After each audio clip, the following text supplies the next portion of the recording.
My ultimate's ready.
Hello guys.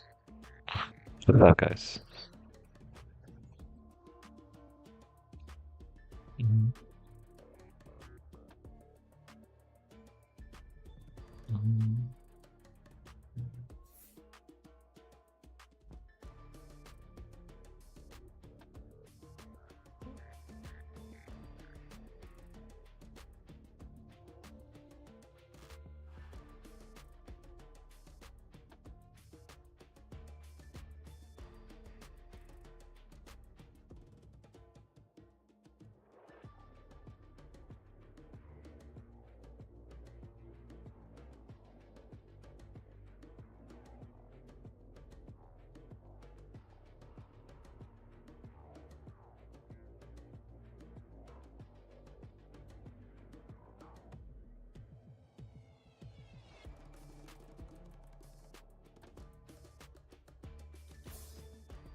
ويز باغي تخسر ويز وقع ما كيهضرش ويز علاش دايرين به ديك الفقاعات؟ سولو هو مفرقع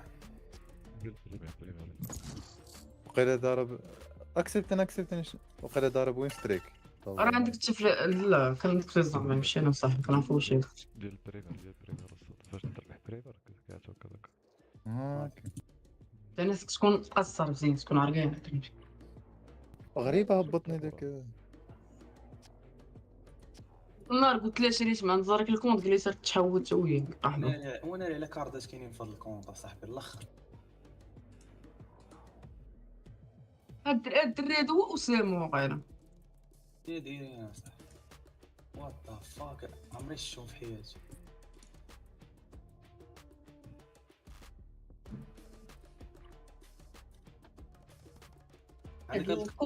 زراقي شو هاد الكارت عقل عليه شنو هي البانر البانر اللي داير دابا عقل عليه وتشوف اختي ها عقل على اللي داير دابا. اي عاقل شوف دابا تبدل الاوبي. لا خلاص انا قررت اش كاين. نايس. بانر ناضي اش هذا. كاين. إذا راك تحت في واحد الأوبي ديال الوردات ما عرفتني دير. طف هاد الكارت ديال عمرك شتيها. عمري ما شفت. شو هادي دابا. شوف لك كارت اصاحبي هو تمجني. داك الفاندار مزيان. مزيان بيتمتعنا بالفاندار. ارى لي الليدر ارى لي حسب السيرفرات دايرنا مدريد ما مركزيش.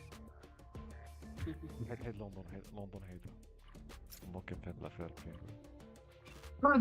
كنت دايرها مدريد مدريد واحد. ديريكت.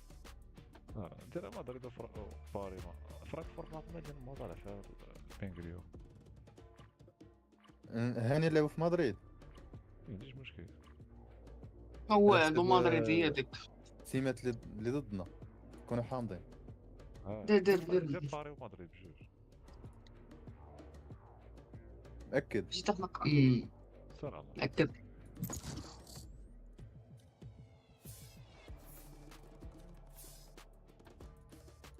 عشان هاد الفترة مبدلاو شي السميم. خيزارة كيشي داك اللي دايرين شي داك الزلبي. السكيليتون اللي كيشطح الماضي. وياه ديال القحو هو فكر. كيف نحط عليه الشوب تايتل ديال بوستي عرفوني بوستي. وخانا قال لك الشي خيزارة كي قال لك في المغرب داروا 5 كاتشي ماشي نبوستي باللور ماشي بالقدام ما كطلعش كتهبط. انا راه بقيت مخاري باش نطلع ملي هبط صافي بقيت الشغف. اي طرح واحد باش نطلع لكود 3 وما يديروا لي الراق. انت طلع فكر. ها تمشي 5 ستار. لعبت مع الارندس وحط خونا. امتى؟ ما نعرف غير شي 3 ايام ولا سيمانه ولا.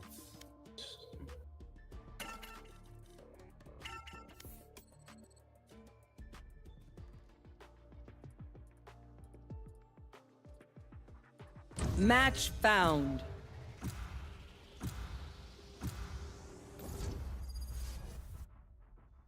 تيجي معايا ديال ما باغيين. الاخوان اللي بغى يقصر شي لعبه يقصر وخليو لي نختار الاخر. لا برين الله يرحمه. لا برين اخي بيتر زراكي. شوف معاهم هما دبر دري يقدر لعب برينا. الا كنتي تلعب احسن مني برينا لعب بها. سير اخويا تبيكي رينا سير.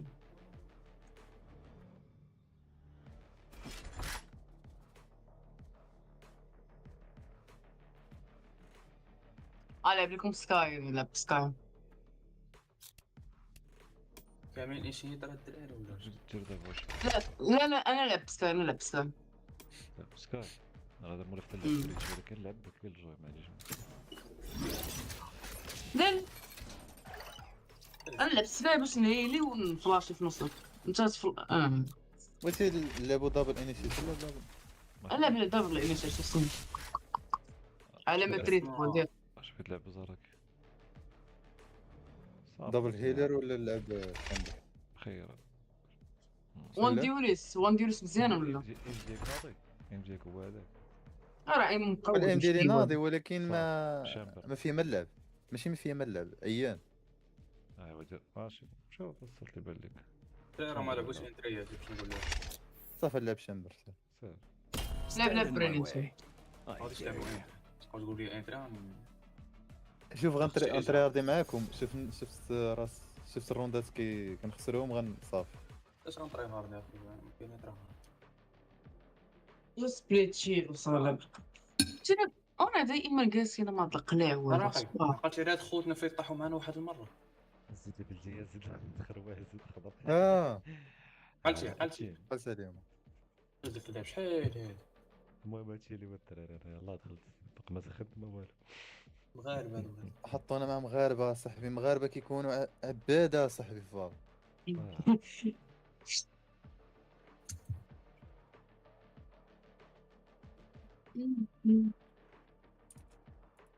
بلا ما تكتبوا لهم شي حاجه صمتوا ما يعرفون. واش هادي الريتد؟ لا كوم بحال قالت لك كوم Sanctuary is grateful for your support chamber. Out of charges. شي واحد المره بقيت كنقصر على نيتي في الاخر من السيري لقيت الريتد. انا فايت تكون طريقة لا ولا بني مني فيه لا نسيو هاد خونا ضدنا اسندنت. بالفرق. كنقول كيفاش اسندنت وانا في جوف.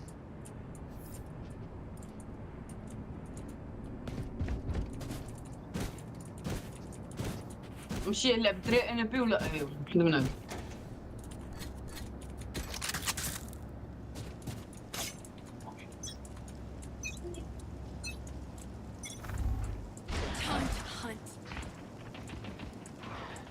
وناس علينا Flash out.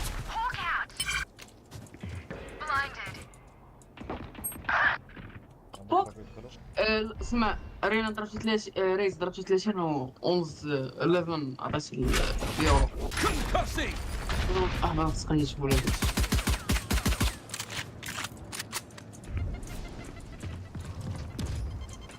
كاين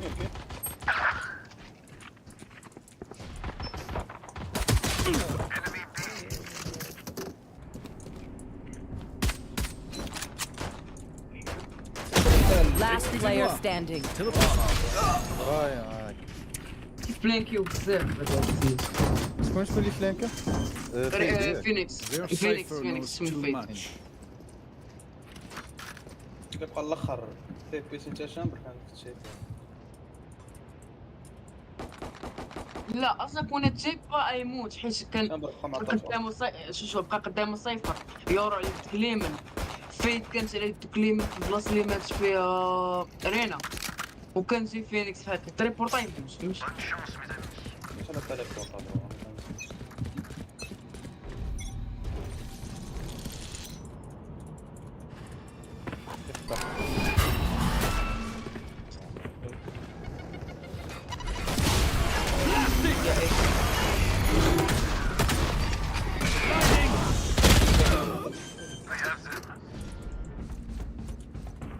Spike planted.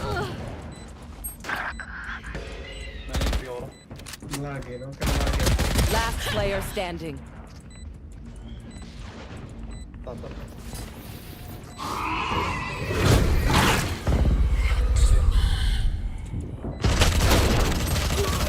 This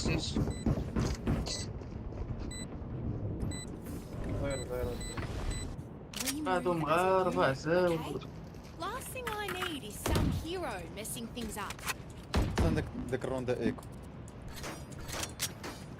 دري انا نلعب انا في اي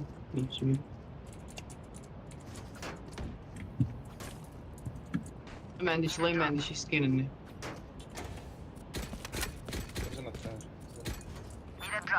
لا ارميت كيد بول انا معاك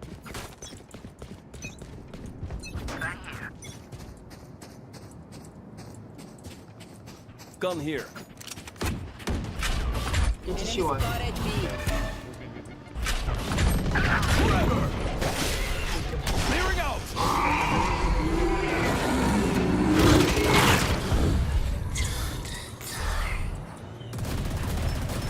Joke's over. You're dead. Hold on.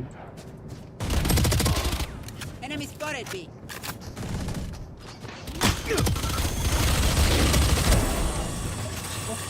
Spike down B. Headshot. لقد زيد هاي سبايك لقد تاخذ غنضرب وراه. One enemy remaining. Free out. او على يدك ديما بريد ليما. كاين والو تقرا وراه ماشي ليما. ريس فينا هو ان شاء الله صبر عندكم شوف الصباح راني. لا تهمي فيك. No peeking. قدرت تكون Last player standing. 30 seconds left. هي راك Drop in a smoke. مربوحة مربوحة، خليه يركز اخ.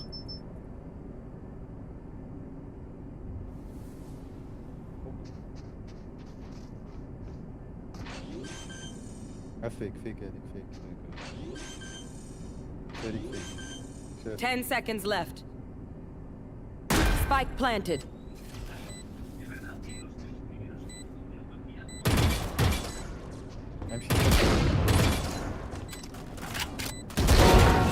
امشي زيد البلدية. زيدوا هو لي. Did you really expect them to work? ما شاء الله جيجي لك. Now they are nervous. Reloading.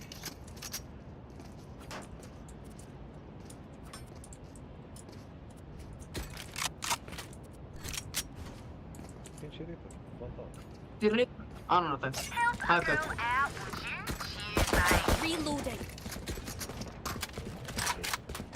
لوح لي لوح لي ولا ما عنديش فلوس. لوح لي لوح لي لا شي لوح لي.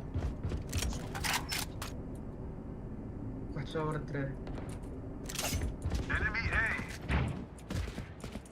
اما ودا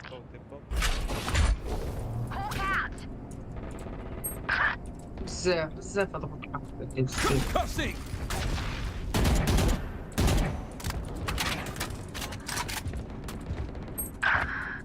120 في سايفر الدراري وتفرقعوا هنا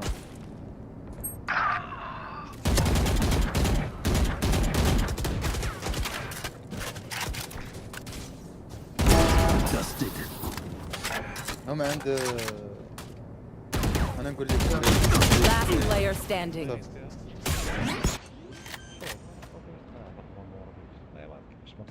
Spike planted.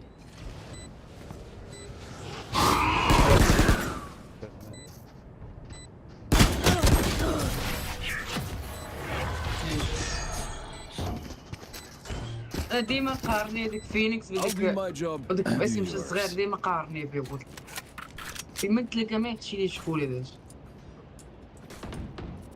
Reloading.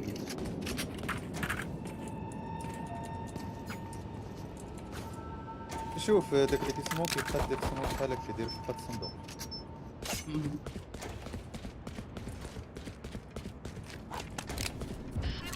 اييه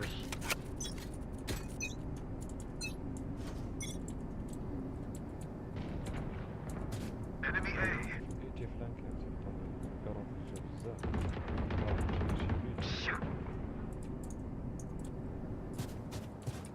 هاي ديتيكتا واحد. Fire in the hole. Trevor! والله يبلاش تاسع من الزمن.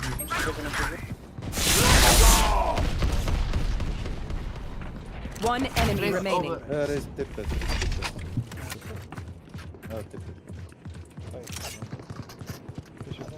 Spike planted.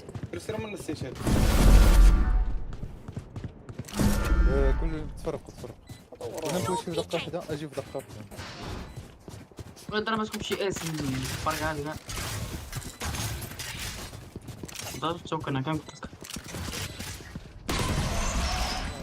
Reloading. عنده برايم كل برايم اللي كان عنده. Reloading. نو Fancy Ah, vacuum phantom. deactivated. ريكون. كتبين شفت الاول نقزنا You're not كنمشي being shot at. You're doing something wrong.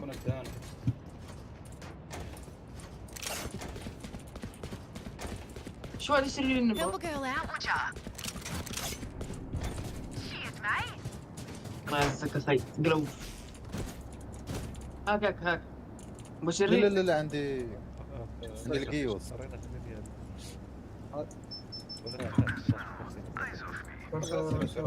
ما كنتش غنفيك انا هاي شفت لي شنو قلت؟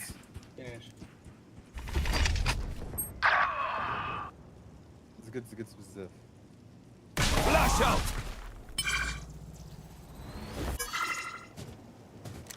يورو شاور كيكون شاور.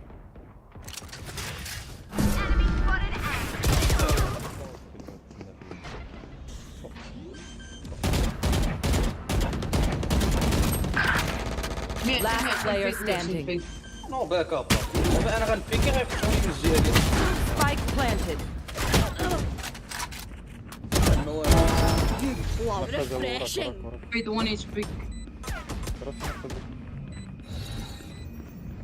صافي سيفي دابا Drop in a لا دي scope. بيك. غيبيكي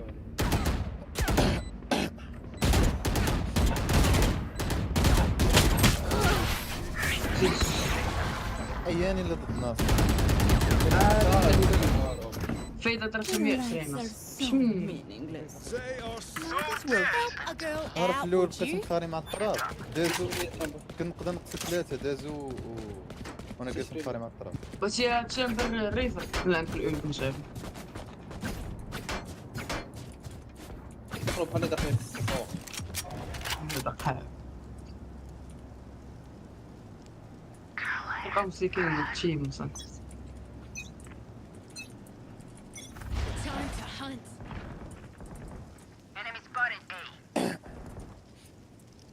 كاينينش. رجع تسنى شي كلاس هولدي مان. Joke's over! You're dead!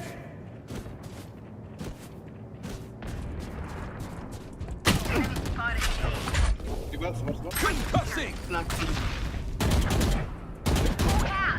Face your fear!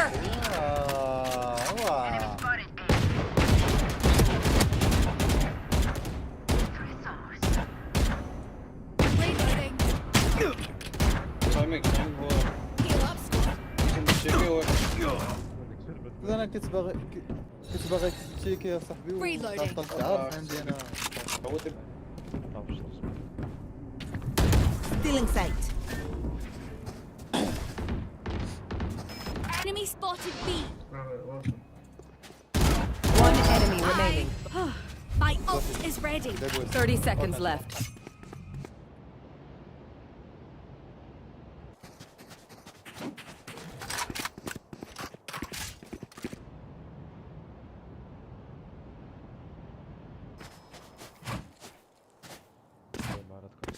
سبايك فين بلانتي 10 seconds left. Spike planted. صبر رينا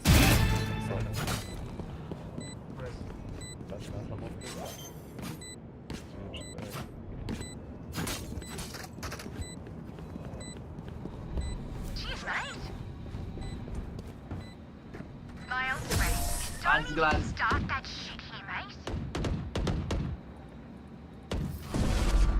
You know, I could just outlive them. شويه الايس Reloading. Help a girl out, would ya? Here.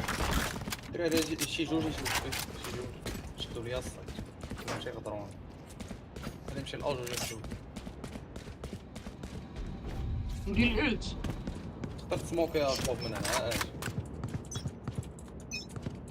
كاين تما عندنا خلص صايد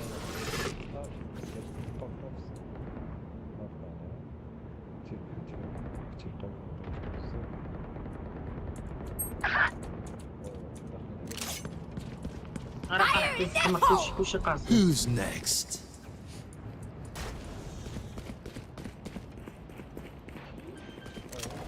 بدا ما تسكوش اكبر هو يورا عندي. Spike planted. Trevor! I'm a good shot.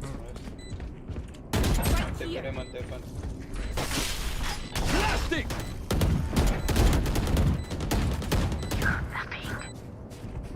هي عندي ريز هو واحد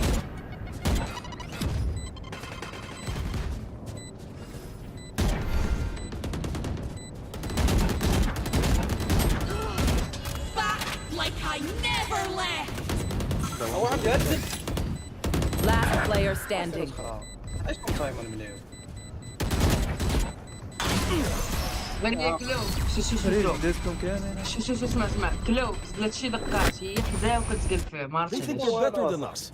I can كوري tell. غبي تيتو لي يا صاحبي. ما عطيتكم تايم راه فينيكس ما كانش كاع ريس قلت لكم انا راه كامل. هكا هكاك فاندا هكا فهمت. شو هذا فينيكس خليت فيه ضغط شويه صافي. Reloading. انا مبغيتش ما نبغيتش عمي بس Don't let Help a up. girl out, someone would buy ya? me a I need a bucket, drop. please. Cheers, mate. ماشي شو عندك نايس. ويب لينا نيدا Spike down A. سير واحد بعد سير البعد سير.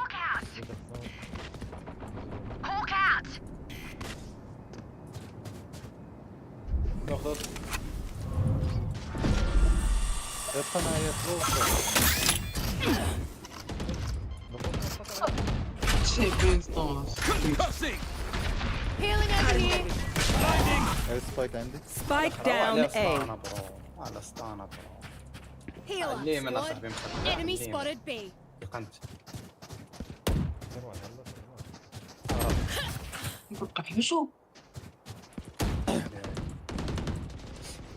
One enemy remaining. In a fair fight, I'd still kill you. هو فاندا خذ هذا جيبوا If you're not doing well, keep trying. We must keep up Reloading. Help a girl انا out, شري would you? زاركني Cheers, mate. شي واش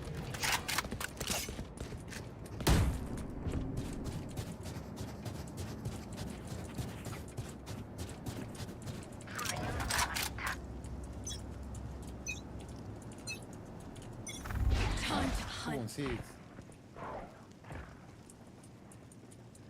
عندنا كاين جوا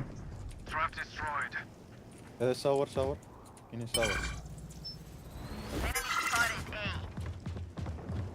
ما تقول مع تفرق اخوك اجي يقدر تجي شي واحد داماج هذاك ريز بزاف.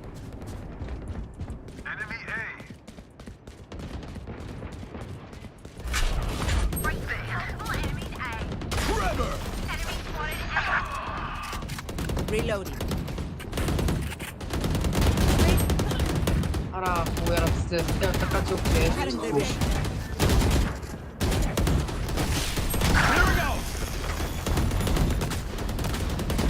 Reloading.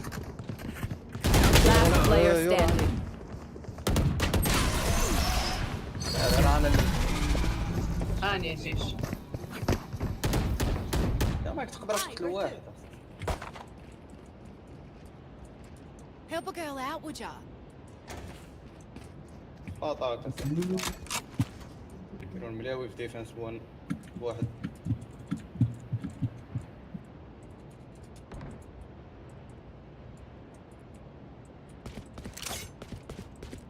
احنا خاصنا نكونوا غالبين في الديفنس. احنا خاصنا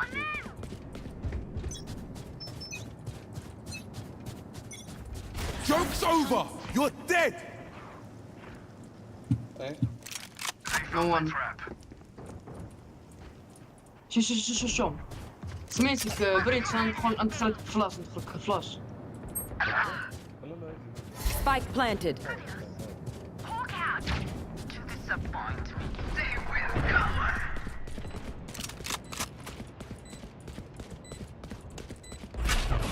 واحد عندك Cussing.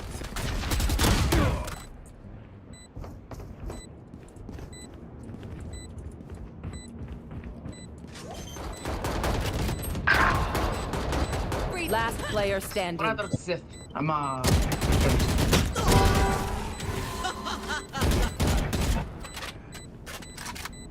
قلت واحد فوق اوكي No peeking. قبل ما نسيب.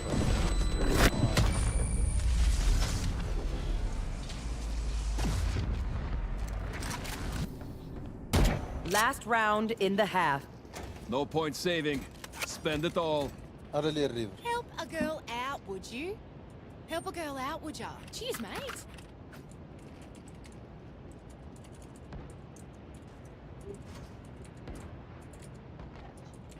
Deadlock اشتري راسك اصلا.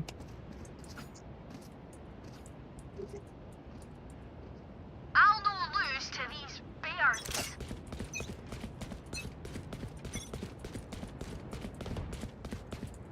Enemy A. Enemy spotted A. Enemy Forever!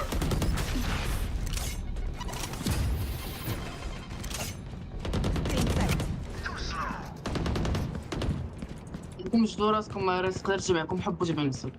مش فكرتوا. ريسلو اجي تشمبرني ليك.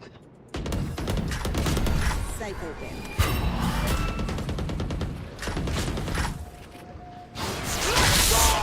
نايس.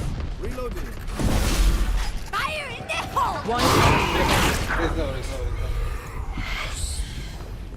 My ult is ready. Healing over here. Our differences. ما عندك مشكلة. Switching sides. رحت ميوت مني يا برو وات ذا فاك. As much as this world hurt me, it's mine, and I will kill to defend it. Here. بس اذا كنت تغلبوا الروند الاولى غادي نجريو 5 بينا 5 كاملين غادي نجريو لونج ندخلوا نيشان ما غاديش نوقفوا كاع شري فلاش بلاتي فلاش اسمع شري ندخلكم فلاش بالدوق واحد ديالي ندخلكم بالدوق لا لا ديالي. Reloading. حتى حنا يجي ابيليتي من غير رينا رينا يجي معنا لونج انا جاي فاش ما غيدير والو برو راه ما راه ما غيتخلعوا انت غتشوف غندير اش غيتخلعوا اصاحبي يكون صايفر ما Who will I غندخلوش spot first?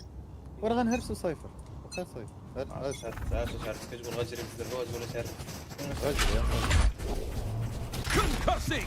Hawk out. Clearing out! Dropping slopes. حيدها Hawk out. كاينه سطرات Blinded. اميني هذه Enemy spotted B.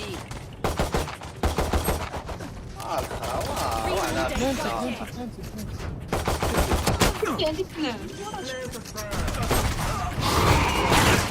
Last player standing. اش غيبلاتي وانتم ما عندكمش السايت اصاحبي فكره خاريه زرقاء فكره خاريه علاش خلينا الصيد كيفاش معنا الصيد صايفر كان ويندو اصاحبي راه صايفر كان ويندو واش كتشوف ورا الصيد عندنا ويندو عندك عاش عندك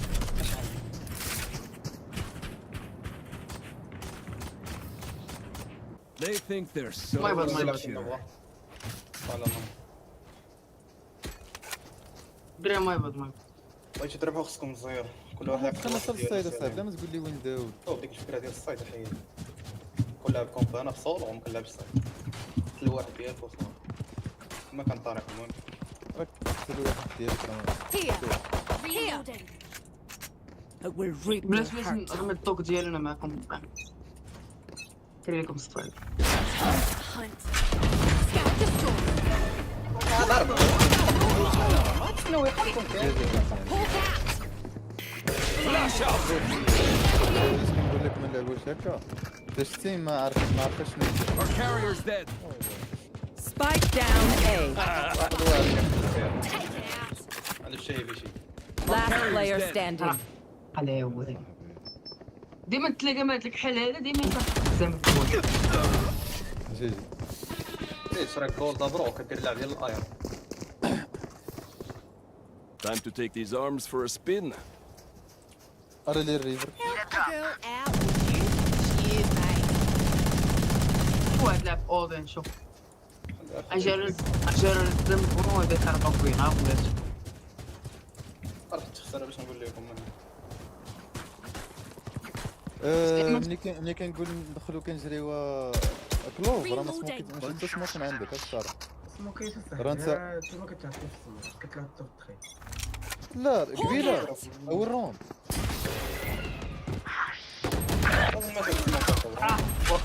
Spike down B.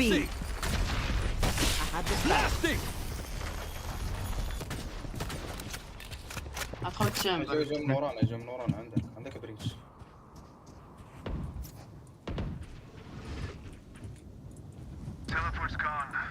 Drop in a smoke. Our carrier's dead. لا Spike down B. Last player standing. Amateur. هذا هو الناطي فيهم، هذا المشكل. لو ليكم من فيونيكس.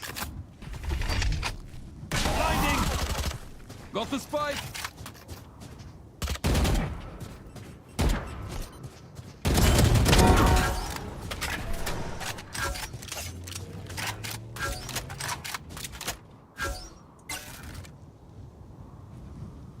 طيب الستايج فايد ما عرفناش.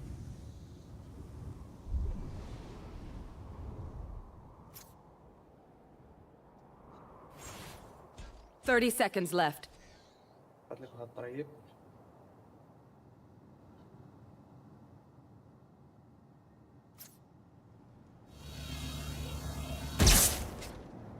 كاين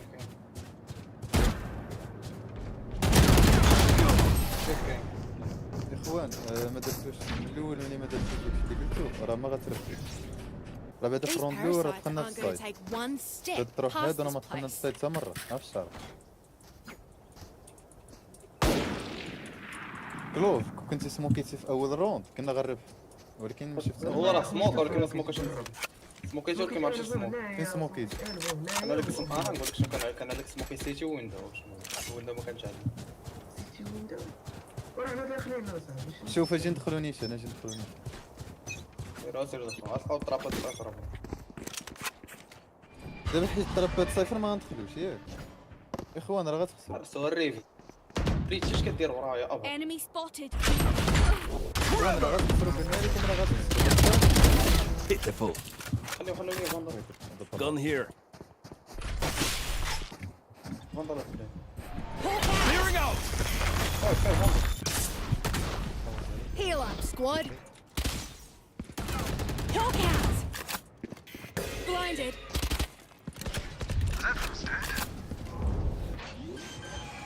ناتو. باش فلانك. Flash out. Planted. فلاش توصل.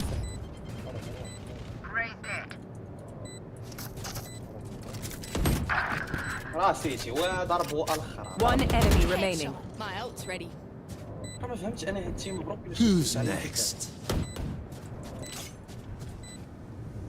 راه عندك بصح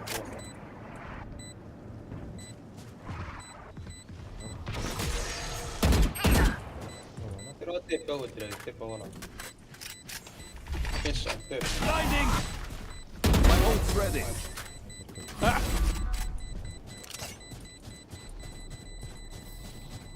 شي هما Don't sit حاليا down. راه We're not دخلنا done عليهم yet. نيشان راه ما غيديو منا والو بشرف.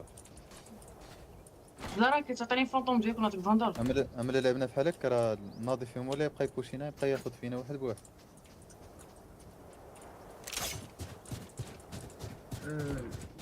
اخوان اللي كنتو تلعبوا بحال هكا راه ما غنربحوش. يلا نبوشيو. يلا نبوشيو يلا نبوشيو. استنى بريتش. Help a girl out, would you? وسكاي ما Cheers, تفوشيش، mate. سكاي ما تفلاشيش راه كتفلاشي تسين. Concussing. Seek them out. هرسوا This joke's over. You're dead. Found one. Stealing sight. Spike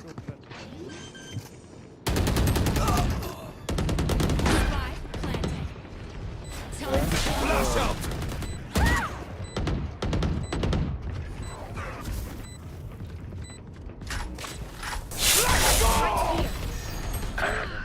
زرافه بلا ما تشتي راه كتخوّر.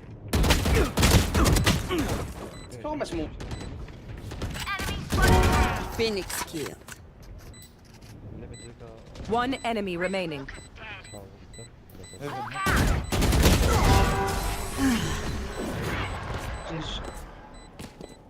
زرافه اش وريني شنو ندير. لا على حساب ما شفتيش كون مات.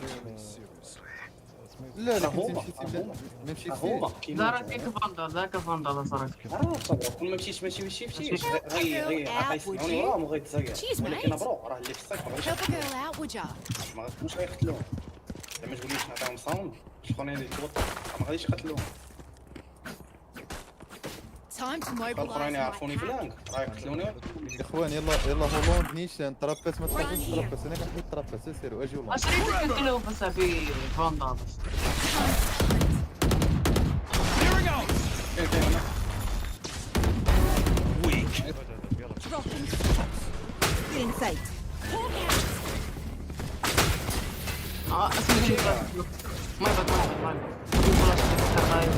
Cypher buried. ما يبدا في كلوب ورينا الفلاش داك الخطره والفلاش تجيب حتى ما خليتوناش نسمعوا دري واش البورا دير طراب ارجع جا فالك انت خو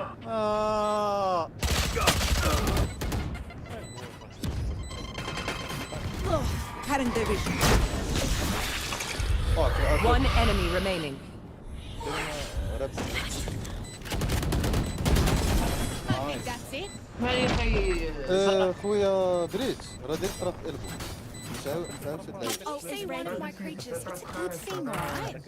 Figure out what علاش they انت do. باين علاش انت باين الالبو تخبى Gun here. لا لا راه هادي باينه راه هاد البلايص شوف شي واحد هنايا ويندو هادي ما تبانش ليهم كاع وراه خاصنا نلعبو تايم راه ما غاديش راه لي فان دالك كلوفر Help a girl out, would you? الحليفه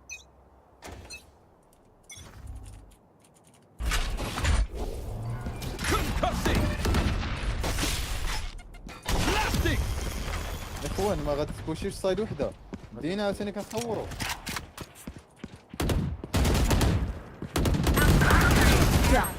Spike down B. وشو معاك لو Cutting their vision. اش ما تربيت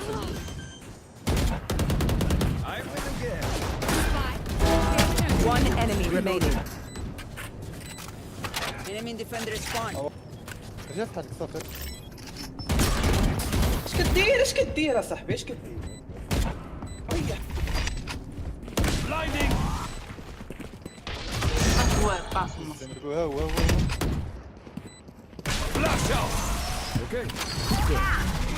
شكون هرس داك الكلام شكون هرس داك الكلام هاني صافي وانت لا ماشي انا I want انت their كدير life, not yours. والله ما قتلوا مبروك كنقتلوا في الاول اصاحبي فانتوم والله ما عنديش دابا انت زرافك انت خايف من داك الطرف اللي كنهرسوه في دقه واحده راه صيفر راه تنيرفا طرابات صيفر كتقول ما نبوشيوش دغيا على حساب طرابات طرابات صيفر انا مع كنشوف طراب كنهرسو مش تمشيش دغيا وانا قلت لكم تبعوك لو Reloading. اش تقول قلت لكم تبعوك لو لا سير لا اسمع هرسوا هذا الكلام زعما البوك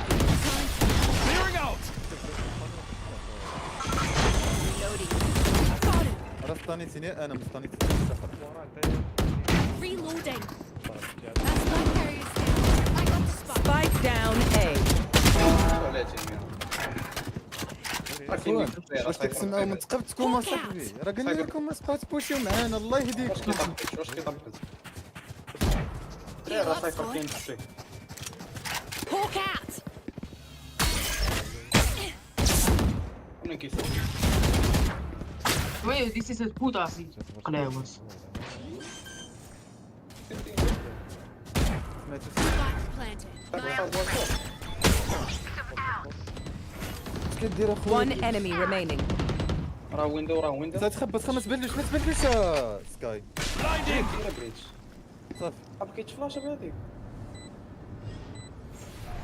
بيكيو في دقه Quit your tiptoeing. اللي كيسونا وقع سي صحاب لك راه يتفلاش داك الفلاش لا ما يبانش ليه Follow my tracking. اخوان راه ايزي لواحد الدرجه راه مين Help a girl out. وشوف دقه كلوفر اللي Gun here. النظر ديالي اش من Girl كلاو out, would you? انت كتخوف Cheers, mate. واش كتبوشي ريس راه كتجمعنا كاملين اين جبعناك لوح لي عطيه باش فندق تخوف زهرك راك كتخوف ودابا قول هادي لوح لي سلاحي Find a way through them. Help a girl out, would ya? انا متشيل يا اخو انا من الصباح انا كنشوف فيه والو مغيلوح رينا هو سيف ولا شنو What's gone? يلا شوف Heal up, squad. In sight. Cutting their vision. Fire in the hole. Face your fear. Spike down A. Last player standing. فكر بقى هنايا اش بقى هنا واحد ضرب الدوره من شهر جباتني انا ورينا انا ورينا Target down. Reflection. One enemy I remaining. shot somebody. كنت فاندال. لا كيفاش تاخذ فاندال علاش؟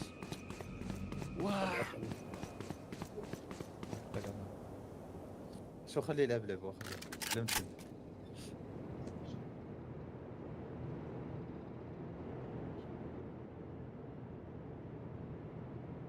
يقدر يزير المشكل. أو فاس معك. 30 seconds left. ايش شوي. ريس بدني ورينا. مالك لعبت كيا ما طايش مع 1 في 1 كان لك شي ضرب ليه الدوره من داك من بات من لمس اش Help a girl out, would you? عطيني فانتوم ديالك الزهراء عطيني فانتوم Does ديالك. anyone have funds? تعال زهرة. Does anyone have funds? Merci. بوس لو غربها زهراء بغيتي فاندال؟ لا وصلوا هو صاحبي راه خدنا نوابه. They are so dead. راه سلم على نواب غنحقق هونا ماشي شي ولا راه من غلط. نوابات. لا باش بيكو رجع تخبى اكبر تخبى Joke's over. لا Enemies B. Rocking freeloading. بوشي بوشي Out بوشي of بوشي. charges. Being set. ادخلوا معاه المليون. وراك اش كتقول لك صراحه Last player standing. واحد كان مخبي في الكورنر اي مالو A gift. There they are. عندك بطازه. لا كيف كيسمنوه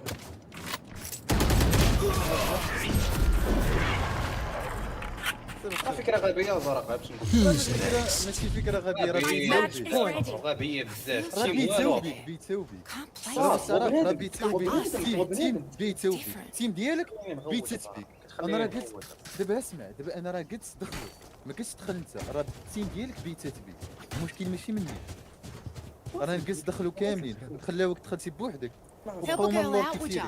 Cheers, mate. كتكون لاعب كونسول كيكون معاك بنادم راضي في الماضي الايم ديالو هربان وما كيعرفش ينتري معاك وانت غتجي غتقول لبنادم تري معاك اصاحبي I have the spike. They're concussed. لعبوا سلو لعبوا كيما حبيت انا غنلعب لعبه ما صالحنا فلان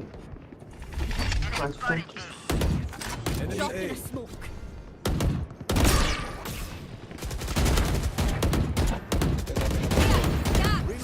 راه شي واحد غير Reloading. ترافا Walk out. Enemy A. نسيت شي واحد يكون Right there. اخوان من وين Flash out. Worthless. Blinding.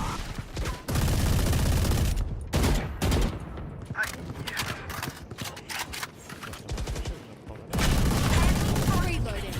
One enemy remaining. Toxic. 30 seconds left. I could have left my arms at home. Come on, get me in the line of fire. جيبهم بس انا قلت لواحد فايد هنايا واحد الشاور الا مت الدراري كريم وانا نجرب فين غتلعبوا غتلعبوا Reloading.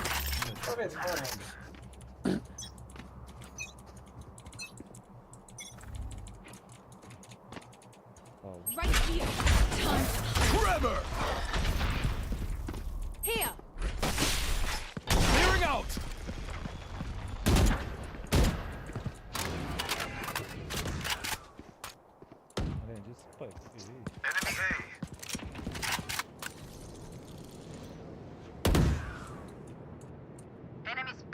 Careful here. Flash out! Dropping smokes. Enough. خد وبلانتي Plant the spike. خلاص. Healing over here. عندك واحد راس. Right there.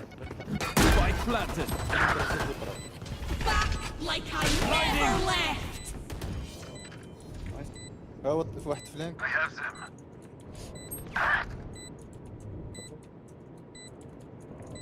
Joke's over! You're dead! ماني ما نقول. Last player standing.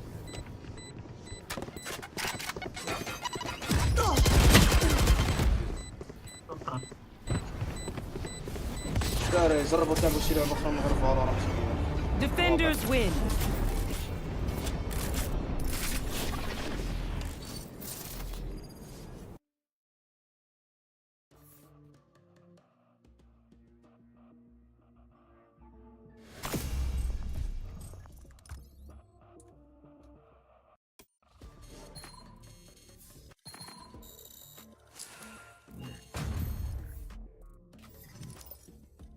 ديروا شي كاستم ولا شي لعيبه. ما غتزيدوش صافي. انا زايد انا. زيدوا ما كاستم. غتزيدوش بدي نلعب كومب. كومب. انا خليكم شخصي. انا زايد اخي زهره كاينه.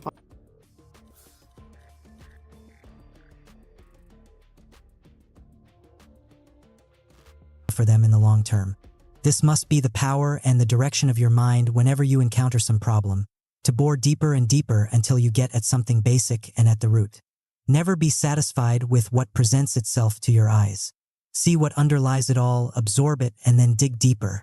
Always question why this particular event has happened, what the motives of the various actors are, who really is in control, who benefits by this action. Often, it will revolve around money and power. That is what people are usually fighting over, despite the surface gloss they give to it. You may never get to the actual root, but the process of digging will bring you closer. And operating in this way will help develop your mind into a powerful analytical instrument. See further ahead. Proportion. By our nature as rational, conscious creatures, we cannot help but think of the future. But most people, out of fear, limit their view of the future to a narrow range. Thoughts of tomorrow, a few weeks ahead, perhaps a vague plan for the months to come. We are generally dealing with so many immediate battles, it is hard for us to lift our gaze above the moment. It is a law of power, however, that the further and deeper we contemplate the future, the greater our capacity to shape it according to our desires. If you have a long-term goal for yourself, one that you have imagined in detail, then you are better able to make the proper decisions in the present. You know which battles or positions to avoid because they don't advance you towards your goal. With your gaze lifted to the future, you can focus on the dangers looming on the horizon and take proactive measures to avert them. You have a sense of proportion. Sometimes the things we fuss over in the present don't matter in the long run. All of this gives you an increased power to reach your objectives. As part of this process, look at the smaller problems that are plaguing you or your enterprise in the present, and draw arrows to the future, imagining what they could possibly lead to if they grow larger. Think of your own biggest mistakes or those of others. How could they have been foreseen? Generally, there are signs that seem so obvious afterwards. Now imagine those very same signs that you are probably ignoring in the present. Look at people's deeds, not words, sharpness. In war or any competitive game, you don't pay attention to people's good or bad intentions. They don't matter. It should be the same in the game of life. Everyone is playing to win, and some people will use moral justifications to advance their side. All you look at are people's maneuvers, their actions in the past, and what you might expect in the future. In this area, you are fiercely realistic. You understand that everyone is after power, and that to get it we all occasionally manipulate and even deceive. That is human nature, and there is no shame in it. You don't take people's maneuvers personally. You merely try to defend or advance yourself. As part of this approach, you must become a better observer of people. This cannot be done on the internet. It must be honed in personal interactions. You are trying to read people, see through them as best you can. You come to understand, for instance, that a person who is too obviously friendly after too short a time is often up to no good. If they flatter you, it is generally out of envy. Behavior that stands out and seems excessive is a sign. Don't get caught up in people's grand gestures, in the public face they put on. Pay more attention to the details, to the little things they reveal in their day-to-day lives. Their decisions reveal a lot, and you can often discern a pattern if you look at them closely. In general, looking at people through the lens of your emotions will cloud what you see and make you misunderstand everything. What you want is a sharp eye towards your fellow humans, one that is piercing, objective, and non-judgmental. Reassess yourself. Detachment. Your increasing powers of observation must occasionally be aimed at yourself. Think of this as a ritual you will engage in every few weeks, a rigorous reassessment of who you are and where you are headed. Look at your most recent actions as if they were the maneuvers of another person. Imagine how you could have done it all better, avoided unnecessary battles, or confronted people who stood in your way instead of running away from them. The goal here is not to beat up on yourself, but to have the capacity to adapt and change your behavior by moving closer to the reality. The end game of such an exercise is to cultivate the proper sense of detachment from yourself and from life. It is not that you want to feel this detachment at every moment. There are times that require you to act with heart and boldness, without doubts or self-distance. On many occasions, however, you need to be able to assess what is happening, without your ego or emotions coloring your perceptions. Moving to a calm, detached inner position to observe events will become a habit and something you can rely on amid any crisis. At those moments in life when others lose their balance, you will find yours with relative ease. As a person who cannot be easily ruffled by events, you will attract attention and power. Reversal of perspective. The word realist often comes with some negative connotations. Realists, according to conventional wisdom, can be practical to a fault. They often lack a feel for the finer, higher things in life. Taken too far, such types can be cynical, manipulative, Machiavellian. They stand in contrast to dreamers, people of high imagination who inspire us with their ideals or divert us with their fantastical creations. This is a concept that comes from looking at the world through the lens of fear. It is time we reverse this perspective and see dreamers and realists in their true light. The dreamers, those who misread the actual state of affairs and act upon their emotions, are often the source of the greatest mistakes in history, the wars that are not thought out, the disasters that are not foreseen. Realists, on the other hand, are the real inventors and innovators. They are men and women of imagination, but their imagination is in close contact with the environment, with reality. They are empirical scientists, writers with a sharp understanding of human nature, or leaders who guide us thoughtfully through crises. They are strong enough to see the world as it is, including their own personal inadequacies. Let us take this further. The real poetry and beauty in life comes from an intense relationship with reality in all its aspects. Realism is in fact the ideal we must aspire to, the highest point of human rationality. People who cling to their delusions find it difficult, if not impossible, to learn anything worth learning. A people under the necessity of creating themselves must examine everything, and soak up learning the way the roots of a tree soak up water. James Baldwin, Chapter 2. Make everything your own, self-reliance. When you work for others, you are at their mercy. They own your work. They own you. Your creative spirit is squashed. What keeps you in such positions is a fear of having to sink or swim on your own. Instead, you should have a greater fear of what will happen to you if you remain dependent on others for power. Your goal in every maneuver in life must be ownership, working the corner for yourself. When it is yours to lose, you are more motivated, more creative, more alive. The ultimate power in life is to be completely self-reliant, completely yourself. The hustler's empire.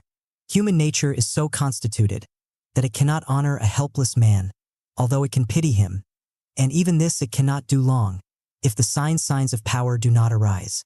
Frederick Douglass. After serving a short sentence in a Brooklyn rehabilitation program for his first offense as a drug dealer, Curtis Jackson returned to the streets virtually back at square one. The money he had earned the previous few years as a corner hustler was all gone, and his once loyal customers had all found other dealers to buy from. A friend, now running a fairly large crack cocaine operation, offered Curtis a job bagging up drugs. He would be paid a daily wage and not a bad one. Curtis desperately needed the money, so he accepted the offer. Perhaps further down the road his friend would cut him in on some of the action and he could reestablish his own business. But from the first day on the job, he realized that this was all a mistake. He was working with a group of other baggers, all former dealers. They were now hired help. They had to show up at a certain time and bow down to the authority of their employers. Curtis had lost not only his money but also his freedom. This new position went against all of the survival lessons he had learned up till then in his short life.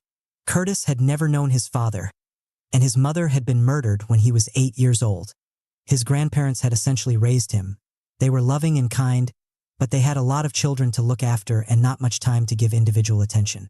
If he wanted any kind of guidance or advice, there was nobody in his life to turn to. At the same time, if he wanted anything new, such as clothes, he did not feel comfortable asking his grandparents. They did not have much money. What all of this meant was that he was essentially alone in this world. He could not rely on anyone to give him anything. He would have to fend for himself. Then crack cocaine exploded on the streets in the mid-1980s and everything changed in neighborhoods like his. In the past, large gangs controlled the drug business, and to be involved you had to fit into their structure and spend years moving up the ladder. But crack was so easy to manufacture and the demand was so high that anyone, no matter how young, could get in on the game without any startup capital. You could work on your own and make good money. For those like Curtis who grew up with little parental supervision and a disdain for authority, being a corner dealer was the perfect fit. No political games, no bosses above you. And so he quickly joined the growing pool of hustlers dealing crack on the streets of Southside Queens. As he got further into the game, he learned a fundamental lesson. There were endless problems and dangers confronting the street hustler. Undercover cops, fiends, and rival dealers scheming to rob you. If you were weak, you looked for others to help you or for some crutch to lean on, such as drugs or alcohol. This was the path of doom. Eventually your friend would not show up as promised or your mind would be too clouded by drugs to see someone's treachery. The only way to survive was to admit you were on your own, learn to make your own decisions and trust your judgment. Do not ask for what you need but take it. Depend only on your wits. It was as if a hustler, born amid squalor and cramped quarters, possessed an empire. This was not something physical, the corner that he worked or the neighborhood he wanted to take over. It was his time, his energy, his creative schemes, his freedom to move where he wanted to. If he kept command of that empire, he would make money and thrive. If he looked for help, if he got caught up in other people's political games, he gave all of that away. In such a case, the negative conditions of the hood would be magnified and he would end up a beggar, a pawn in someone else's game. As he sat there bagging drugs that first day, Curtis realized that this went far beyond a momentary lull in his life in which he needed some quick money. This was a turning point. He looked at the other baggers. They all had suffered downturns in fortune, violence, prison time, etc. They had become scared and tired of the grind. They wanted the comfort and security of a paycheck. And this would become the pattern for the rest of their lives. Afraid of life's challenges, they would come to depend on other people to help them. Perhaps they could go on like this for several years, but the day of reckoning would come when there were no more jobs and they had forgotten how to fend for themselves.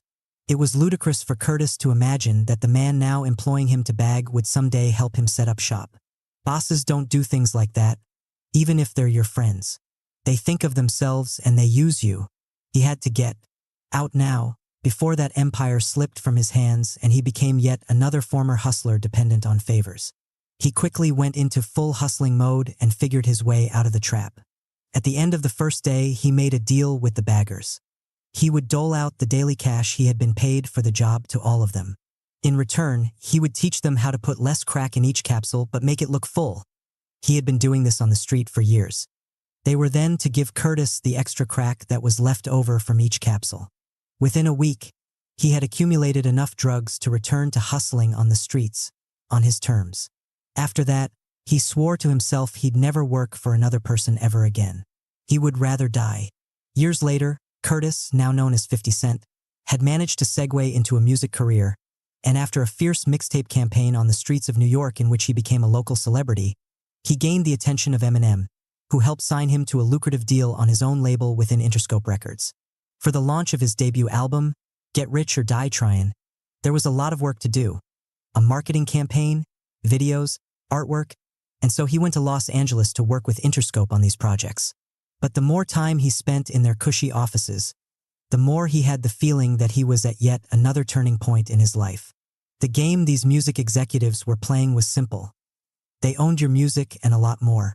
They wanted to package the artist in their way, and this dictated all of the key decisions on the music videos and publicity.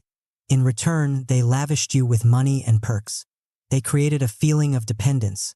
Without their massive machine behind you, you were helpless in the face of a viciously competitive business. In essence, you were exchanging money for freedom. And once you internally succumbed to their logic and their money, you were finished. You were a high-paid bagger doing a job. And so, as before, 50 went into full hustling mode to reclaim his empire. In the short term, he schemed to shoot his own videos with his own money and come up with his own marketing schemes. To Interscope, it seemed like he was saving them time and resources, but to 50, it was a subtle way to regain control over his image. He set up a record label for his own stable of artists from within Interscope, and he used this label to teach himself all aspects of production. He created his own website where he could experiment with new ways to market his music. He turned the dependence dynamic around, using Interscope as a school for teaching him how to run things on his own. All of this was part of the endgame he had in mind. He would run out his contract with Interscope, and instead of renegotiating a new one, he would proclaim his independence and be the first artist to set up his own freestanding record label. From such a position of power, he would have no more executives to please, and he could expand his empire on his own terms. It would be just like the freedom he had experienced on the streets, but on a global scale. The fearless approach. I was born alone and I will die alone. I've got to do what's right for me and not live my life the way anybody else wants it. 50 Cent. You came into this life with the only real possessions that ever matter: your body, the time that you have to live, your energy, the thoughts and ideas unique to you, and your autonomy. But over the years, you tend to give all of this away. You spend years working for others, they own you during that period. You get needlessly caught up in people's games and battles, wasting energy and time that you will never get back. You come to respect your own ideas less and less, listening to experts, conforming to conventional opinions. Without realizing it, you squander your independence, everything that makes you a creative individual. Before it is too late, you must reassess your entire concept of ownership. It is not about possessing things or money or titles. You can have all of that in abundance, but if you are someone who still looks to others for help and guidance, if you depend on your money or resources, then you will eventually lose what you have when people let you down, adversity strikes, or you reach for some foolish scheme out of impatience. True ownership can come only from within. It comes from a disdain for anything or anybody that impinges upon your mobility, from a confidence in your own decisions, and from the use of your time in constant pursuit of education and improvement. Only from this inner position of strength and self-reliance will you be able to truly work for yourself and never turn back. If situations arise in which you must take in partners or fit within another organization, you are mentally preparing yourself for the moment when you will move beyond these momentary entanglements. If you do not own yourself first, you will continually be at the mercy of people and circumstance, looking outward instead of relying on yourself and your wits. Understand, we are living through an entrepreneurial revolution comparable to the one that swept through 50's neighborhood in the 1980s, but on a global scale. The old power centers are breaking up. Individuals everywhere want more control over their destiny and have much less respect for an authority that is not based on merit but on mere power. We have all naturally come to question why someone should rule over us, why our source of information should depend on the mainstream media, and on and on. We do not accept what we accepted in the past. Where we are naturally headed with all of this is the right and capacity to run our own enterprise, in whatever shape or form, to experience that freedom. We are all corner hustlers in a new economic environment, and to thrive in it, we must cultivate the kind of self-reliance that helped push 50 past all of the dangerous dependencies that threatened him along the way. For 50, it was very clear. He was alone in the house he grew up in and on the streets. He lacked the usual supports, and so he was forced to become self-sufficient. The consequences of being dependent on people were so much more severe in his case. It would mean constant disappointment and urgent needs that went unmet. It is harder for us to realize that we are essentially alone in this world and in need of the skills that 50 had to develop for himself on the streets. We have layers of support that seem to prop us up. But these supports are illusions in the end. Everyone in the world is governed by self-interest. People naturally think first of themselves and their agendas. An occasional affectionate or helpful gesture from people you know tends to cloud this reality and make you expect more of this support, until you are disappointed, again and again. You are more alone than you imagine. This should not be a source of fear but of freedom. When you prove to yourself that you can get things on your own, then you experience a sense of liberation. You are no longer waiting for people to do this or that for you, a frustrating and infuriating experience. You have confidence that you can manage any adverse situation on your own. Look at a man like Reuben Hurricane Carter, a successful middleweight boxer who found himself arrested in 1966 at the height of his career and charged with a triple murder. The following year, he was convicted and sentenced to 3 consecutive life terms. Through it all, Carter vehemently maintained his innocence, and in 1986 he was finally exonerated of the crimes and set free. But for those 19 years, he had to endure one of the most brutal environments known to man, one designed to break down every last vestige of autonomy. Carter knew he would be freed at some point, but on the day of his release, would he walk the streets with a spirit crushed by years in prison? Would he be the kind of former prisoner who keeps coming back into the system because he can no longer do anything for himself? He decided that he would defeat the system. He would use the years in prison to develop his self-reliance so that when he was freed it would mean something. For this purpose, he devised the following strategy. He would act like a free man while surrounded by walls. He would not wear their uniform or carry an ID badge. He was an individual, not a number. He would not eat with the other prisoners, do the assigned tasks, or go to his parole hearings. He was placed in solitary confinement for these transgressions, but he was not afraid of the punishments, nor of being alone. He was afraid only of losing his dignity and sense of ownership. As part of this strategy, he refused to have the usual entertainments in his cell, television, radio, pornographic magazines. He knew he would grow dependent on these weak pleasures, and this would give the wardens something to take away from him. Also, such diversions were merely attempts to kill time. Instead, he became a voracious reader of books that would help toughen his mind. He wrote an autobiography that gained sympathy for his cause. He taught himself law, determined to get his conviction overturned by himself. He tutored other prisoners in the ideas that he had learned through his reading. In this way, he reclaimed the dead time of prison for his own purposes. When he was eventually freed, he refused to take civil action against the state. That would acknowledge he had been in prison and needed compensation. He needed nothing. He was now a free man with the essential skills to get power in the world. After prison, he became a successful advocate for prisoners' rights and was awarded several honorary law degrees. Think of it this way. Dependency is a habit that is so easy to acquire. We live in a culture that offers you all kinds of crutches. Experts to turn to, drugs to cure any psychological unease, mild pleasures to help pass or kill time, jobs to keep you just above water. It is hard to resist. But once you give in, it is like a prison you enter that you cannot ever leave. You continually look outward for help, and this severely limits your options and maneuverability. When the time comes, as it inevitably does, when you must make an important decision, you have nothing inside of yourself to depend on. Before it is too late, you must move in the opposite direction. You cannot get this requisite inner strength from books or a guru or pills of any kind. It can come only from you. It is a kind of exercise you must practice on a daily basis. Weaning yourself from dependencies, listening less to others' voices and more to your own, cultivating new skills.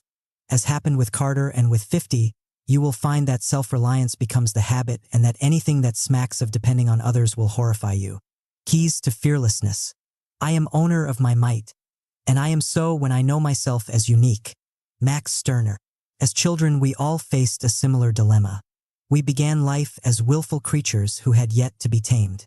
We wanted and demanded things for ourselves, and we knew how to get them from the adults around us. And yet, at the same time, we were completely dependent on our parents for so many important things: comfort, protection, love, guidance. And so from deep inside, we developed an ambivalence.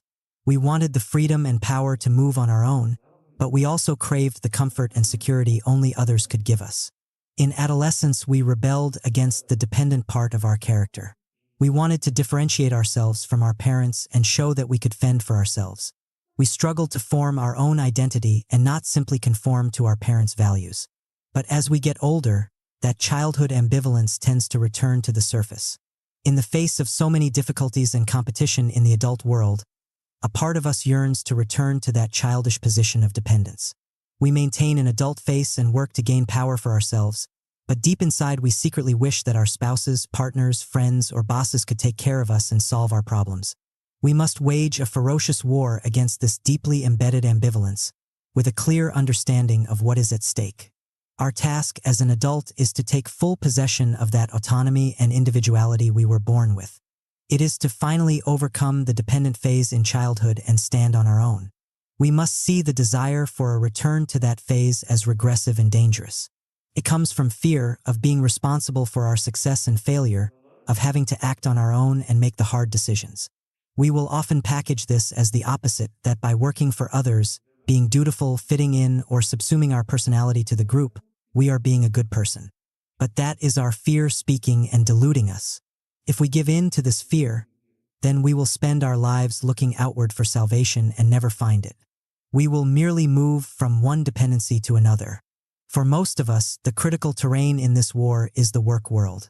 Most of us enter adult life with great ambitions for how we will start our own ventures, but the harshness of life wears us down. We settle into some job and slowly give in to the illusion that our bosses care about us and our future, that they spend time thinking of our welfare. We forget the essential truth that all humans are governed by self-interest. Our bosses keep us around out of need, not affection. They will get rid of us the moment that need is less acute or they find someone younger and less expensive to replace us. If we succumb to the illusion and the comfort of a paycheck, we then neglect to build up self-reliant skills and merely postpone the day of reckoning when we are forced to fend for ourselves. Your life must be a progression towards ownership, first mentally of your independence, and then physically of your work, owning what you produce. Think of the following steps as a kind of blueprint for how to move in this direction. Step 1.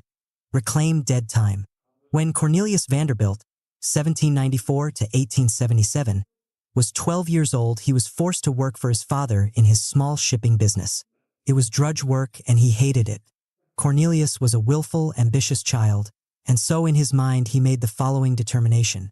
Within a couple of years he was going to start his own shipping enterprise. This simple decision altered everything. Now this job was an urgent apprenticeship. He had to keep his eyes open, learn everything he could about his father's business, including how he could do things better. Instead of dull labor, it was now an exciting challenge. At the age of 16, he borrowed $100 from his mother.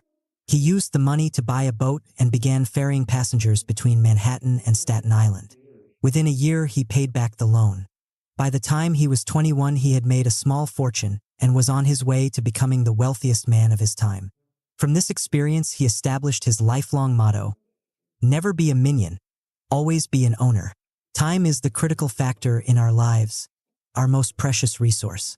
The problem when we work for others is that so much of this becomes dead time that we want to pass as quickly as possible, time that is not our own. Almost all of us must begin our careers working for others, but it is always within our power to transform this time from something dead to something alive. If we make the same determination as Vanderbilt to be an owner and not a minion, then that time is used to learn as much as we can about what is going on around us. The political games, the nuts and bolts of this particular venture, the larger game going on in the business world, how we could do things better. We have to pay attention and absorb as much information as possible. This helps us endure work that does not seem so rewarding. In this way, we own our time and our ideas before owning a business. Remember, your bosses prefer to keep you in dependent positions. It is in their interest that you do not become self-reliant, and so they will tend to hoard information. You must secretly work against this and seize this information for yourself. Step 2. Create little empires.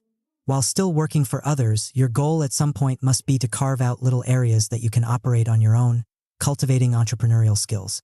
This could mean offering to take over projects that others have left undone or proposing to put into action some new idea of your own, but nothing too grandiose to raise suspicion.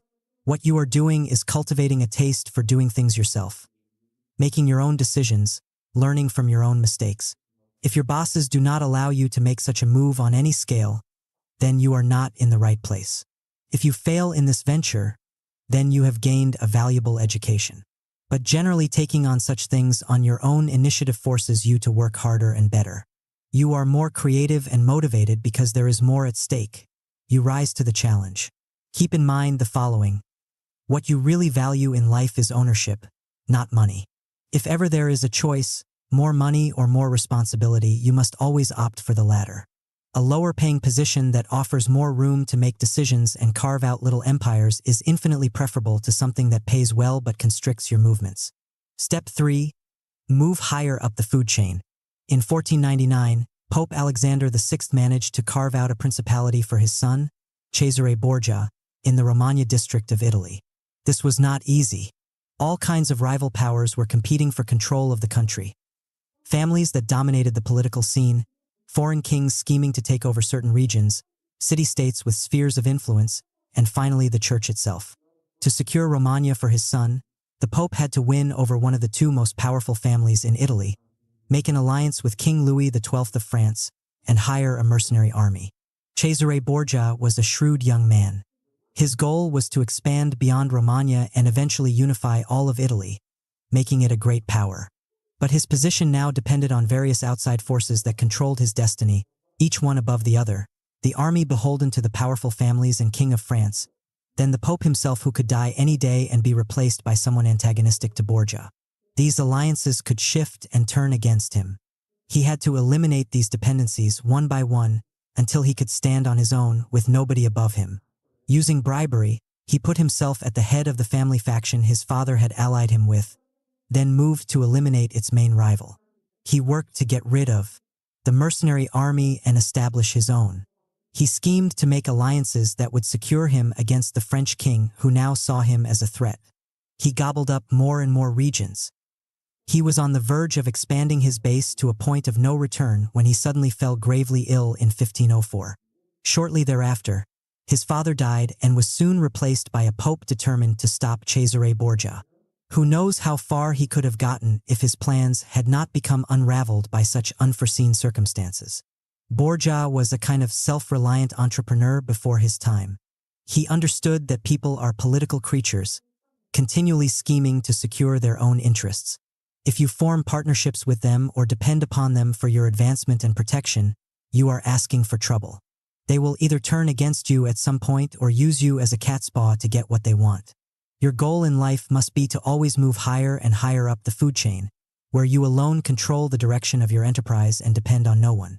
Since this goal is a future ideal, in the present you must strive to keep yourself free of unnecessary entanglements and alliances. And if you cannot avoid having partners, make sure that you are clear as to what function they serve for you and how you will free yourself of them at the right moment. You must remember that when people give you things or do you favors, it is always with strings attached. They want something from you in return, assistance, unquestioned loyalty, and so forth. You want to keep yourself free of as many of these obligations as possible, so get in the habit of taking what you need for yourself instead of expecting others to give it to you. Step 4. Make your enterprise a reflection of your individuality. Your whole life has been an education in developing the skills and self-reliance necessary for creating your own venture, being your own boss. But there is one last impediment to making this work. Your tendency will be to look at what other people have done in your field, how you could possibly repeat or emulate their success. You can gain some power with such a strategy, but it won't go far and it won't last. Understand, you are one of a kind.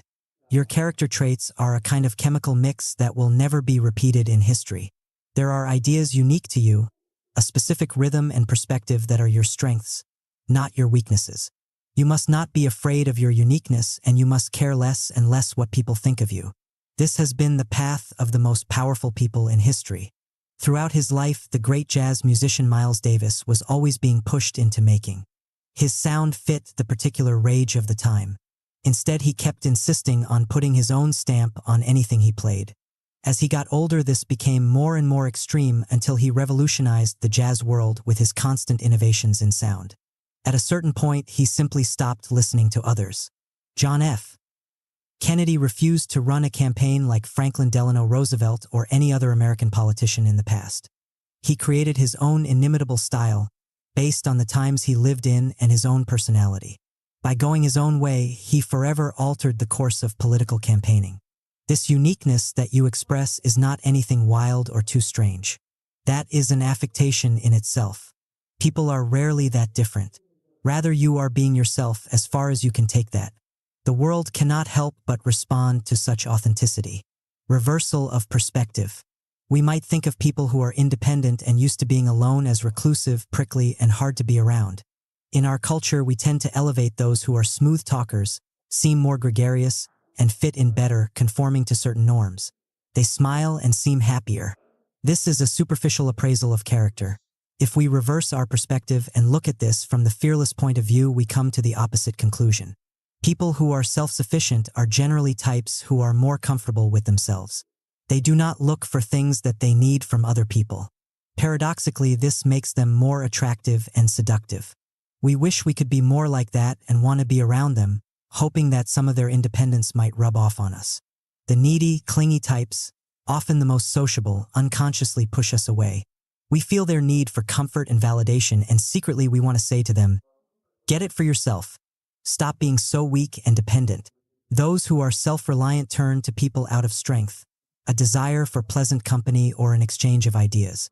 If people do not do what they want or expect, they are not hurt or let down.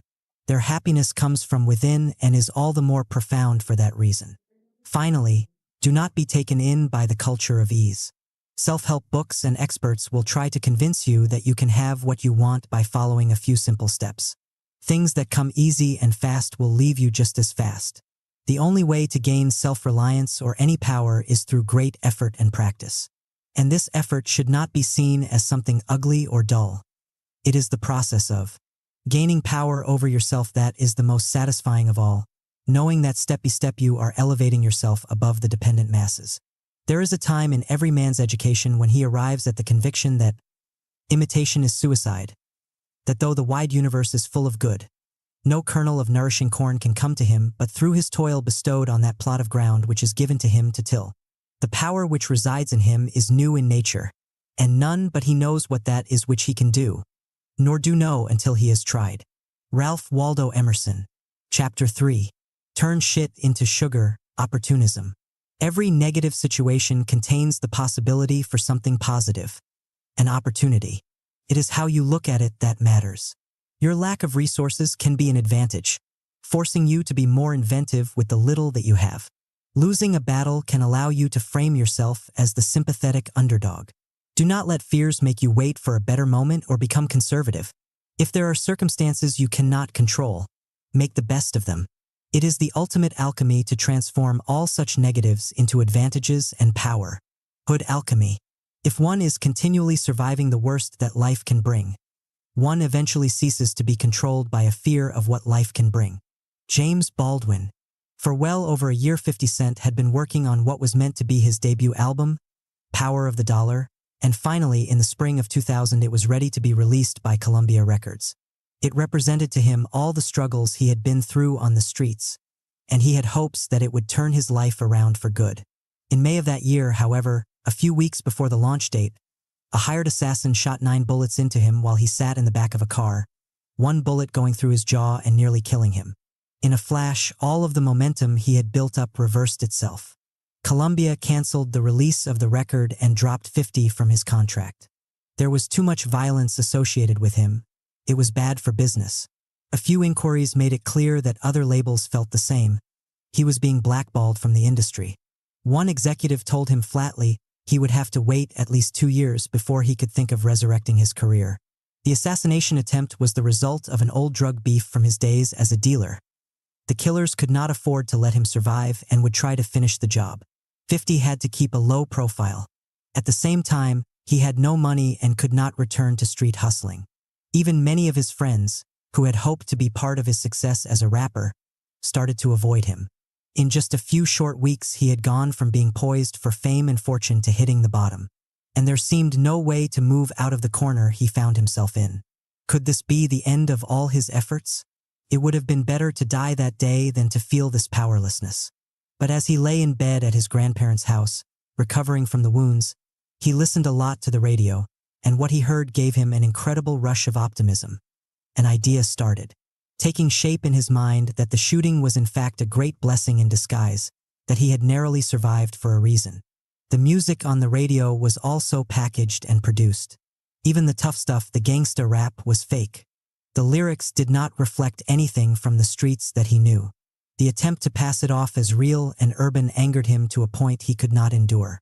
This was not the time for him to be afraid and depressed, or to sit around and wait a few years while all of the violence around him died down. He had never been a fake studio gangsta, and now he had the 9 bullet wounds to prove it. This was the moment to convert all of his anger and dark emotions into a powerful campaign that would shake the very foundations of hip-hop.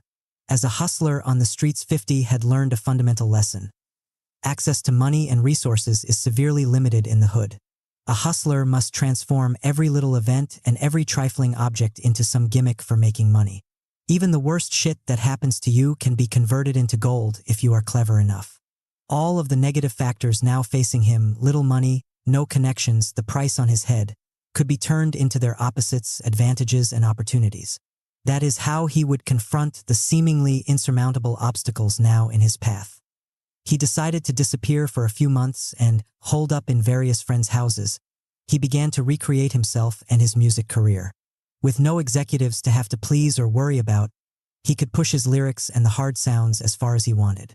His voice had changed as a result of the pieces of bullets still lodged in his tongue. It now had a hiss. It was still painful for him to move his mouth, so he had to rap more slowly. Instead of trying to normalize and retrain his voice, he determined to turn it into a virtue. His new style of rapping would be more deliberate and menacing. That hiss would remind listeners of the bullet that had gone through his jaw. He would play all of that up. In the summer of 2001, just as people had begun to forget about him, 50 suddenly released his first song to the streets. It was called Fuck You, the title and the lyrics summarizing how he felt about his killers and everyone who wanted him to go away. Just putting out the song was message enough. He was defying his assassins openly and publicly. 50 was back, and to shut him up they would have to finish the job. The palpable anger in his voice and the hard-driving sound of the song made it a sensation on the streets. It also came with an added punch. Because he seemed to be inviting more violence, the public had to grab up everything he produced before he was killed. The life and death angle made for a compelling spectacle. Now the songs started to pour out of him. He fed off all the anger he felt and the doubts people had had about him. He was also consumed with a sense of urgency. This was his last chance to make it, and so he worked night and day. 50's mixtapes began to hit the street at a furious pace. Soon he realized the greatest advantage he possessed in this campaign, the feeling that he had already hit bottom and had nothing to lose. He could attack the record industry and poke fun at its timidity. He could pirate the most popular songs on the radio and put his own lyrics over them to create wicked parodies. He didn't care about the consequences. And the further he took this, the more his audiences responded. They loved the transgressive edge to it. It was like a crusade against all the fake crap on the radio, and to listen to 50 was to participate in the cause. On and on he went, transforming every conceivable negative into a positive. To compensate for the lack of money to distribute his mixtapes far and wide, he decided to encourage bootleggers to pirate his tracks and spread his music around like a virus. With the price still on his head, he could not give concerts or do any kind of public promotion. But somehow he turned even this into a marketing device. Hearing his music everywhere but not being able to see him only added to the mystique and the attention people paid to him. Rumors and word of mouth helped form a kind of 50 mythology. He made himself even scarcer to feed this process. The momentum now was devastating. You could not go far in New York without hearing his music blasted from some corner. Soon one of his mixtapes reached the ears of Eminem, who decided this was the future of hip-hop and quickly signed 50 in early 2003 to his and Drive Dre's label, Shady Aftermath, completing one of the most rapid and remarkable turnarounds in fortune in modern times. The fearless approach. Every negative is a positive. The bad things that happen to me, I somehow make them good. That means you can't do anything to hurt me. 50 Cent. Events in life are not negative or positive. They are completely neutral. The universe does not care about your fate. It is indifferent to the violence that may hit you or to death itself. Things merely happen to you. It is your mind that chooses to interpret them as negative or positive. And because you have layers of fear that dwell deep within you, your natural tendency is to interpret temporary obstacles in your path as something larger, setbacks and crises. In such a frame of mind, you exaggerate the dangers. If someone attacks and harms you in some way, you focus on the money or position you have lost in the battle, the negative publicity, or the harsh emotions that have been churned up. This causes you to grow cautious, to retreat, hoping to spare yourself more of these negative things. It is a time, you tell yourself, to lay low and wait for things to get better. You need calmness and security. What you do not realize is that you are inadvertently making the situation worse. Your rival only gets stronger as you sit back. The negative publicity becomes firmly associated with you. Being conservative turns into a habit that carries over into less difficult moments. It becomes harder and harder to move to the offensive. In essence, you have chosen to cast life's inevitable twists of fortune as hardships, giving them a weight and endurance they do not deserve. What you need to do, as 50 discovered, is take the opposite approach.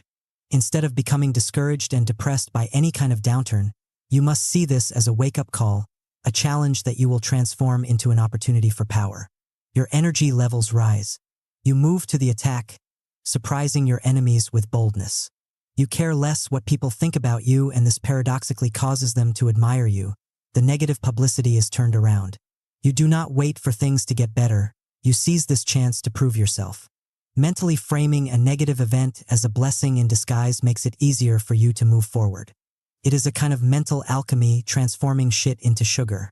Understand, we live in a society of relative prosperity, but in many ways this turns out to be a detriment to our spirit. We come to feel that we naturally deserve good things, that we have certain privileges due to us. When setbacks occur, it is almost a personal affront or punishment. How could this have happened? We ask. We either blame other people or we blame ourselves. In both cases, we lose valuable time and become unnecessarily emotional. In places like the hood or in any kind of materially impoverished environment, the response to hardship is much different. Their bad things happening assume a kind of normality. They are part of daily life. The hustler thinks, I must make the most of what I have, even the bad stuff, because things are not going to get better on their own. It is foolish to wait. Tomorrow may bring even worse shit. If 50 had waited, as he had been counseled, he would be just another rapper who had had a moment of success and then faded quickly away. The hood would have consumed him. This hustler mindset is more realistic and effective. The truth is that life is by nature harsh and competitive.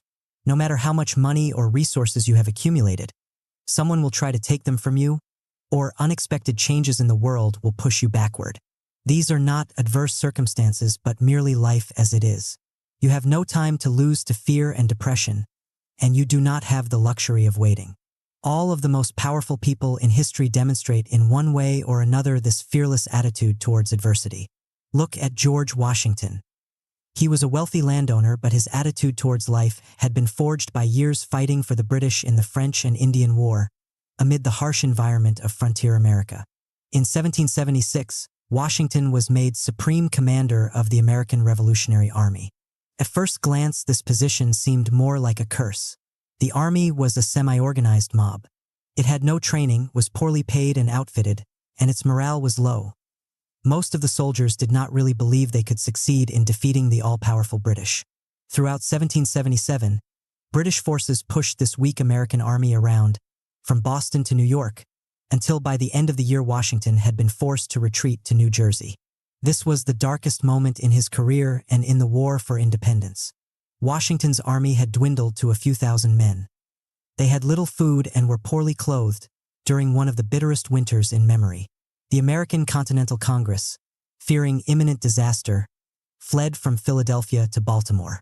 Assessing this situation, a cautious leader would have chosen to wait out the winter, muster more troops, and hope for some change in fortune. But Washington had a different mindset. As he perceived it, his army would be considered by the British as too weak to pose any threat. Being small, his army could move without the enemy's knowledge and launch an attack that was all the more surprising for coming out of nowhere. Moving to the attack would excite the troops and gain some much-needed positive publicity. Thinking in this manner, he decided to lead a raid on an enemy garrison in Trenton, which proved to be a great success. He followed this up with an attack on British supplies at Princeton. These daring victories captivated the American public. Confidence had been restored in Washington as a leader and the American army as a legitimate force. From then on, Washington waged a guerrilla-style war, wearing out the British with the great distances they had to cover. Everything was turned around. Lack of funds and experience led to a more creative way of fighting. The smallness of his forces allowed him to torment the enemy with fluid maneuvering over rough terrain. At no point did he decide to wait for more troops or more money or better circumstances. He went continually on the attack with what he had. It was a campaign of supreme fearlessness, in which all negatives were converted into advantages. This is a common occurrence in history. Almost all great military and political triumphs are preceded by some kind of crisis. That is because a substantial victory can only come out of a moment of danger and attack. Without these moments, leaders are never challenged, never get to prove themselves. If the path is too smooth, they grow arrogant and make a fatal mistake. The fearless types require some kind of adversity against which they can measure themselves. The tenseness of such dark moments brings out their creativity and urgency, making them rise to the occasion and turn the tide of fortune from defeat to a great victory. You must adopt an attitude that is the opposite to how most people think and operate. When things are going well, that is precisely when you must be concerned and vigilant. You know it will not last and you will not be caught unprepared. When things are going badly, that is when you are most encouraged and fearless. Finally, you have material for a powerful reversal, a chance to prove yourself. It is only out of danger and difficulty that you can rise at all. By simply embracing the moment as something positive and necessary, you have already converted it into gold. Keys to fearlessness. And nooks all over the earth sit men who are waiting, scarcely knowing in what way they are waiting, much less that they are waiting in vain. Occasionally the call that awakens, that accident which gives the permission to act, comes too late, when the best youth and strength for action has already been used up by sitting still, and many have found to their horror when they leaped up, that their limbs had gone to sleep and their spirit had become too heavy. It is too late, they said to themselves, having lost their faith in themselves and henceforth forever useless. Friedrich Nietzsche. Our minds possess powers we have not even begun to tap into. These powers come from a mix of heightened concentration, energy, and ingenuity in the face of obstacles. Each of us has the capacity to develop these powers, but first we have to be aware of their existence. This is difficult, however, in a culture that emphasizes material means, technology, money, connections as the answer to everything. We place unnecessary limits on what the mind can accomplish, and that becomes our reality. Look at our concept of opportunity and you will see this in its clearest light. According to conventional wisdom, an opportunity is something that exists out there in the world. If it comes our way and we seize it, it brings us money and power. This could be a particular job, the perfect fit for us. It could be a chance to create or join a new venture. Could be meeting the appropriate person. In any event, it depends on being at the right place at the right time and having the proper skills to take advantage of this propitious moment. We generally believe there are only a few such golden chances in life, and most of us are waiting for them to cross our path. This concept is extremely limited in scope. It makes us dependent on outside forces. It stems from a fearful, passive attitude towards life that is counterproductive. It constrains our minds to a small circle of possibility. The truth is that for the human mind, everything that crosses its path can be a potential tool for power and expansion. Many of us have had the following experience. We find ourselves in an urgent, difficult situation. Perhaps we have to get something done in an impossibly short amount of time, or someone we had counted on for help does not come through, or we are in a foreign land and must suddenly fend for ourselves. In these situations, necessity crowds in on us. We have to get work done and figure out problems quickly, or we suffer immediate consequences. What usually happens is that our minds snap to attention. We find the necessary energy because we have to. We pay attention to details that normally elude us, because they might spell the difference between success and failure, life and death. We are surprised at how inventive we become. It is at such moments that we get a glimpse of that potential mental power within us that generally lies untapped. If only we could have such a spirit and attitude in everyday life. This attitude is what we shall call opportunism. True opportunists do not require urgent, stressful circumstances to become alert and inventive. They operate this way on a daily basis.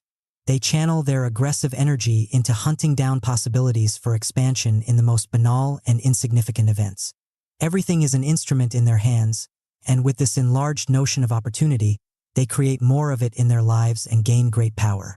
Perhaps the greatest opportunist in history is Napoleon Bonaparte. Nothing escaped his attention.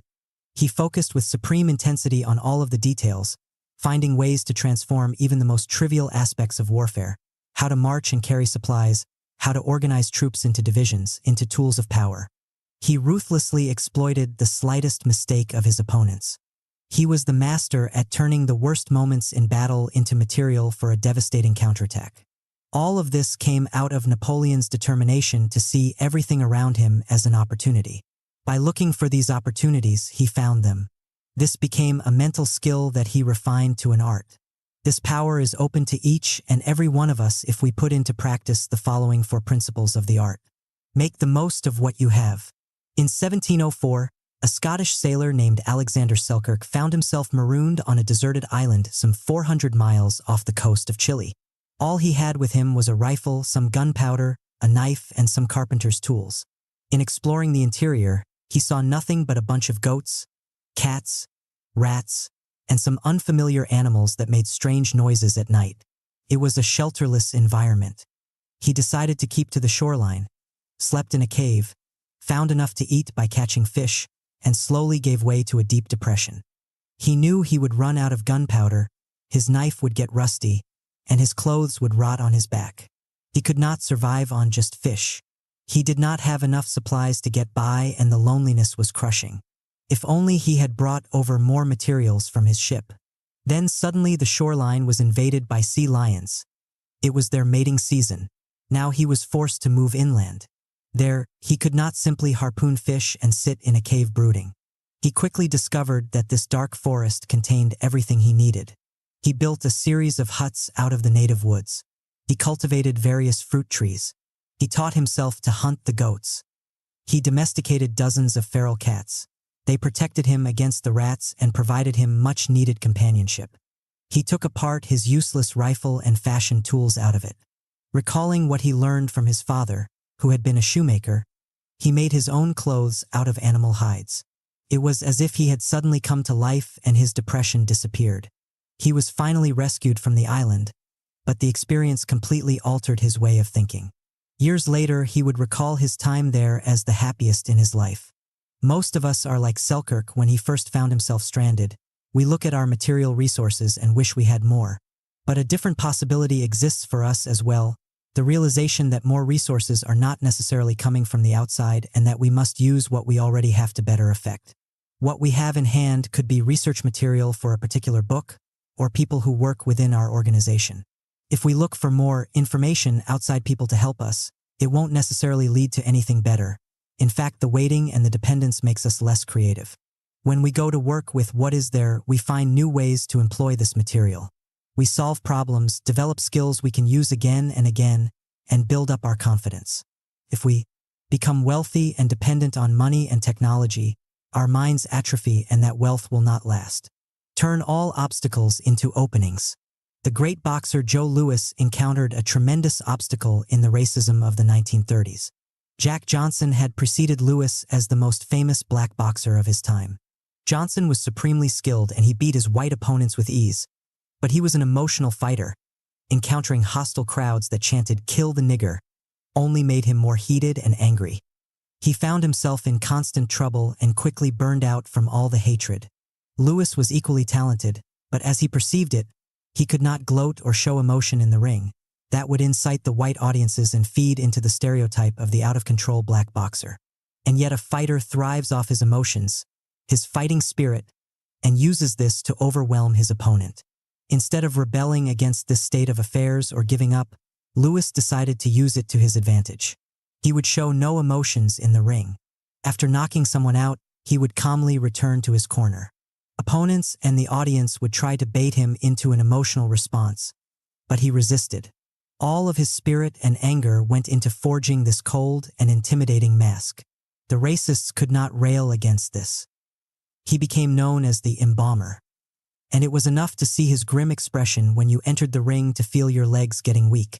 In essence, Louis turned this obstacle into his greatest strength. An opportunist in life sees all hindrances as instruments for power. The reason is simple. Negative energy that comes at you in some form is energy that can be turned around to defeat an opponent and lift you up. When there is no such energy, there is nothing to react or push against. It is harder to motivate yourself. Enemies that hit you have opened themselves up to a counterattack in which you control the timing and the dynamic. If bad publicity comes your way, think of it as a form of negative attention that you can easily reframe for your purposes. You can seem contrite or rebellious, whatever will stir up your base. If you ignore it, you look guilty. If you fight it, you seem defensive. If you go with it and channel it in your direction, you have turned it into an opportunity for positive attention. In general, obstacles force your mind to focus and find ways around them. They heighten your mental powers and should be welcomed. Look for turning points. Opportunities exist in any field of tension. Heated competition, anxiety, chaotic situations. Something important is going on, and if you are able to determine the underlying cause, you can create for yourself a powerful opportunity. Look for any sudden successes or failures in the business world that people find hard to explain. These are often indications of shifts going on under the surface. Perhaps someone has inadvertently hit upon a new model for doing things, and you must analyze this. Examine the greatest anxieties of those on the inside of any business or industry. Deep changes going on usually register as fear to those who do not know how to deal with them. You can be the first to exploit such changes for positive purposes. Keep your eye out for any kind of shifts in tastes or values.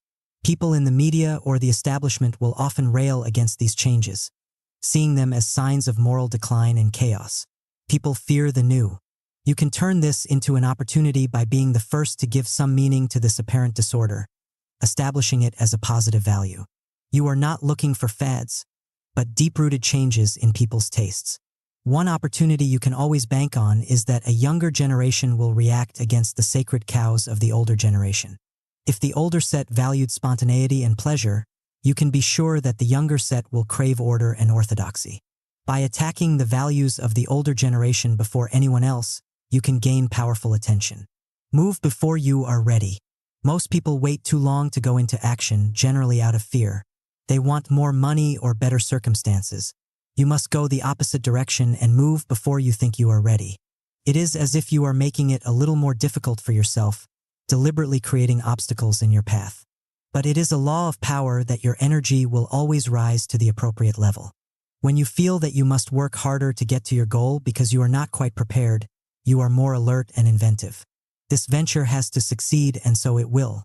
This has been the way of powerful people from ancient to modern times. When Julius Caesar was faced with the greatest decision of his life, whether to move against Pompey and initiate a civil war or wait for a better moment, he stood at the Rubicon River that separated Gaul from Italy, with only the smallest of forces. Although it seemed insanity to his lieutenants, he judged the moment right.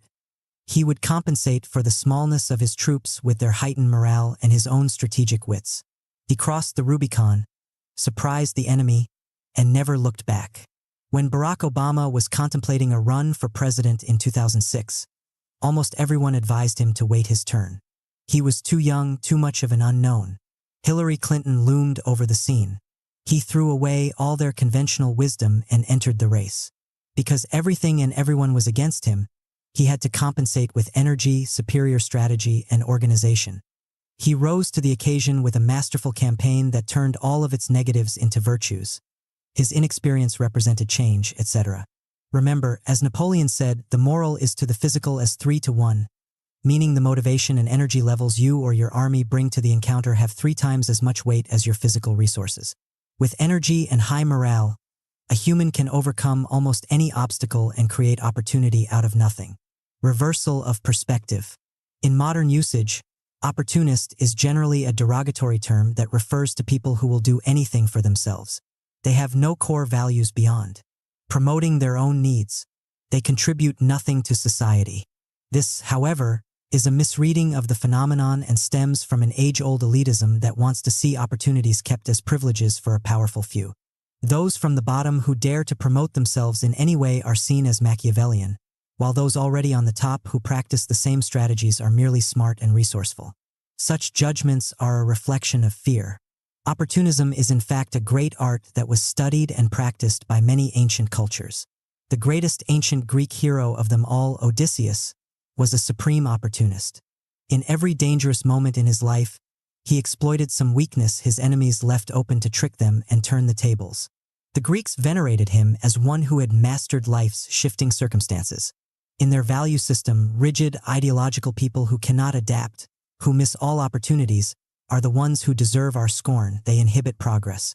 Opportunism comes with a belief system that is eminently positive and powerful, one known to the Stoic philosophers of ancient Rome as amor fati, or love of fate. In this philosophy, every event is seen as fated to occur. When you complain and rail against circumstances, you fall out of balance with the natural state of things. You wish things were different. What you must do instead is accept the fact that all events occur for a reason, and that it is within your capacity to see this reason as positive. Marcus Aurelius compared this to a fire that consumes everything in its path. All circumstances become consumed in your mental heat and converted into opportunities. A man or woman who believes this cannot be hurt by anything or anyone. Without doubt, princes become great when they overcome difficulties and hurdles put in their path. When fortune wants to advance a new prince, she creates enemies for him, making them launch campaigns against him so that he is compelled to overcome them and climb higher on the ladder that they have brought him. Therefore, many judge that a wise prince must skillfully fan some enmity whenever the opportunity arises, so that in crushing it he will increase his standing. Niccolò Machiavelli. Chapter 4. Keep moving, calculated momentum. In the present, there is constant change and so much we cannot control. If you try to micromanage it all, you lose even greater control in the long run. The answer is to let go and move with the chaos that presents itself to you. From within it, you will find endless opportunities that elude most people. Don't give others the chance to pin you down. Keep moving and changing your appearances to fit the environment. If you encounter walls or boundaries, slip around them. Do not let anything disrupt your flow. The hustlers flow. The old musicians stay where they are and become like museum pieces under glass. Safe, easy to understand, playing that tired old shit over and over again. Bebop was about change, about evolution. IT wasn't about standing still and becoming safe. If anybody wants to keep creating, they have to be about change. Miles Davis. When Curtis Jackson first started hustling in the late 1980s, it was a chaotic world that he entered. Crack cocaine had hit the streets and turned everything upside down. Now the corner hustler was unleashed. Moving to wherever there was money to be made, this new breed of drug dealer had to contend with hundreds of scheming rivals, the erratic drug addicts, the old-style gang leaders who were trying to muscle their way back into the business, and the police who swarmed over the area. It was like the Wild West out there. Every man for himself, making up his own rules as he went along. Some couldn't stand this. They wanted structure, somebody to tell them when to get up and get to work. They didn't last too long in this new order. Others thrived on all the anarchy and freedom. Curtis was of the latter variety. Then one day everything changed. An old-style gangster nicknamed the Godfather made a play for control over the drug traffic of Southside Queens, and he succeeded. He installed his son Jermaine in Curtis's neighborhood, and the son quickly laid down the law. The family was there to bring order to the business. Jermaine would be selling these purple top capsules for a cheap price. It would be one size fits all, his capsules or nothing. Nobody could compete with his prices, and any hustler that tried to defy him would be intimidated into submission. They were now all working for Jermaine. Curtis found this hard to accept. He did not like any kind of authority. He kept trying to get around Jermaine's tight grip on the area by selling his own stuff on the sly, but Jermaine and his team of enforcers kept catching him. Finally, they inflicted a good beating on him, and he decided it would be wise to surrender. For the time being, Jermaine liked Curtis's independent spirit and decided to take the youth under his wing, schooling him on what he was up to. He had done some time in prison and had studied business and economics there. He was going to run the crack cocaine business according to a model inspired by some of the more successful corporations in America. He aimed for control of the local drug business through cheap prices and a complete monopoly on traffic. That was the evolution of all successful enterprises, even the new ones such as Microsoft. He personally hated all the disorder on the streets. It was bad for business and made him uneasy. One day he drove by in his red Ferrari and invited Curtis to come along for a ride. He drove to the nearby Baisley projects, which were controlled back then by the Pharaohs, a gang that was heavily invested in the crack trade and notorious for its violent ways. Curtis watched, with growing discomfort, as Jermaine explained to its leaders his plan for the neighborhood. He couldn't have freelancers and gangs operating on the margins of his empire. The Pharaohs would have to fall in line as well, but he'd find a way to make it profitable for them. The man's arrogance was increasing by the day. Perhaps he would follow this visit up with some violent act to show the pharaohs he meant what he said. But Curtis had a real bad feeling from that afternoon. Over the next few days, he did whatever he could to avoid running into Jermaine. Sure enough, a week later Jermaine was shot in the head and killed in one of the back alleyways of the hood. Everyone knew who did it and why. In the months to come, Curtis thought long and hard about what had happened. A part of him had identified with Jermaine. He too had great ambitions and wanted to forge some kind of empire within the hood. With all the competition on the streets, this could never be an easy task. It was natural then for someone like Jermaine to decide that the only way to create this empire was through force and the buildup of a monopoly. But such an effort was futile. Even if he had lasted longer, there were too many people operating on the fringes who resented his takeover and would have done whatever they could to sabotage him. The fiends would have grown tired of his one-size-fits-all approach. They liked variety, even if it was only in the color of the capsules. The police would have taken notice of his large operation and tried to break it up. Jermaine had been living in the past, in ideas cooked up in prison in the 1970s, the grand era of the drug lord. Time had passed him by, and in the ruthless dynamic of the hood, he paid for this with his life. What was needed was a new skill set, a different mentality for handling the chaos. And Curtis would be the hustler to develop these skills to the maximum. For this purpose, he let go of any desire to dominate an area with one large operation. Instead, he started experimenting with 4 or 5 hustles at the same time. Inevitably, one of the angles would work and pay for all the others. He made sure he always had options, room to move in case the police pushed in and cut off one of his access routes. He interacted with the fiends, looking for any changes in their tastes and ways he could appeal to them with some new marketing scheme. He let those who worked for him do things on their own time as long as they produced results. He wanted as little friction as possible. He never stayed tied to one venture, one partner, or one way of doing things for very long. He kept moving. The chaos of the streets was part of his flow, something he learned to exploit by working from within it. Operating this way, he slowly accumulated the kind of hustling empire that could surpass what even Jermaine had attempted. In 2003, Curtis, now known as 50 Cent, found himself thrust into corporate America, working within Interscope Records and dealing with the growing number of businesses that wanted to ally themselves with him.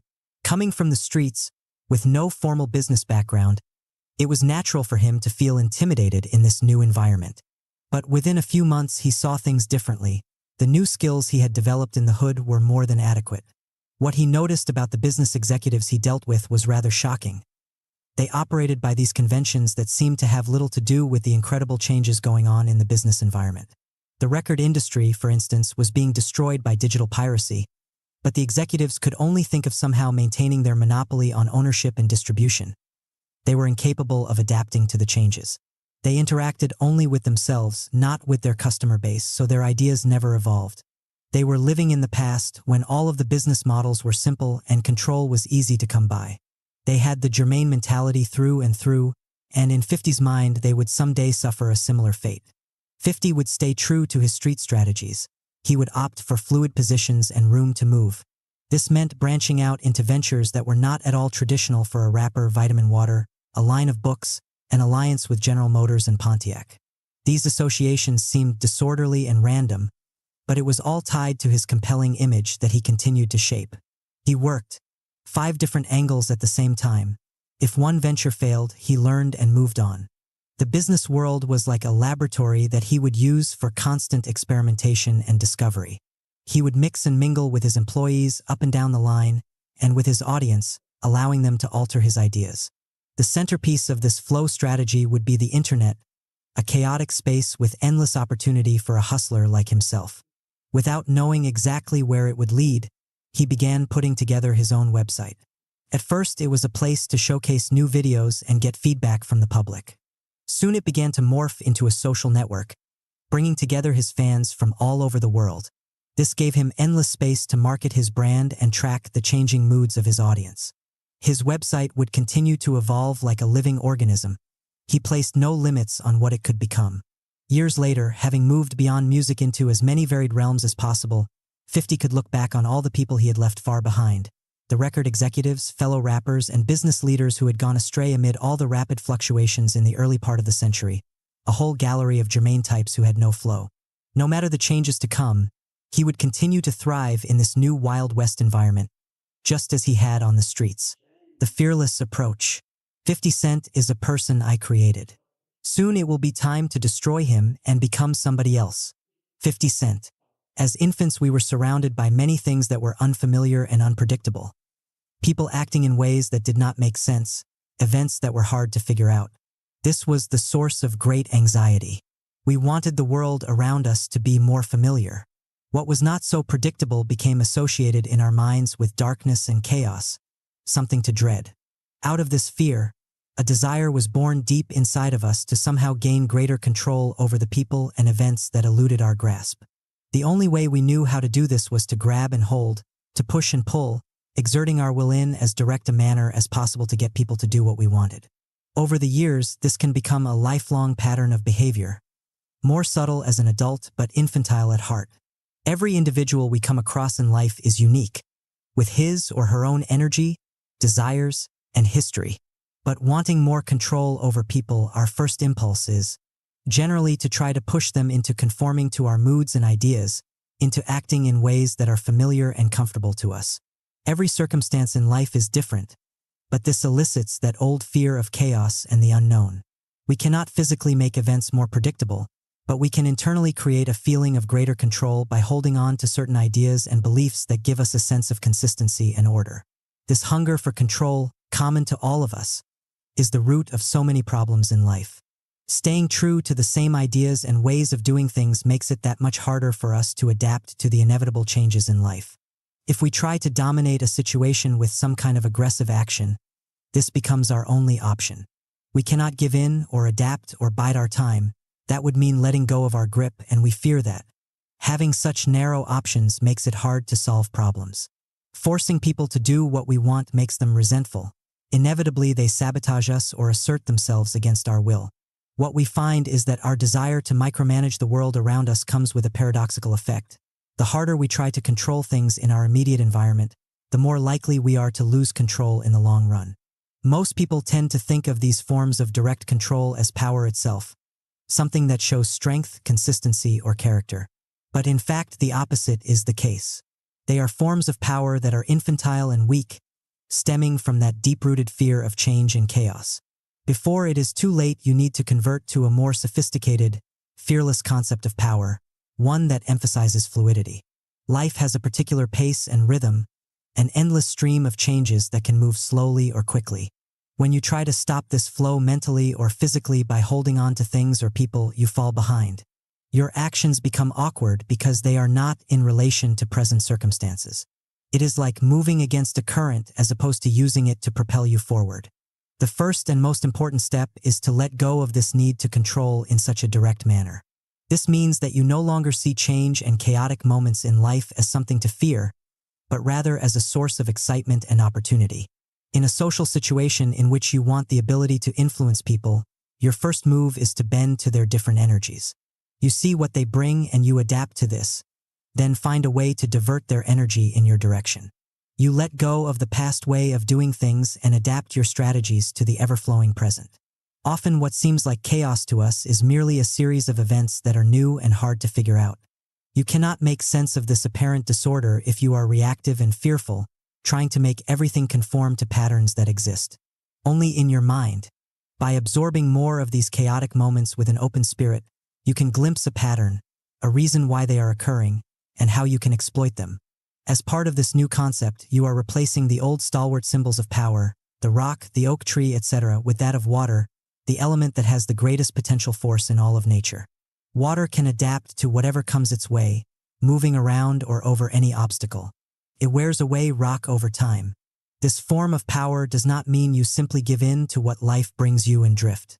It means that you channel the flow of events in your direction, letting this add to the force of your actions and giving you powerful momentum. In places like the hood, the concept of flow is more developed than elsewhere. In such an environment, obstacles are everywhere. Those who live there cannot move and make a good living beyond the confines of the hood. If they try to control too many things and become aggressive, they tend to make their lives harder and shorter. The violence they initiate only comes back at them with equal force. With so many physical limitations, hustlers have learned to develop mental freedom. They cannot let their minds be bothered by all these hindrances.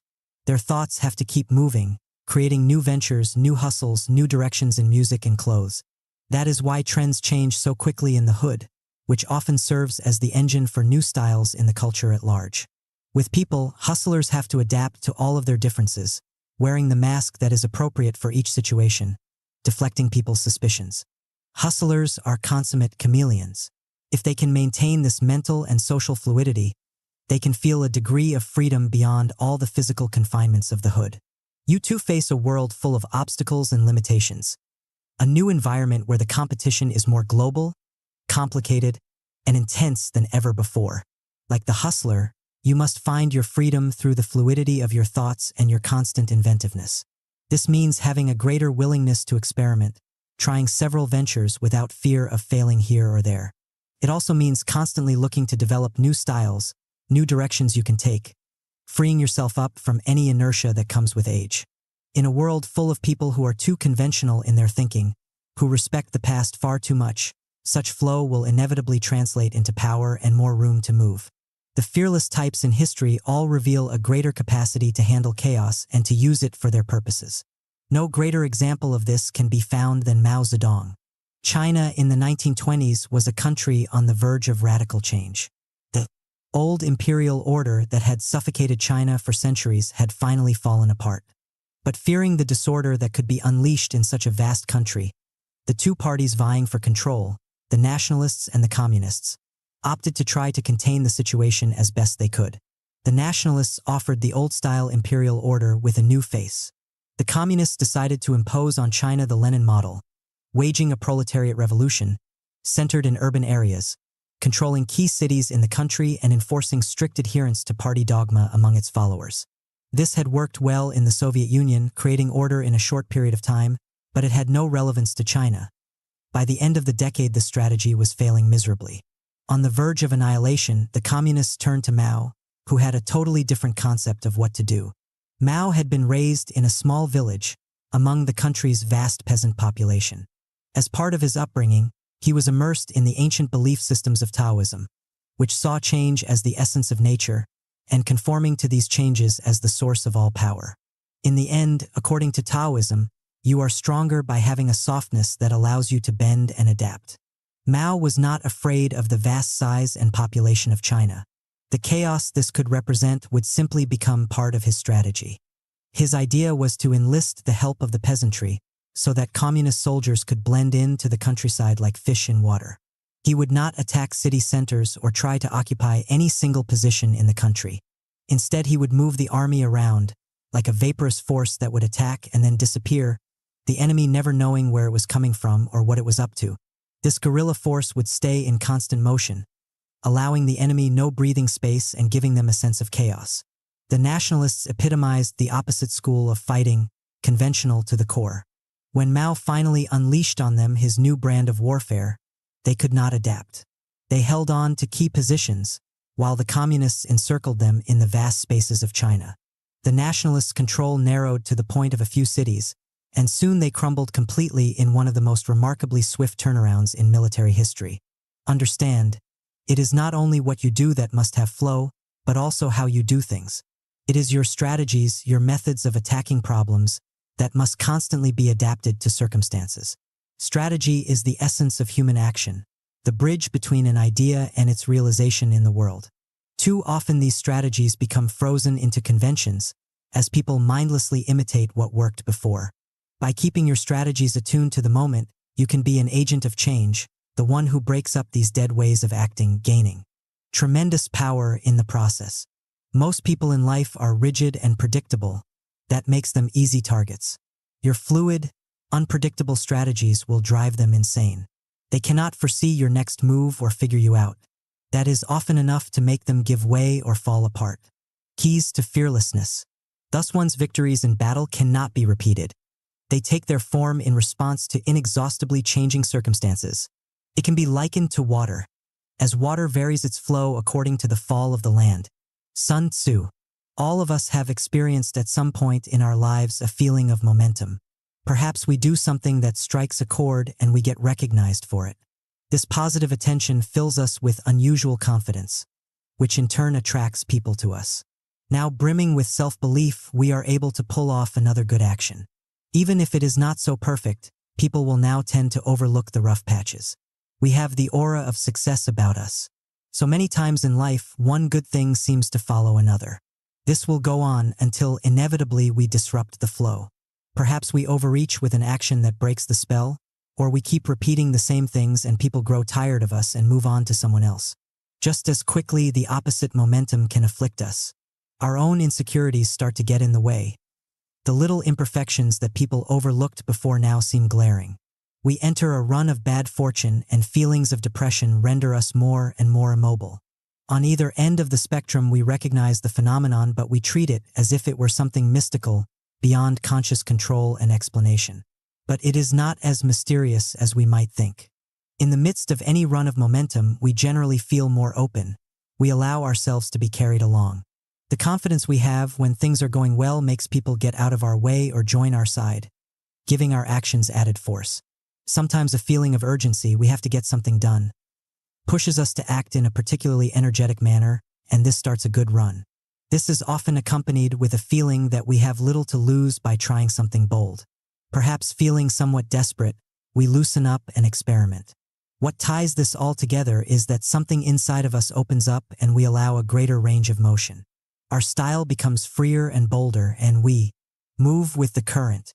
On the other hand, when a run of momentum ends, it is usually from something we do, a kind of unconscious self-sabotage. We react against this loosening up out of some fear of where it could lead us. We become conservative and the flow of energy stops, slowly reversing itself into stasis and depression. In many ways, we are the ones in control of this phenomenon, but it does not operate on a conscious enough level. Understand, momentum in life comes from increased fluidity, a willingness to try more, to move in a less constricted fashion.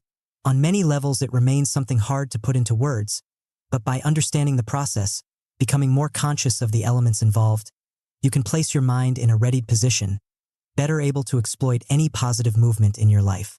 Call this calculated momentum. For this purpose, you must practice and master the following 4 types of flow. Mental flow.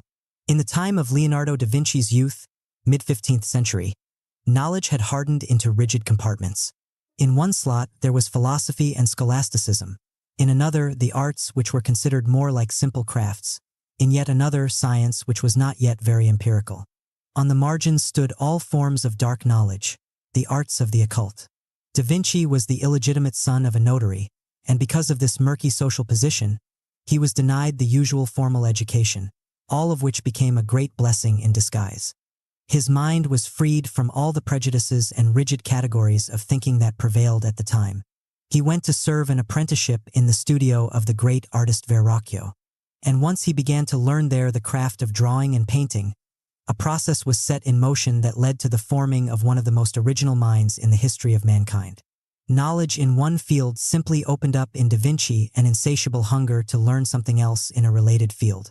The study of painting led to that of design in general, which led to an interest in architecture. From there he flowed to studying engineering, making war machines and strategy, observing animals and the mechanics of motion that could be applied to technology, studying birds and aerodynamics, the anatomy of animals and humans, the relationship between emotions and physiology, and on and on.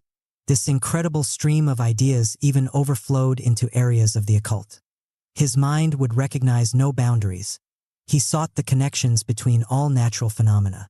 In this sense, he was ahead of his time and the first real Renaissance man. His discoveries in various fields had a momentum, the intensity of one leading to another. Many could not understand him and thought he was eccentric, even erratic.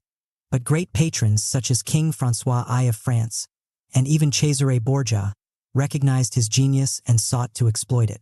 Today we have regressed to a point that resembles the pre-Renaissance.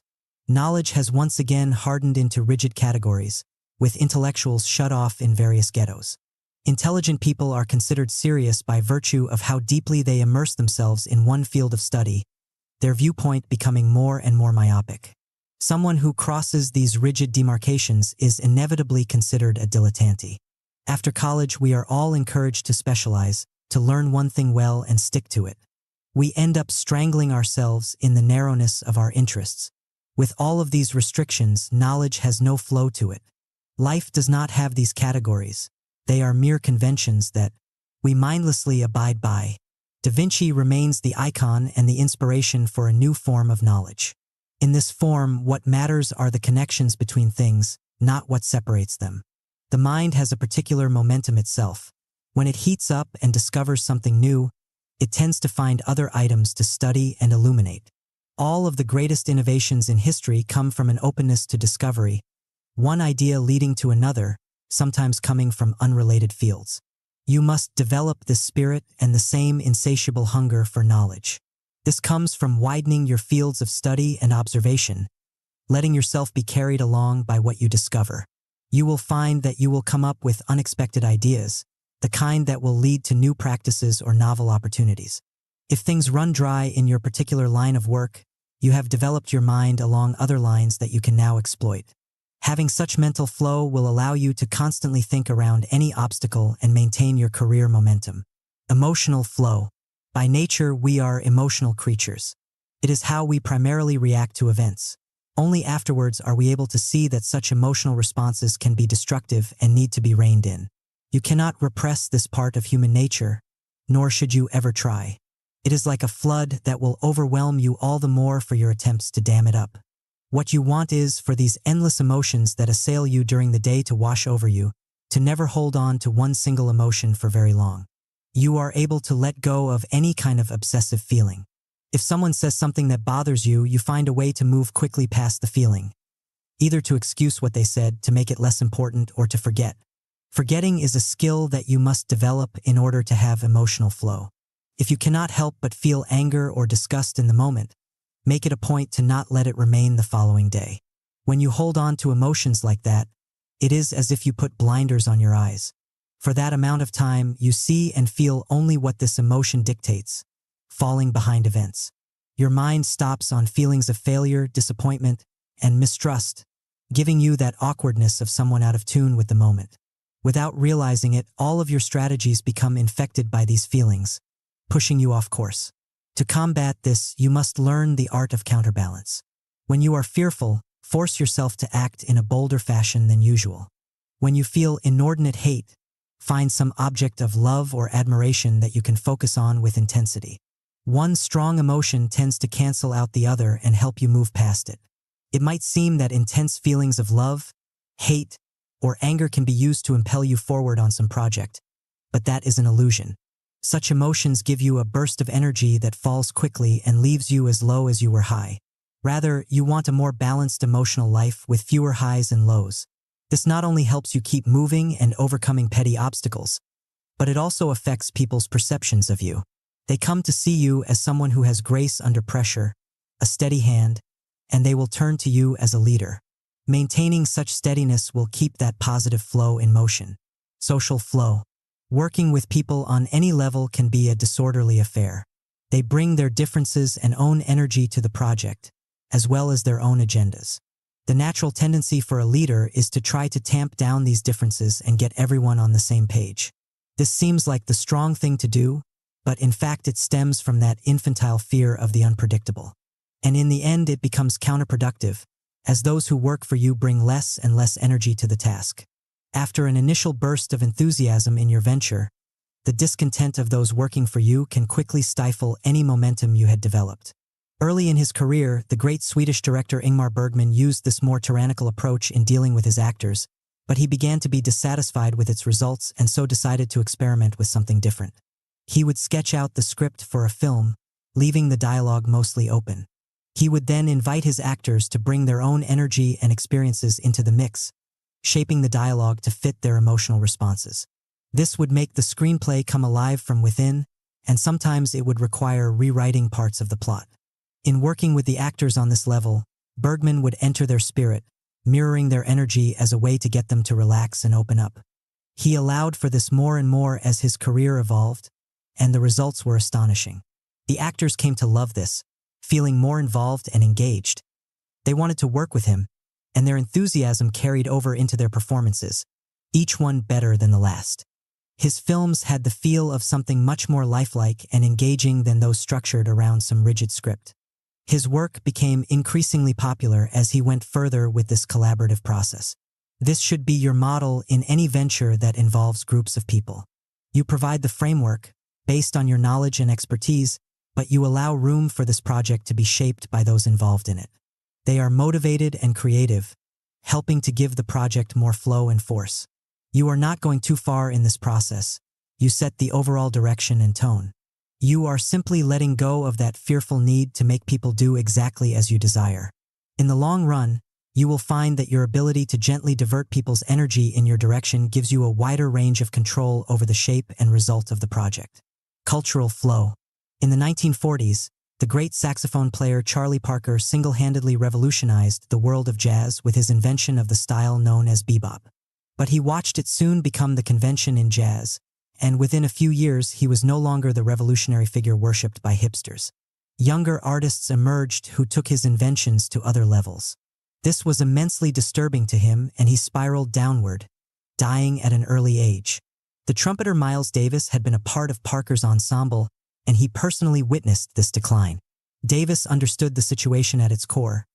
Jazz was an incredibly fluid form of music that underwent tremendous changes in style in short periods of time. Because America did not honor or take care of its black musicians, the ones who found themselves surpassed by a new trend had to suffer a terrible fate, like Parker. His solution was to never settle on one style. Every 4 years or so, he would radically reinvent his sound. His audiences would have to catch up with the changes, and most often they did. It soon became a self-fulfilling prophecy, as he was seen as someone who had his finger on the latest trend, and his new sound would be studied and emulated.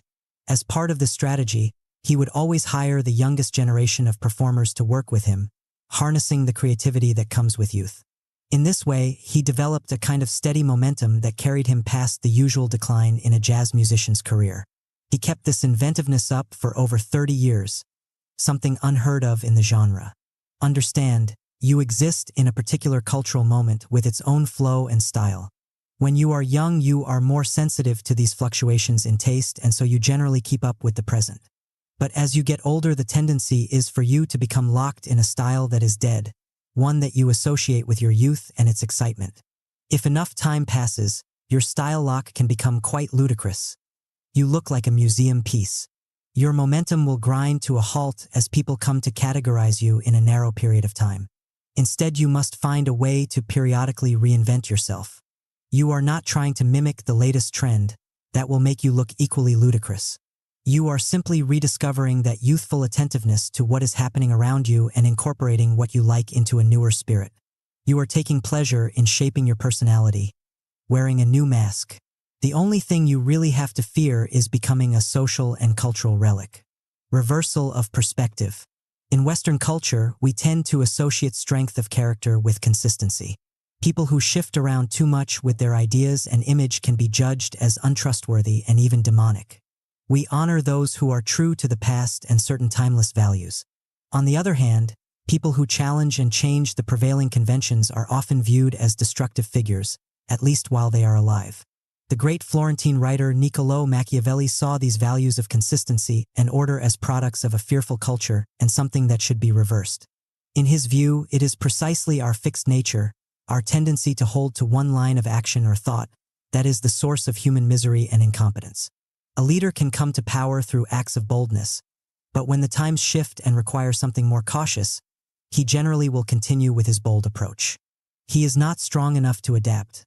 He is a prisoner of his fixed nature. What raised him above others then becomes the source of his downfall. True figures of power, as Machiavelli saw it, would be people who could shape their own character, call up the qualities that were necessary for the moment, and know how to bend to circumstance. Those who remain true to some idea or value without self-examination often prove to be the worst tyrants in life. They make others conform to dead concepts. They are negative forces, holding back the change that is necessary for any culture to evolve and prosper. This is how you must operate. You actively work to overcome this fixed nature, deliberately trying a different approach and style than your usual one, to get a sense of a different possibility. You come to view periods of stability and order with mistrust. Something isn't moving in your life and in your mind. On the other hand, moments of change and apparent chaos are what you thrive on.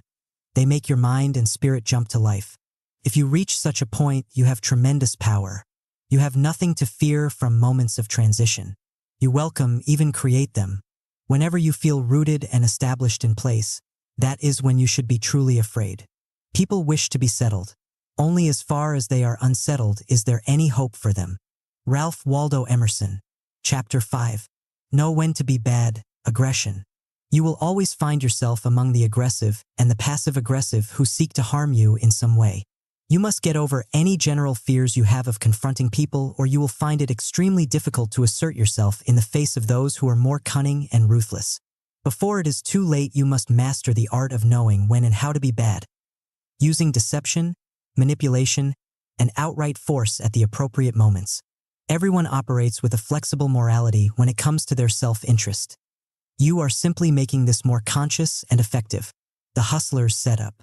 He hustler's every waking hour is lived with both the practical and the subconscious knowledge that if he ever relaxes, if he ever slows down, the other hungry, restless foxes, ferrets, wolves, and vultures out there with him won't hesitate to make him their prey. Malcolm X. In the summer of 1994, Curtis Jackson returned to Southside Queens after having served some time in a rehabilitation program for drug offenders. And to his surprise, in the year he had been away, the hustling game had dramatically changed. The streets were now more crowded than ever with dealers trying to make some money in the crack cocaine trade. Having grown weary over the heated rivalries and violence of the past 8 years, the hustlers had settled into a system where each would have his own corner or two.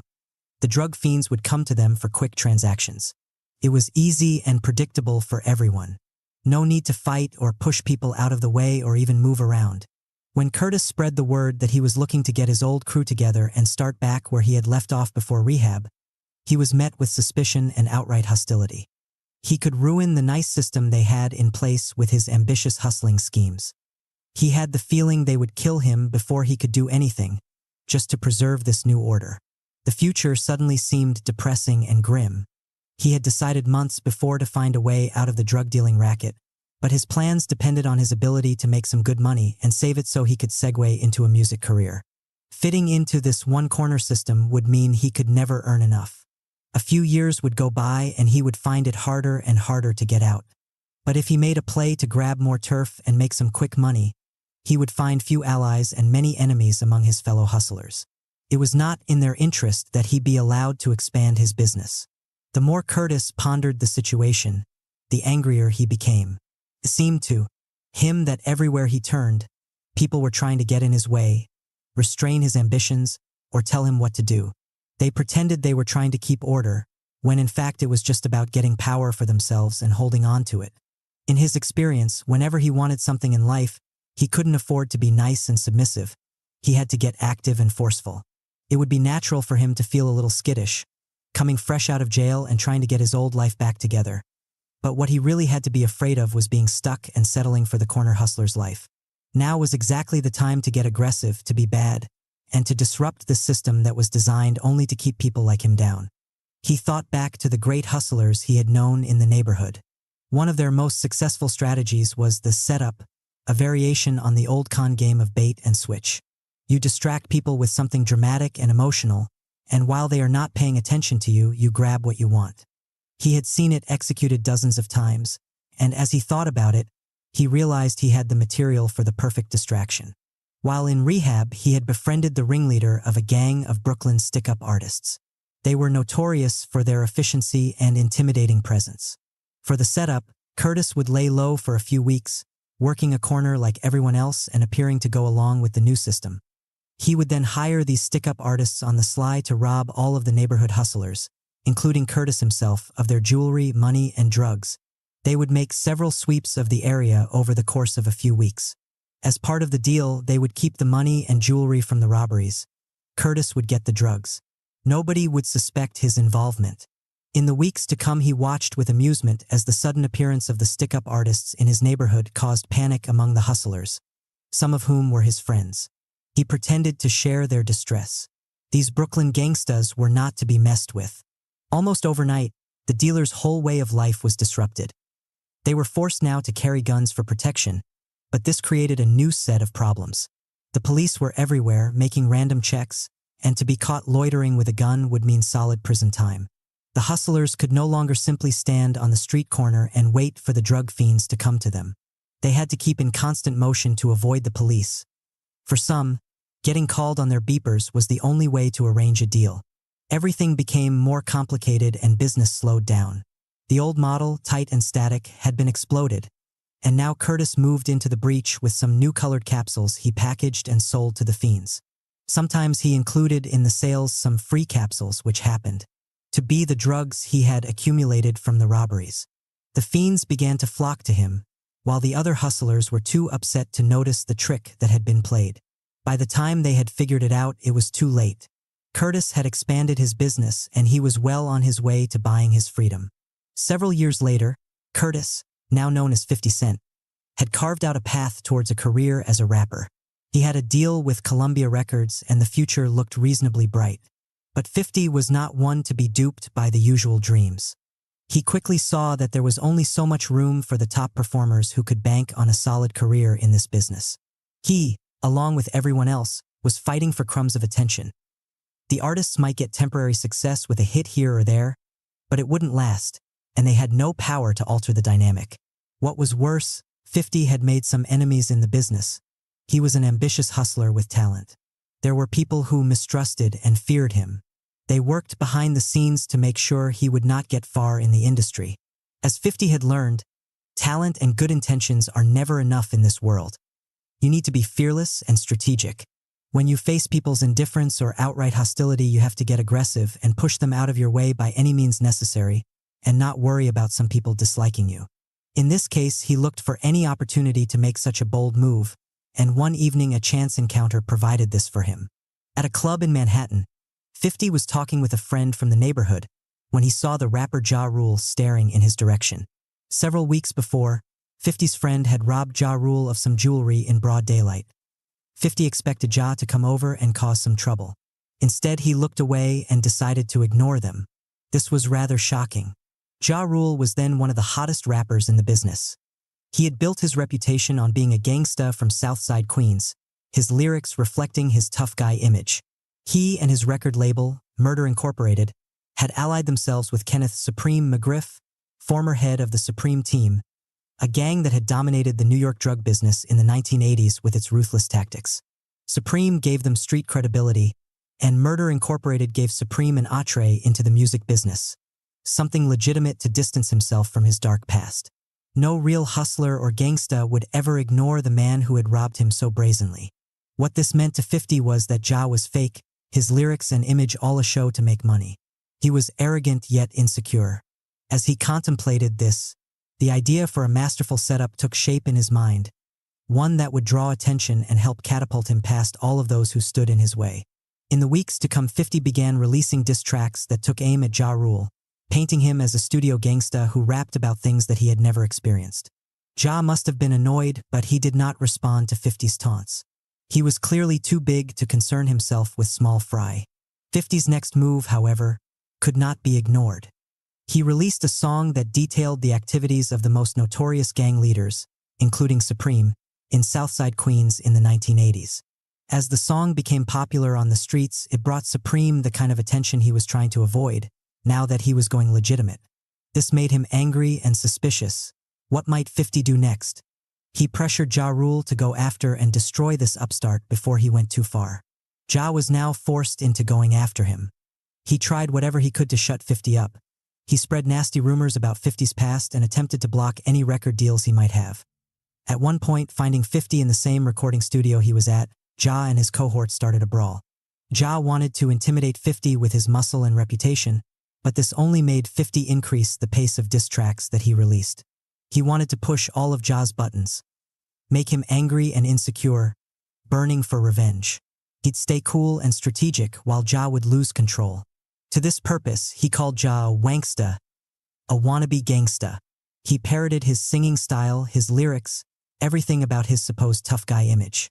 The songs were hard-driving, biting, and humorous. Slowly but surely, Ja became more and more furious as these songs made it to the radio and journalists peppered him with questions about 50. He had to prove his toughness, that he was no wanksta, so he released his own diss tracks. These songs were not witty, however, only violent and vicious. Without realizing it, he had become defensive and not very entertaining. 50's first record came out at about the same time as one of Ja's, and its sales far eclipsed those of his rivals. Now he was the star and Ja began to fade from the scene.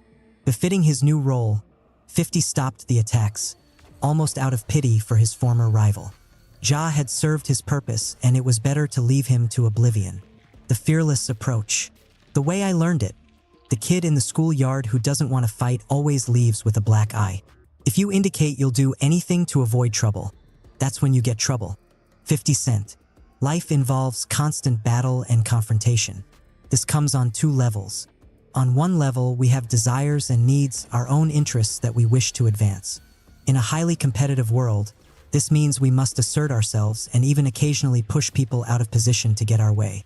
On the other level, there are always people who are more aggressive than we are. At some point, they cross our path and try to block or harm us. On both levels, playing offense and defense, we have to manage people's resistance and hostility. This has been the human drama since the beginning of history, and no amount of progress will alter this dynamic. The only thing that has changed is how we handle these inevitable moments of friction in our lives. In the past, people had a greater taste for battle. We can read signs of this in all kinds of social behavior. At the theater, for instance, it was common practice for 19th century audiences in Europe and America to verbally express their disapproval of the actors or the play, yelling, hissing, or throwing things onto the stage. Fights would often break out in the theater over differences of opinion. It was not cause for concern but part of the appeal. In political campaigns, it was accepted as normal that partisans of various parties would confront each other in the streets over their divergent interests. Democracy was considered vibrant by allowing such public disagreements, a kind of safety valve for human aggression. Now we tend to find the opposite. We are generally much more skittish when it comes to confrontation. We often take it personally if someone overtly disagrees with us or expresses an opinion contrary to our own. We are also more afraid of saying something that could possibly offend those around us, as if their egos were too fragile. The culture tends to elevate as its ideal a spirit of cooperation. Being democratic and fair means getting along with others, fitting in, and not ruffling feathers. Conflict and friction are almost evil. We are encouraged to be deferential and agreeable. Nevertheless, the human animal retains its aggressive impulses, and all that happens is that many people channel this energy into passive-aggressive behavior, which makes everything more complicated. In such an atmosphere, we all pay a price. When it comes to the offensive side of power, in which we are required to take forceful and necessary action to advance our interests, we are often hesitant and uncertain. When dealing with the aggressors and passive aggressors around us, we can be quite naive. We want to believe that people are basically peaceful and desire the same things as ourselves. We often learn too late that this is not the case. This inability to deal with what is inevitable in life is the cause of so many problems. We work to postpone or avoid conflicts, and when they reach a point where we can no longer play such a passive game, we lack the experience and the habit of meeting them head-on. The first step in overcoming this is to realize that the ability to deal with conflict is a function of inner strength versus fear, and that it has nothing to do with goodness or badness. When you feel weak and afraid, you have the sense that you cannot handle any kind of confrontation. You might fall apart or lose control or get hurt. Better to keep everything smooth and even. Your main goal then is to be liked, which becomes a kind of defensive shield. So much of what passes for good and nice behavior is really a reflection of deep fears. What you want instead is to feel secure and strong from within. You are willing to occasionally displease people, and you are comfortable in taking on those who stand against your interests. From such a position of strength, you are able to handle friction in an effective manner, being bad when it is appropriate. This inner strength, however, does not come naturally. What is required is some experience. This means that in your daily life you must assert yourself more than usual. You take on an aggressor instead of avoiding him. You strategize and push for something you want instead of waiting for someone to give it to you. You will generally notice that your fears have exaggerated the consequences of this kind of behavior. You are sending signals to others that you have limits they cannot cross, that you have interests you are willing to defend or advance. You will find yourself getting rid of this constant anxiety about confronting people. You are no longer tied to this false niceness that wears on your nerves. The next battle will be easier. Your confidence in handling such moments of friction will grow with each encounter. In the hood, people don't have the luxury of worrying about whether people like them. Resources are limited. Everyone is angling for power and trying to get what they can. It is a rough game, and there is no room for being naive or waiting for good things to happen. You learn to take what you need and feel no guilt about it. If you have dreams and ambitions, you know that to realize them you have to get active, make some noise, bruise a few people in your path. And you expect others to do the same to you. It is human nature, and instead of complaining, you simply must get better at protecting yourself. We all face a similar competitive dynamic. People all around us are struggling to advance their interests. But because our fights are more subtle and veiled, we tend to lose sight of the harsh aspects of the game. We are often too trusting in others in a future that will bring good things. We could use some of the toughness and realism that people who grow up in pressurized environments have. A simple line can be drawn: we all have ambitions and large goals for ourselves. We are either waiting for some perfect moment to realize them, or we are taking action in the present. This action requires some aggressive energy channeled in a smart manner and the willingness to displease a person or two who gets in our way. If we are waiting and settling for what we have, it is not because we are good and nice, but because we are fearful. We need to get rid of the fear and guilt we might have for asserting ourselves.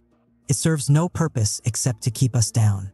The fearless types in history have often had to face a lot of hostility in their lives, and in doing so they invariably discover the critical role that one's attitude plays in thwarting people's aggression. Look at Richard Wright, the first best-selling African-American writer in U.S. history.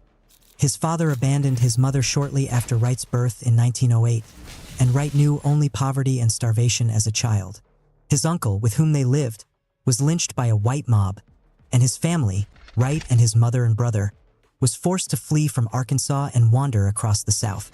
When his mother fell ill and became an invalid, he was shunted from family to family, even spending time in an orphanage. The family members who took him in, themselves poor and frustrated, beat him incessantly. His classmates at school, sensing he was different, he liked to read books and was shy, taunted and ostracized him. At work, his white employers subjected him to endless indignities, such as beatings and dismissals from the job for no apparent reason. These experiences created in him intricate layers of fear. But as he read more books about the wider world and thought more deeply, a different spirit rose inside of him, a need to rebel and not accept the status quo. When an uncle threatened to beat him over a triviality, he decided he had had enough. Although just a child, he clutched 2 razor blades in his hands and told the uncle he was prepared to go down fighting. He was never bothered by that uncle again. Seeing the power he had with such an attitude, he now made it something more calculated and stand in my way. I dare you. I dare you. Let's go.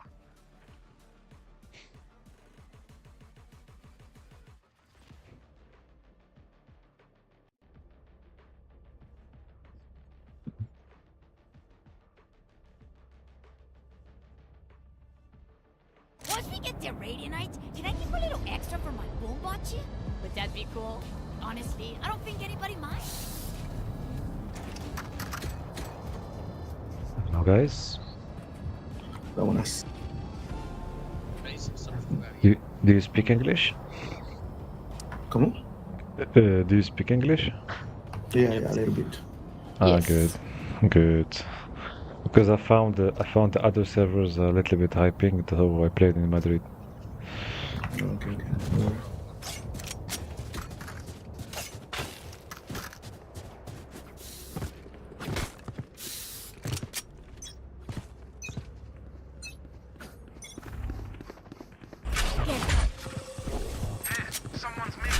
No peeking. Concussing! Enemy spotted A. Blasting! Reloading. Otro más, las 8. Clover mid. Blinding!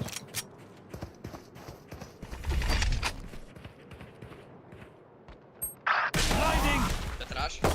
Tienes 2 A. 2 y soy A. 3. Para ver, rápido. No peeking.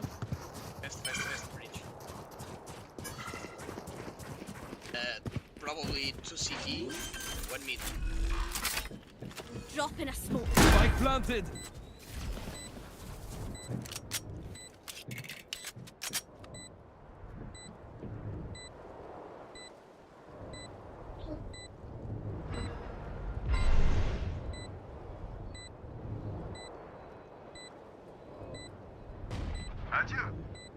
Good job. Trevor. Sorry.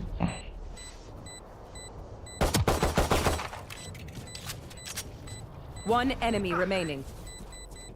Good job.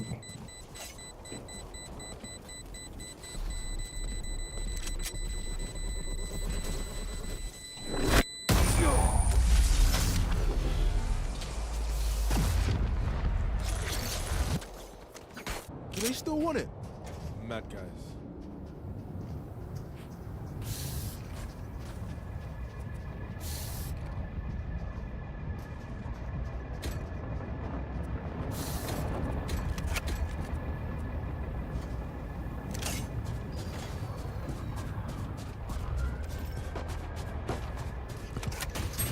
Spike's here. Sage's walls Need are backup. coming down.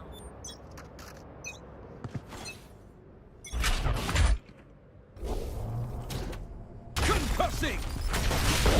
Clearing out. Grenade! Those mid. Satchel out.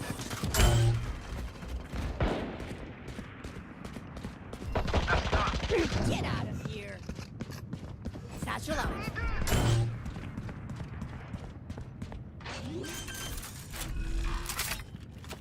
Someone's in defense. Spike planted. One enemy remaining.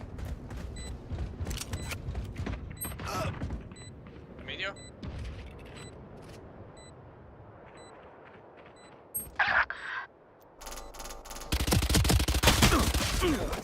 What the heck? You made a mess of yourself. Gun here. So, we have to kill my double? So be it.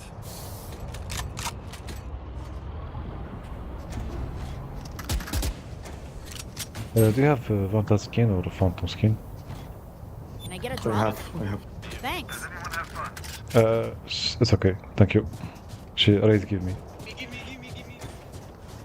Give me a moment. خلى سريف ولا Reload him.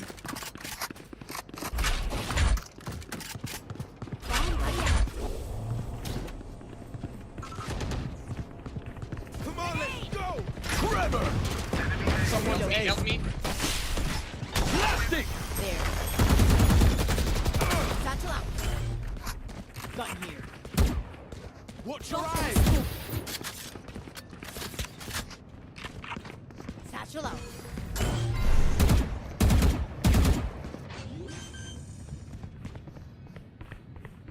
Spike planted.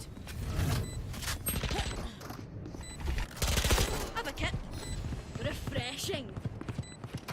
One enemy remaining. عند ستة أفريقيا. Reloading. أفريقيا. Thank you. That the bio. I thought I would have to work today. Clearly not. Bleach, give me the Vandal. I like play Vandal. Okay.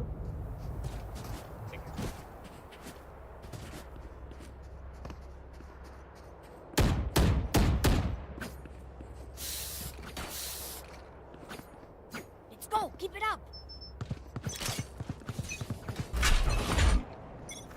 Concussing. Clearing out. No peeking.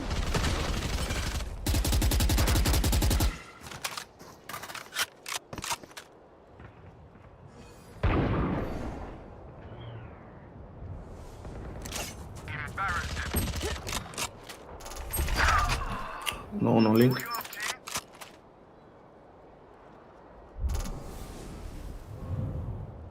Drop in a smoke. One enemy remaining. You had your fun. Mid. My turn. Flash out. Spike planted.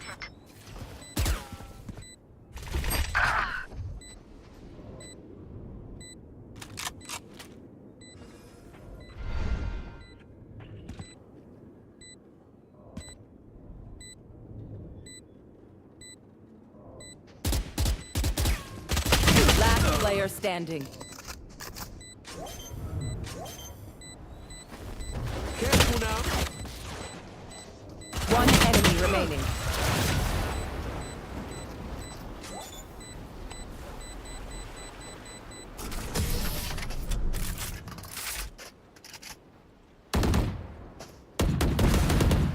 Please do not mistake my smile. I take this all very seriously. Fantastic, please. Can I get a drop? Thanks. Good, thank you. Guys, give me your Vandal, please. Can I get a drop? Oh, no, Phantom. I buy yours. Thank you. My favorite. Hit them fast, hit them hard. Okay. Where are you from? Spain. Ah, puedes hablar español. Ah, sí, claro. Solo Bridge eres... Come on, let's go! Ah, vale. La cosa está ali.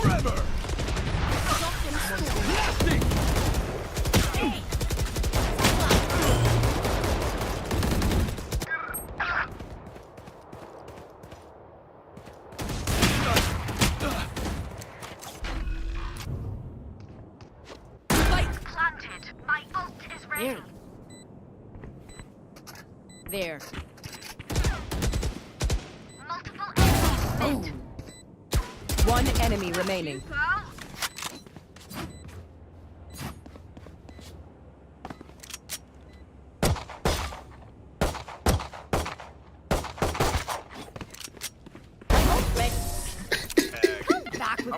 Vamos a reportarlo a Chamber, tío. Raze, don't wreck this place all on your own. Save some demo for me. I need a drop. I need a drop. Raze, give me the Vandal. Can I get a drop? Thanks. No, Phantom, Vandal. Thanks. Tak. Sure. Let's go.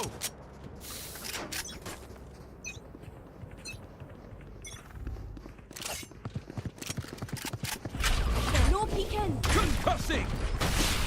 Clearing out. Satchel out. Got one. Blinding. Drop in a smoke.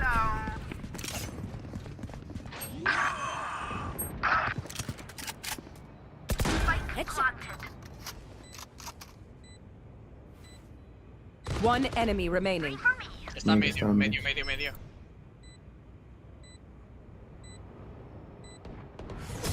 That was their best. Alright. Reloading. They think they're so secure. Toma. Oh, thank you. Guys, Toma. Gracias. Vándalo Phantom. Vandal. Thank you.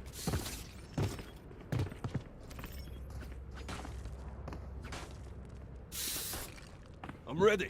Tienes las dos skins de Vandal y Phantom que me gustan mucho. Son las mejores. No. Sí, las mejores. La Phantom es la mejor, es la buena. La Vandal es otra. Trevor. La Prime. Stick. Bomba down. La Prime. La que yo tengo. Esta no es mía. Drop in a smoke. Satchel out. Spike planted. A tu derecha, Bridge.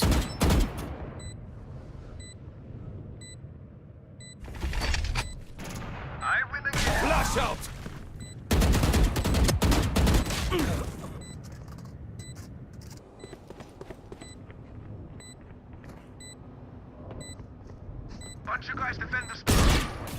One enemy remaining. I would apologize to them, but alas, They are dead. Da, să-i celor ce mă Just pe swapping capă. in infusion cells. Okay, my arms are good. We can go. Lasă-i ce abandonul la partid. Station centrale, ici Gérard.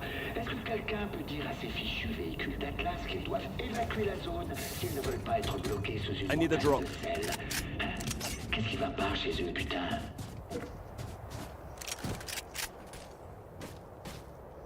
Si jeteáis aquí, va a pushar la clave. Podéis esperar. Vale. Ah, pues mira, no. Enemy mid. Justo esta ronda no va a ser. Get out of my way! Someone's mid.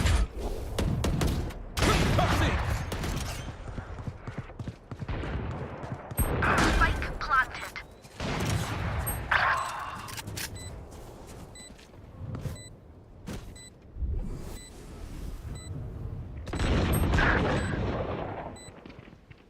Deci yes, two guys.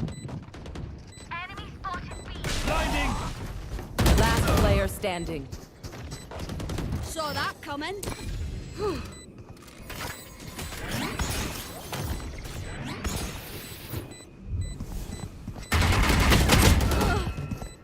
Thrifty.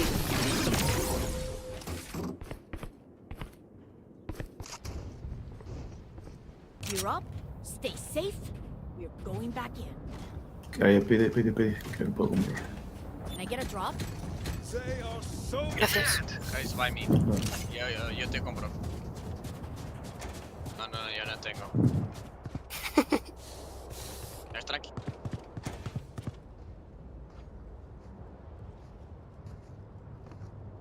reloaded.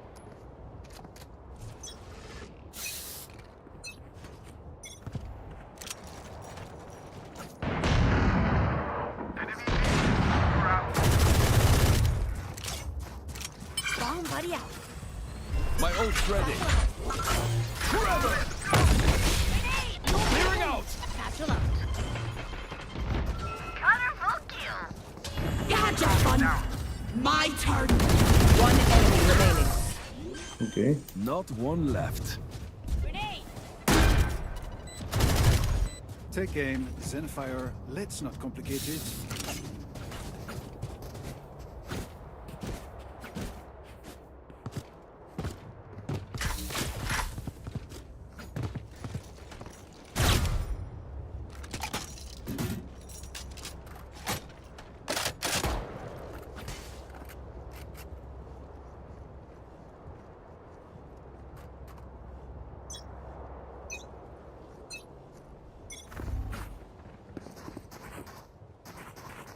Go get him. Drop in a smoke. Satchel out. No peeking.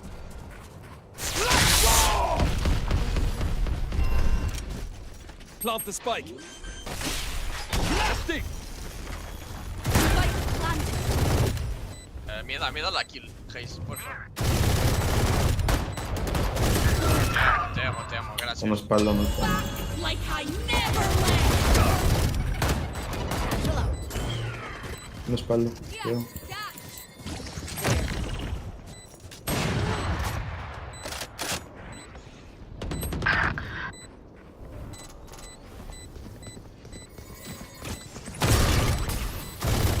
Last player standing. Tira el fuego. One enemy remaining. Ooh, that's going on a highlight reel for sure. Phoenix keeps bringing the fire. It's like a Viking funeral.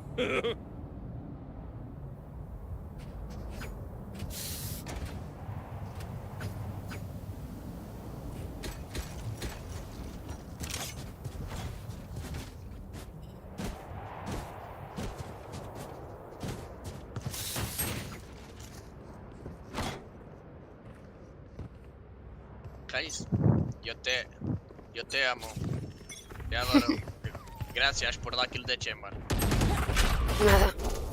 No hay.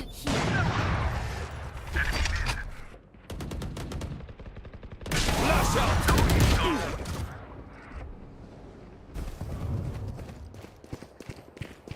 Going up. Flash.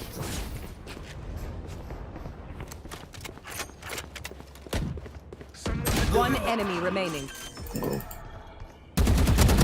Last player standing. Senti vinte?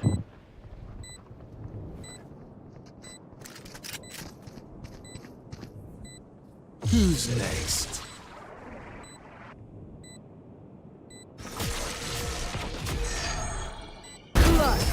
Toma. There's a name for this. Oh yeah, second-hand embarrassment. Last round in the half. Buy the best guns you can.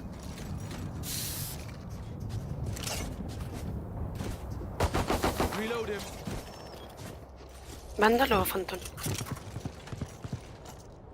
Te compro. Vándalo. Te compro, te compro. Vale, vale.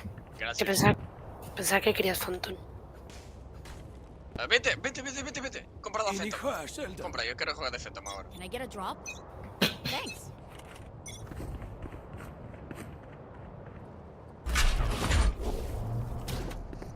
Concussing! Bomb buddy out. No peeking. Clearing out!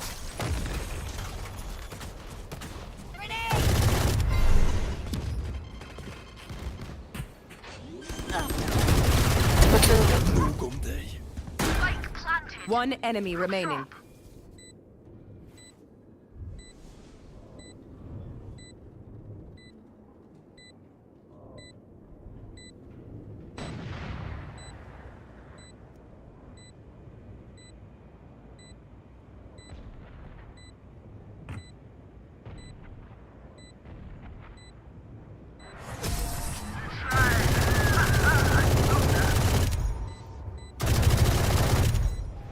Switching sides. I reckon I'll take a cap. After this, I've earned it.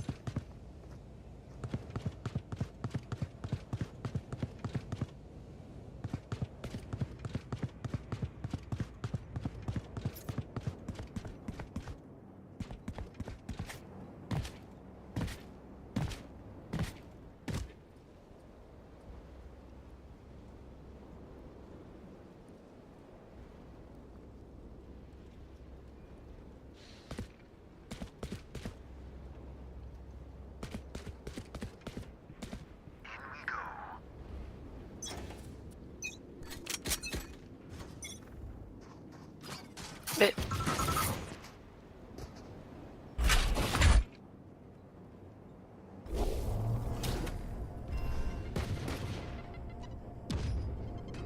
Someone's at attacker spawn.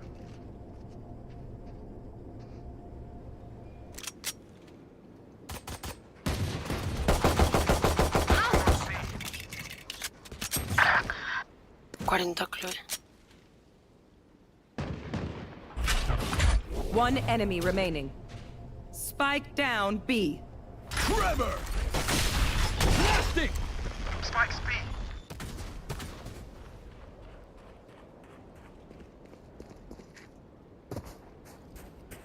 Someone's in attacker spawn. Easy, man. There can only be one hero. I hate waiting. Let's do this!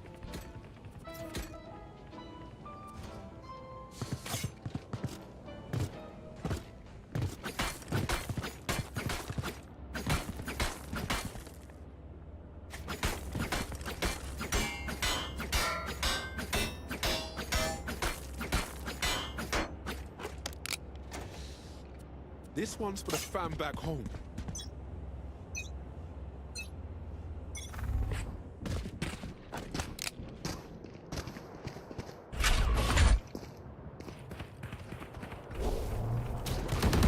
Rift Walker's out.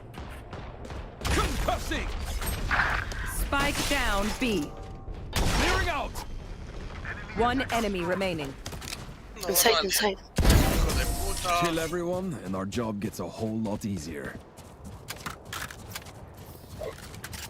Match point. We win this battle, we win this war. Let's do it.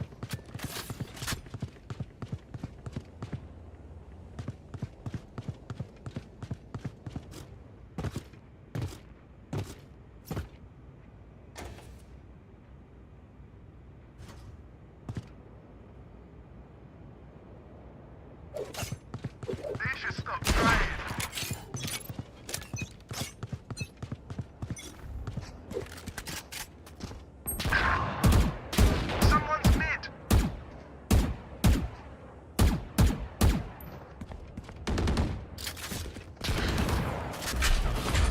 Spike down mid. Spike's mid. Blasting! One enemy remaining. My ultimate's ready.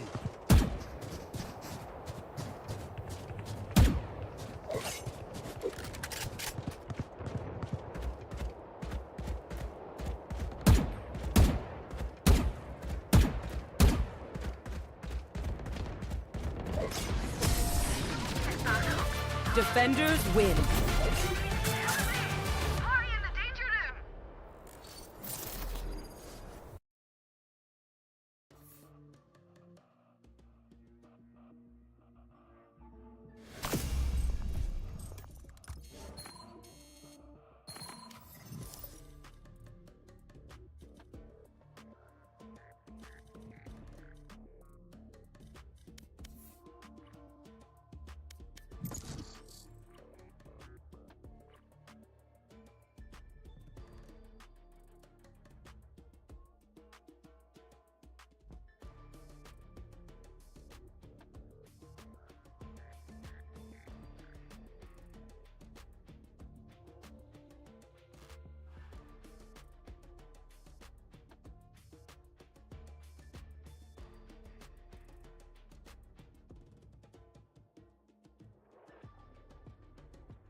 تعود السيلفر غادي يطلع له. اطلع فكرك شمن نطلع نمشي نتقود الناس هذاك راه كيضرب يضارك فين نطلع يلاه 4 صافي يلاه 4 وتولو شنو كنضرب في النص كري كيخرق الميز كلشي معكس نمشي نشوفهم يلاه 4 وتولو هادي زعما راه باقي الحال باقي يمسكو شمن باقي هادي سيتي مسكو شنو باقي تخيل المهم انت شوف زيد واحد الطريق والله ما نقدر الله ما نقدر حلف اي ما نقدر اش غدير انا ما قلتش واخا انت شوف غندير ديك اللعبه ديال الصوت ونخليكم نتا وايثن صافي سير خويا بس الامور Me too. Good night. Good night. يلا good night.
I feel so sick today. I don't know why.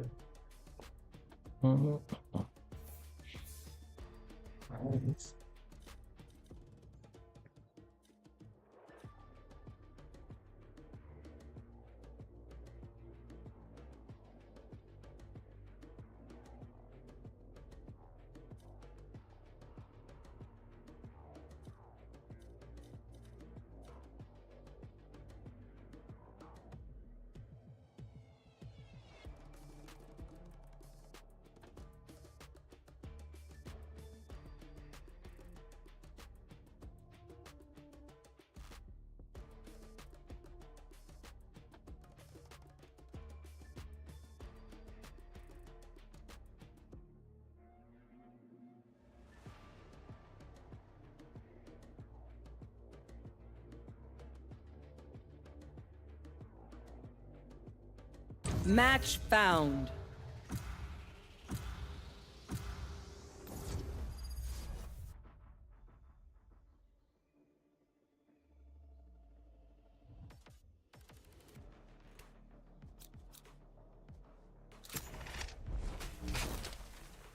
Hello, team.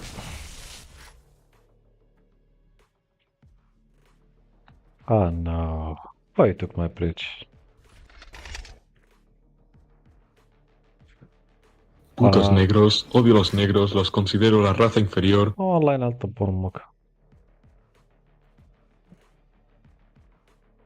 قليل الصوارم نشيد الأباء.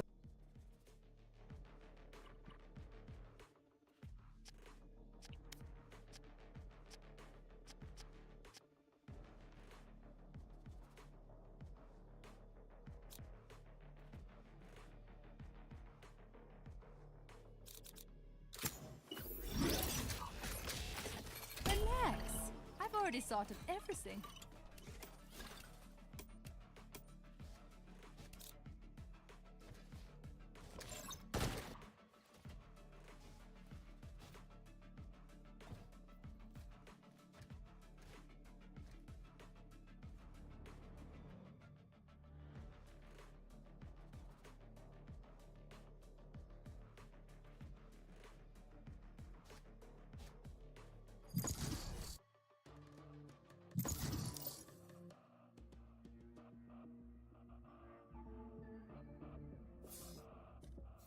Match found.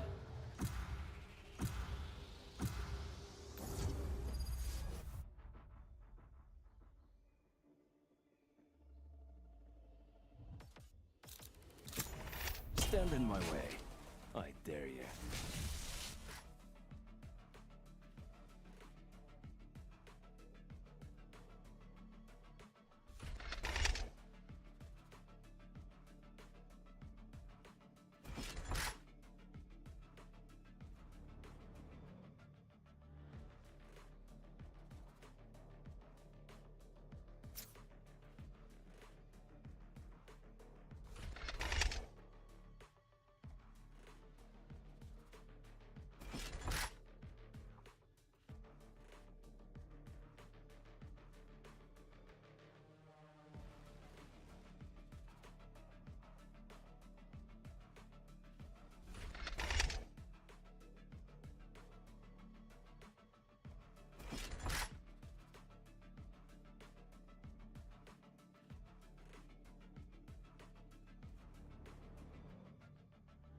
Hello, team.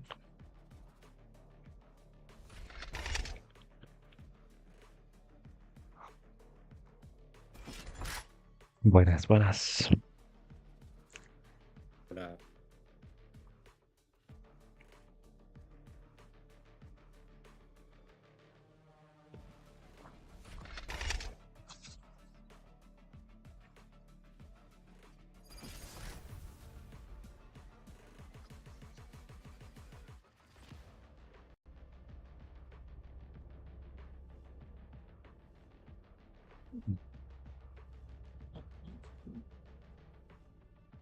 All right, get on site, plant spike, protect spike, go home, easy peasy.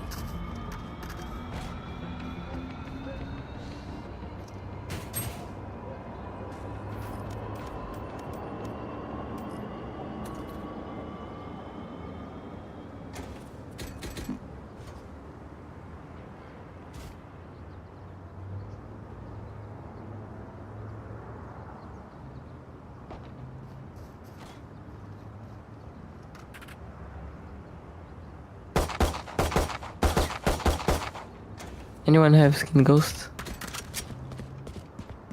Can someone buy me, please?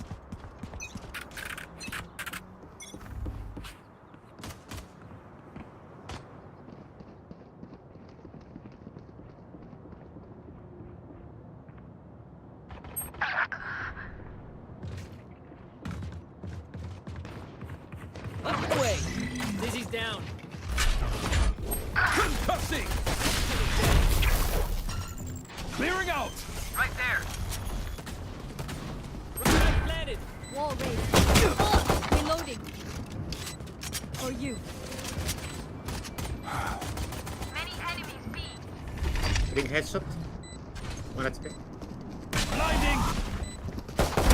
Dead. One enemy remaining.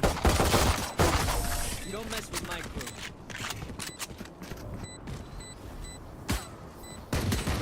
Deep breaths, everyone. Your hearts are pounding.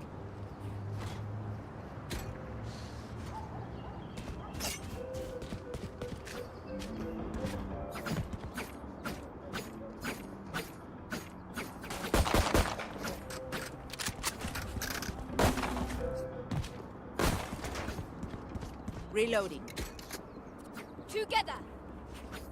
Yeah.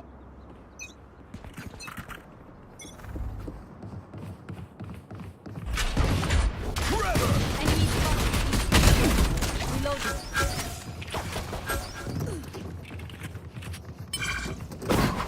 Reloading. That's not ready. Blasting! Barrier reloading. Spike down, B. Got the spike. Blinding! Reloading. Last player standing. Got him.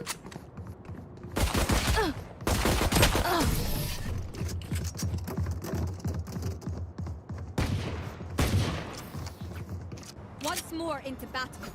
I'm not tired. Are you? Do you have Phantom skin, guys, or Phantom skin? One that can guys. Need a drop. Thanks. Thank you.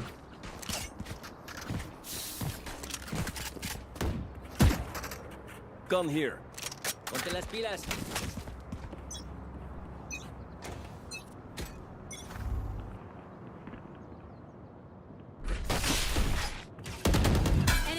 Clearing out!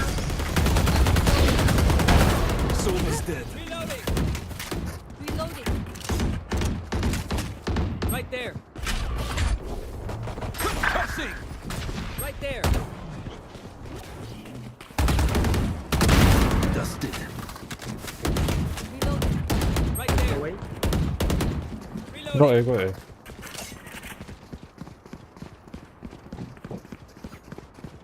Wall. Good job. Blow him up, man. Right there. Spike planted.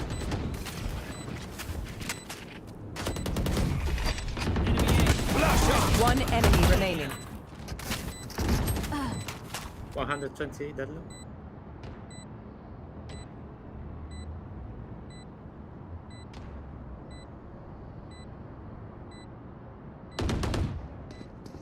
One shot. Ready. We bring enough body bags? Keep it up. Screw up and they're on us.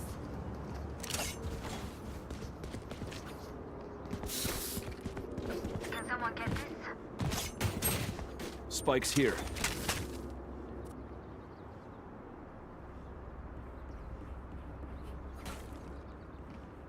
Thank you. Spike's here. Dream Let's go. big, make it happen. I have ult. Let's go B, let's go B. Guys. I have ult.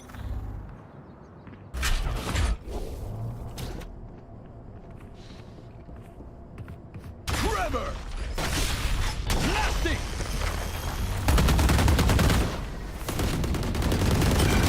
Enemy spotted.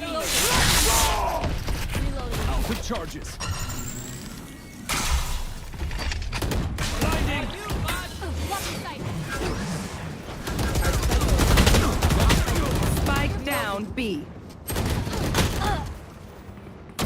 Last player standing.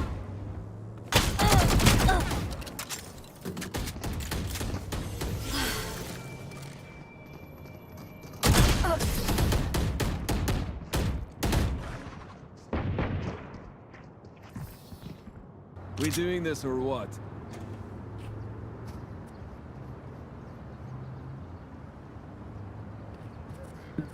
Saving. Right there.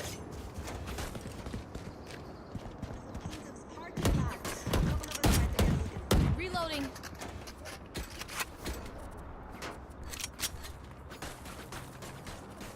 Don't let up.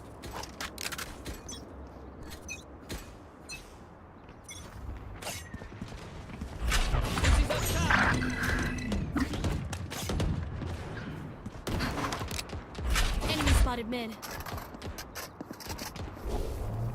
Concussing! Clearing out!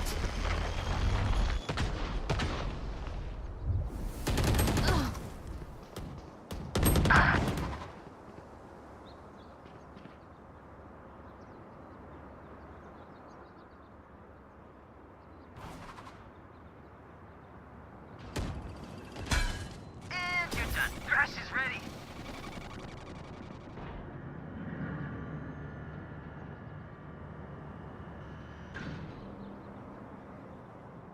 Wingman's planted. Nowhere to run! Enemy A. Spike planted. Last player standing.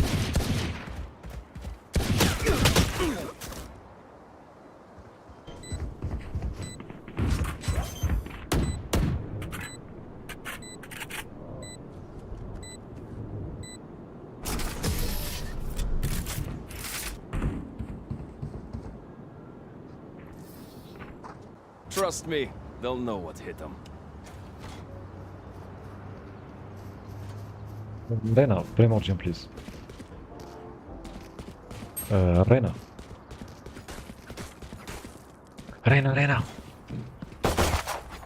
Vandal skin, Reyna, Vandal skin. Need a drop. Thank you. Thank you. Keep up. Let's go, guys.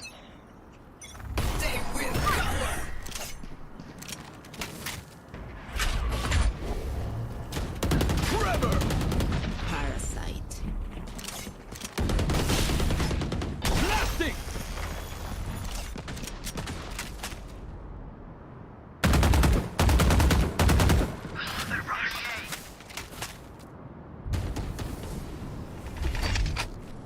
Flash out. Right there.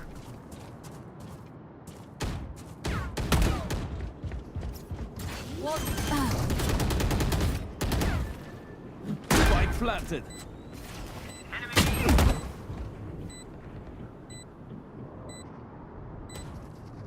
Sova.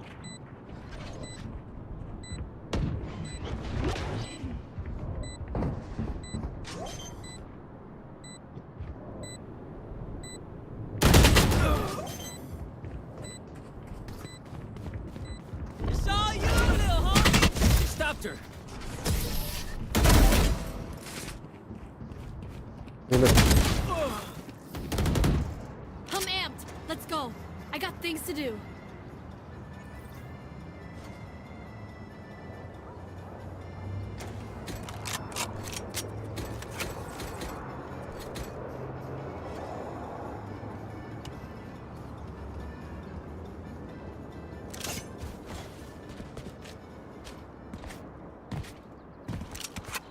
Through the calm, I see. Through the storm, I fight. The hunt begins. Up you go. Enemy B.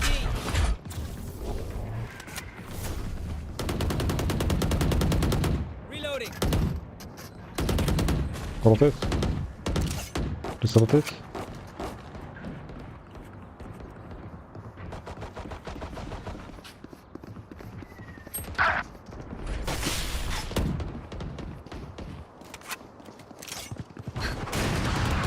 Grounded.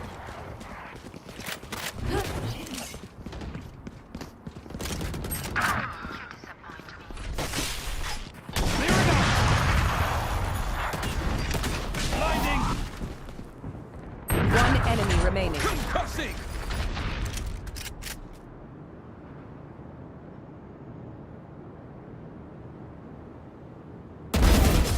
Ah.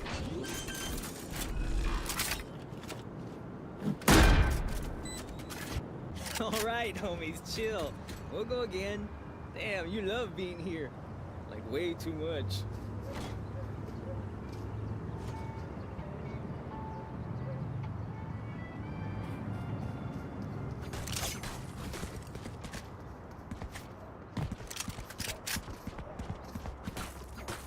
Let's go. Embarrass them. Shift. Dizzy's up. Oh no. This is a wasted Get out of my way. Gekko. Reloading.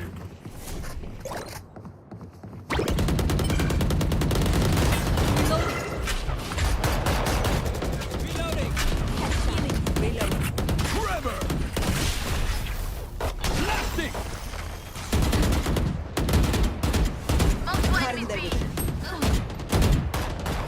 Our carrier's dead. Spike down B.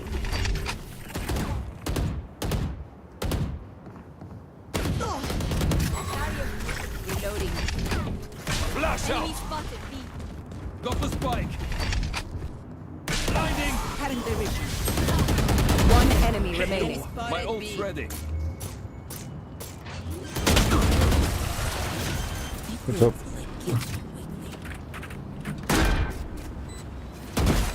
Stand calm. We are Valorant. We are fighters. Spike's here. Let's go A.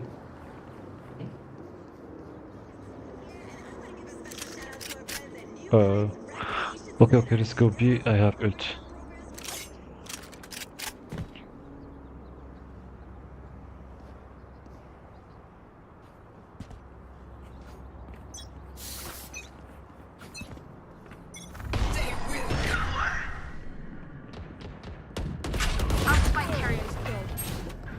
Spike down B. Have this one. Reloading. Reloading.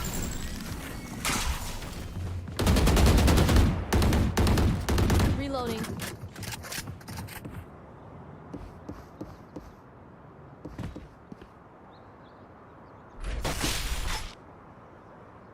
Clearing out!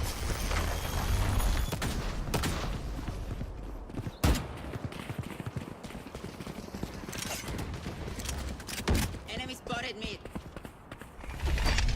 Flash out!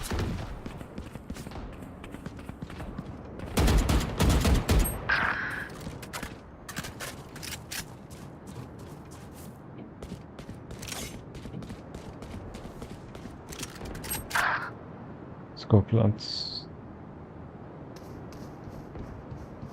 Barrier created. Last player standing. Spike down A. 30 seconds left.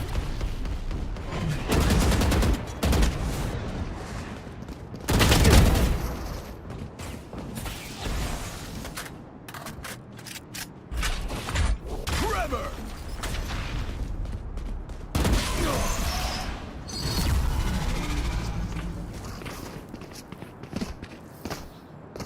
My city needs me. I can't be away for long. Let's see. Reyna, Primordium, please. Modelskie. Need a drop. Thank you. Thank you.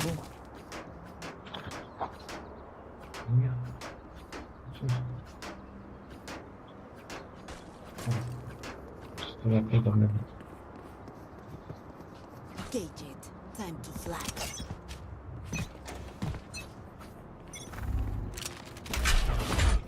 Concussing! Prepare for hellfire!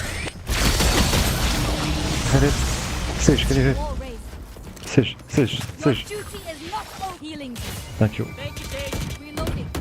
Out of charges. Blinding!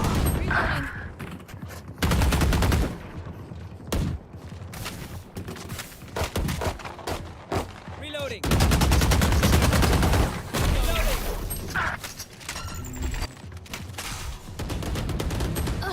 Sova mid.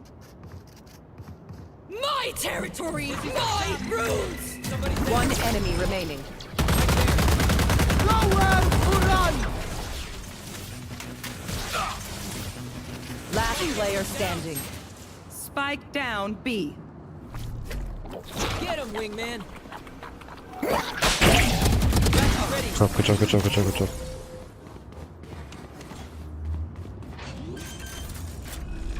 I'll do my job, you do yours.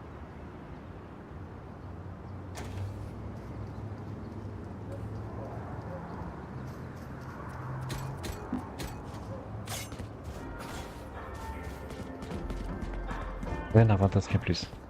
Need a drop. Need a drop. Thank you. Thanks. Need a drop. Bye for Jett. Thanks. Job. Enemy spotted mid. Clearing out! Flash out! Reloading.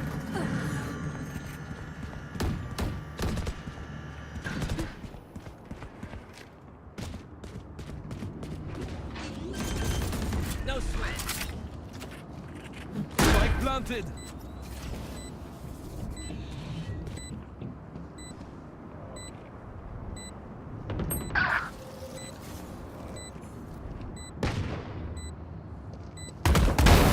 Worthless.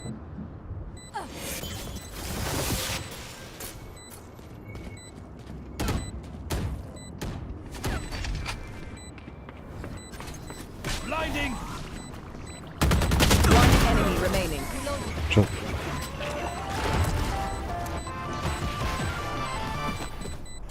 Last round before the switch. Spend what you got.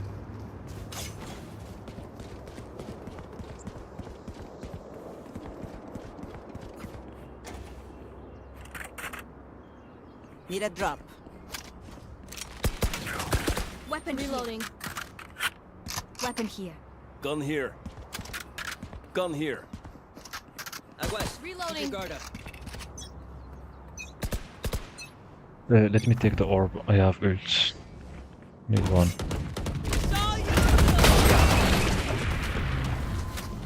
The hunt begins. Blasting! My ult's ready. Siege. Okay. Reloading. Reloading.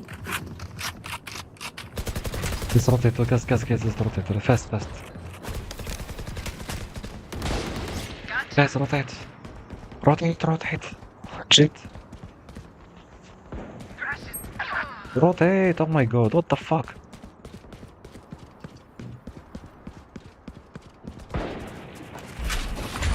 Concussing!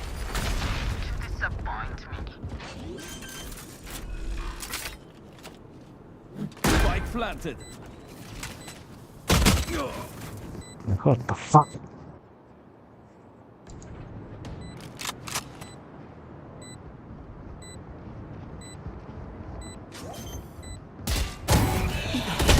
One enemy remaining. Good job. Defuse it.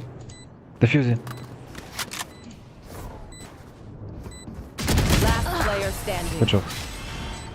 You are so switching sides.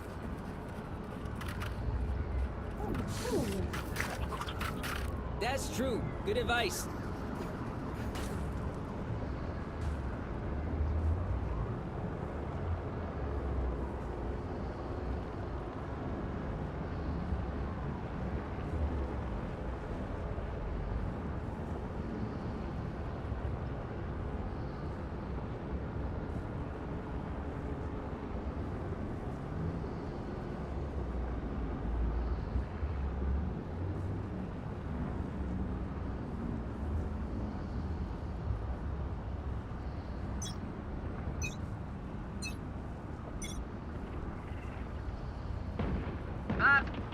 Enemy mid.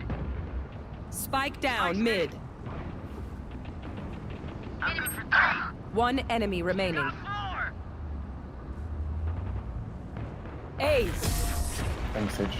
Had to do it to him. Goodness, Gekko! What was that? Anyone have skin, Sheriff? Can someone get this? Oh, but I have the Sheriff. Thank Sorry. Sorry. Sell, bro. Sell.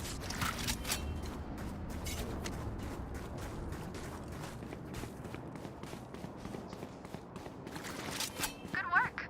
Don't screw it up.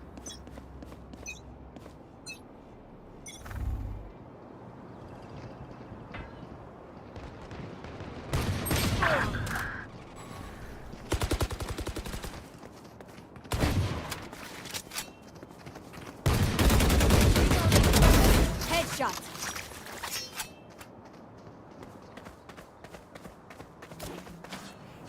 Spike planted.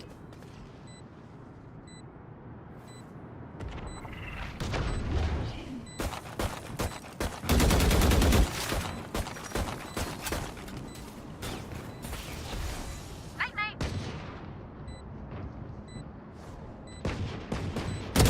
Last player standing. 80 deadlock.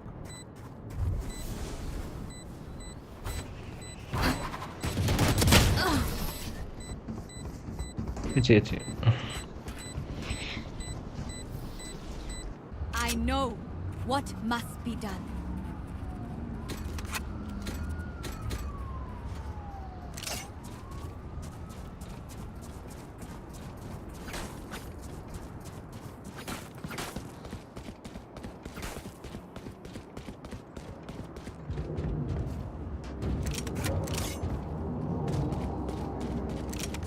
See you on the other side.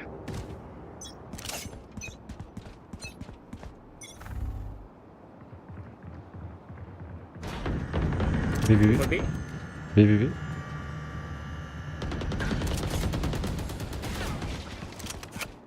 Mid, market and B.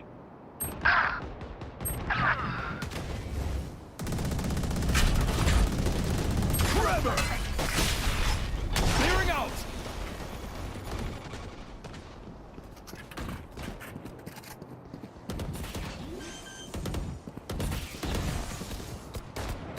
Spike planted.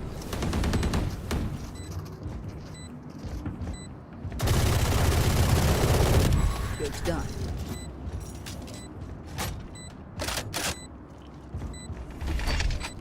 Last player standing.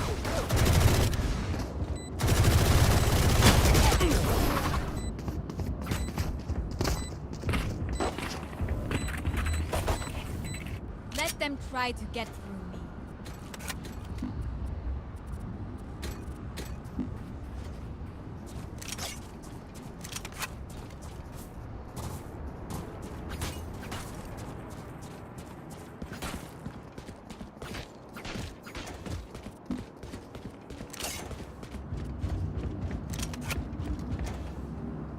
We go!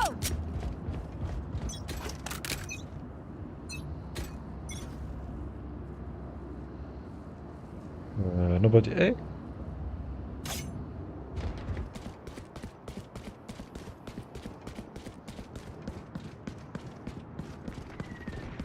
Hey.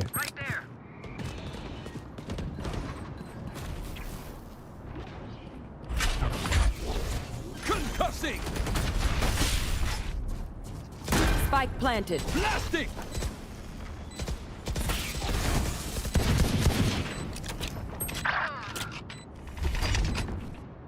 Blinding! Last player standing.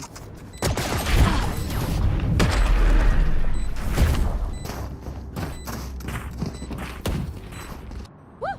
We got this.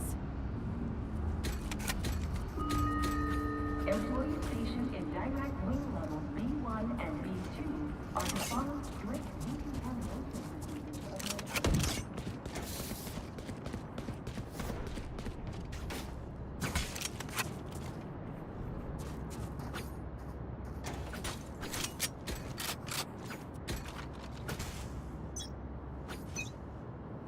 Don't push.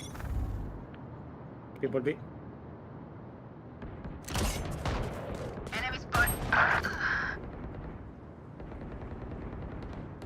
Nowhere to run!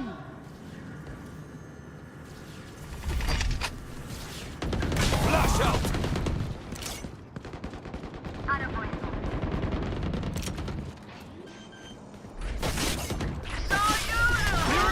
Spike planted.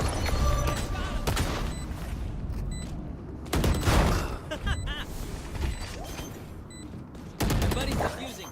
One enemy remaining.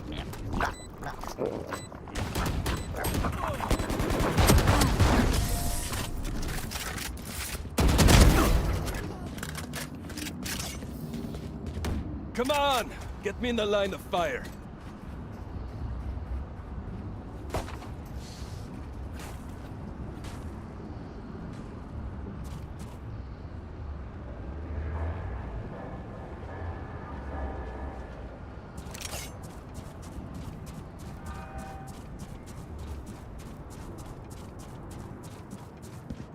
Come on, little homies. Let's get it. The hunt begins. Dizzy has targets.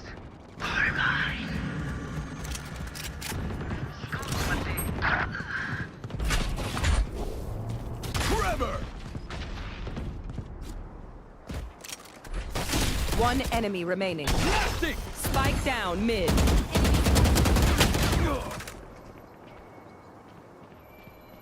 H, one shot. Ult's ready. Shot. Aw, thought you'd try harder. They're not getting the message. Leave it to me, I'll rough them up. Very fantastic, please, Reyna. Need a drop. Thank you. Thank you.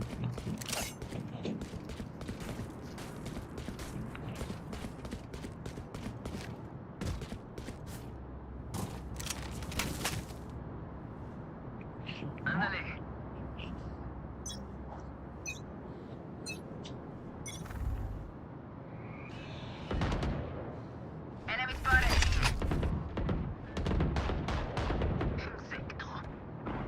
Blinding!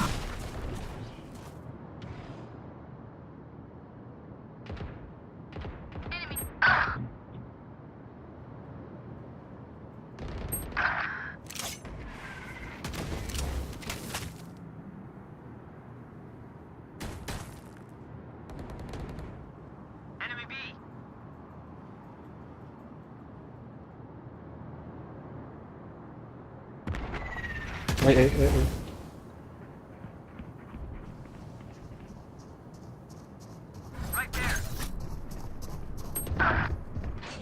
To meet. Last player standing. Spike down A. Bitch. Hey.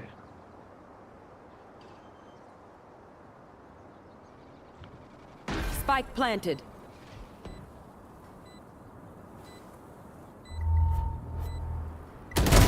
I'll take it.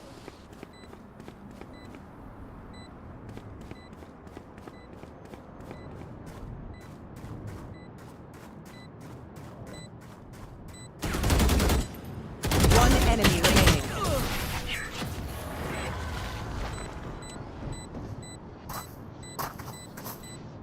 Time to stock back up.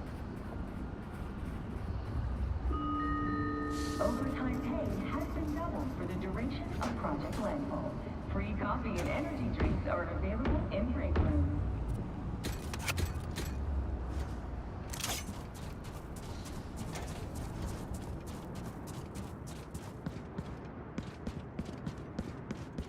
Let's go.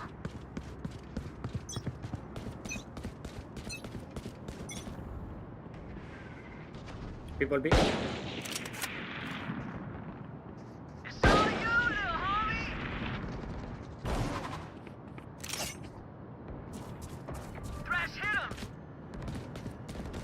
Stand down. Duck.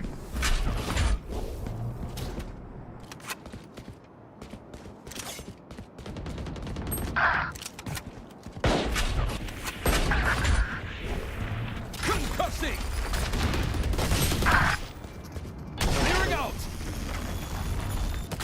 Last player standing. Nowhere to run!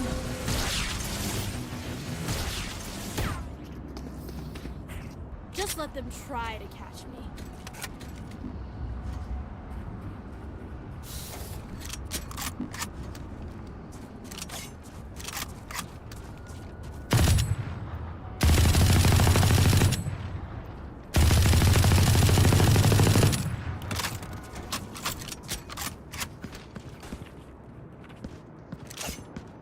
As one. Get out of my way! Wall raised. Prepare for hellfire!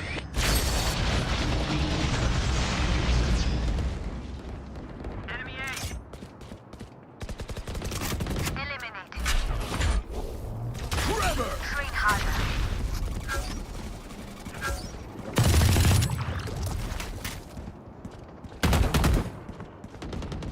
One enemy remaining. You want more? Sorry, buddy, it's over. Even with numbers, anything can still happen. Remember that.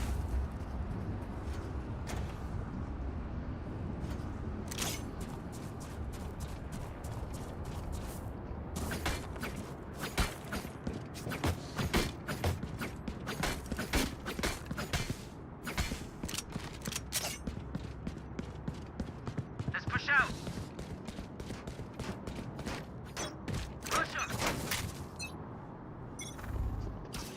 Hey. Flash out!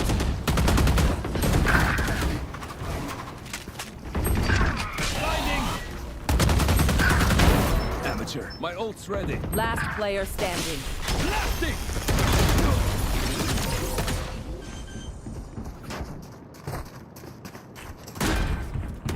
I'm the last thing they'll see before they die. Lucky them.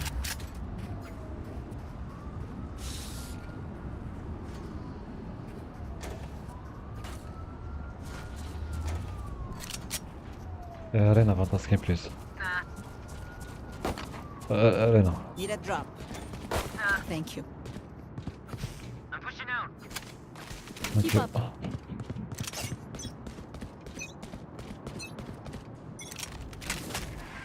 Hey.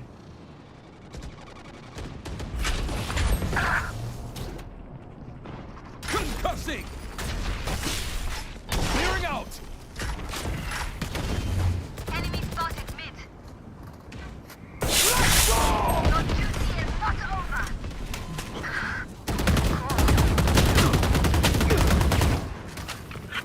Sage, can you heal?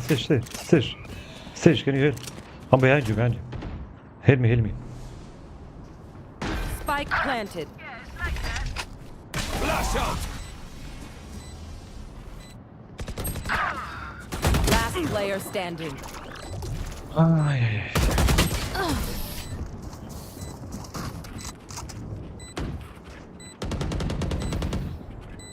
Match point. I hate to say it, but probably best to play as a team. So, what's the plan?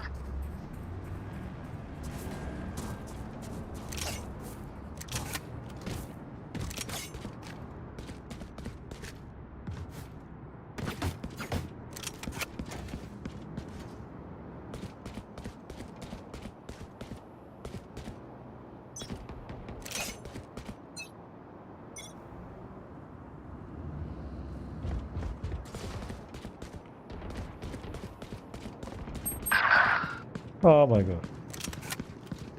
They will cover! Trevor! Enemy spotted. Blasting!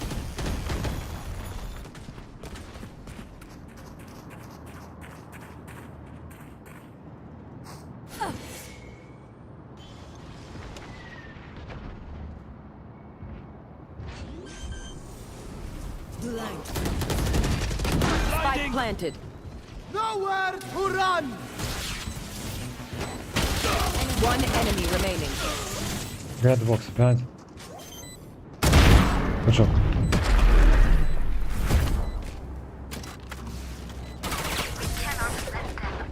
Leave our world. Switching Overtime. sides. The symphony of death. Don't worry, you get used to it.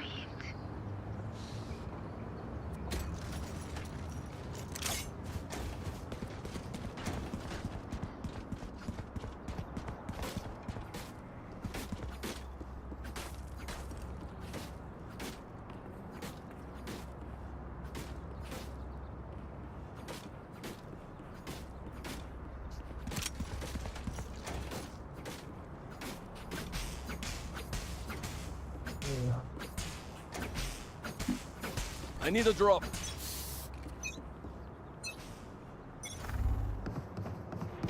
Still in sight. Here we go!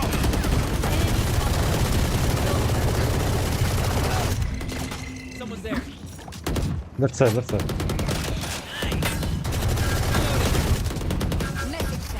Blocking sight. Concussing! Out of charges. That's Spike, wait. Barrier Flash out!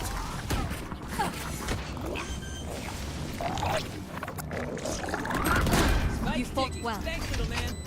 Blinding! One enemy remaining. Right there. 73.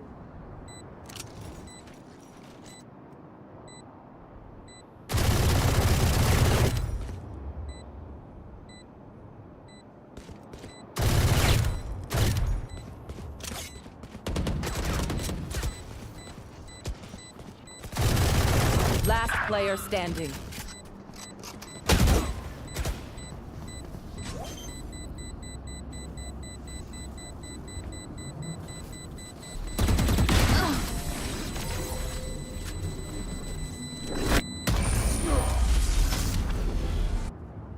Match switching point. sides.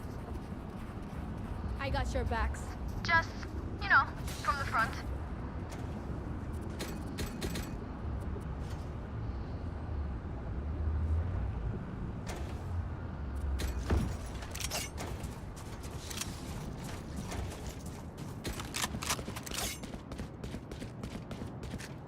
Forward.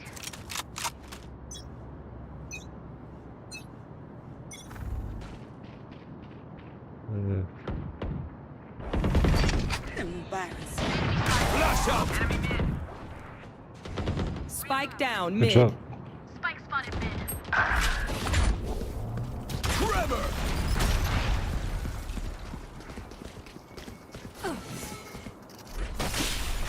Blasting! Reloading.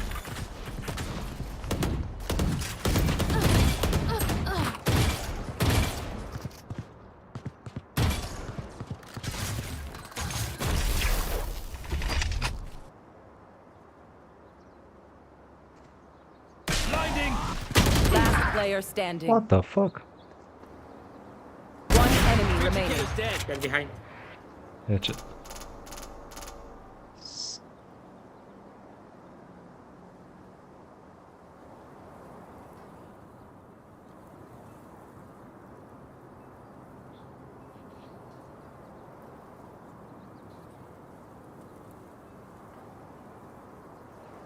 Thirty seconds left.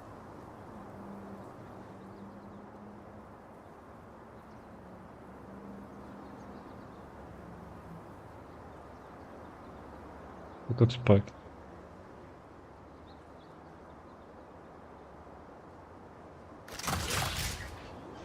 Watch 10 Indy. seconds left. Check, check. Spike planted.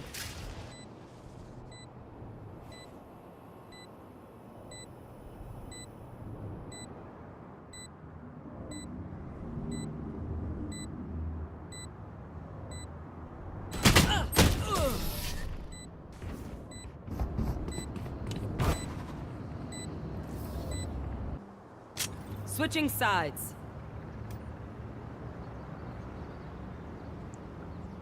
Overtime. If you must fall, then fall near me.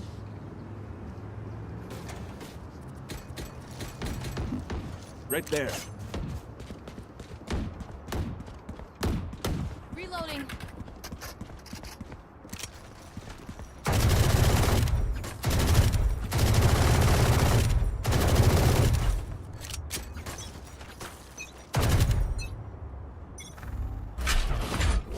Concussing! Clearing out!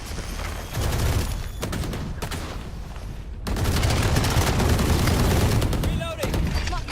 Flash out!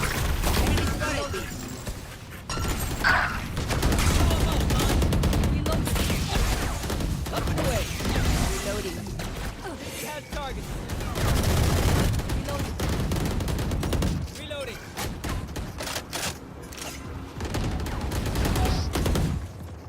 Reloading.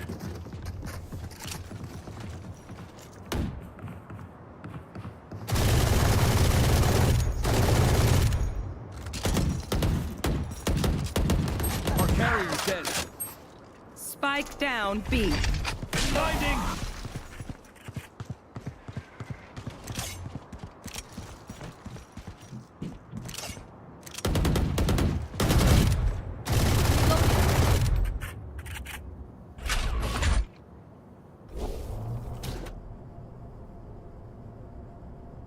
Thirty seconds left. Grabber! Last player standing.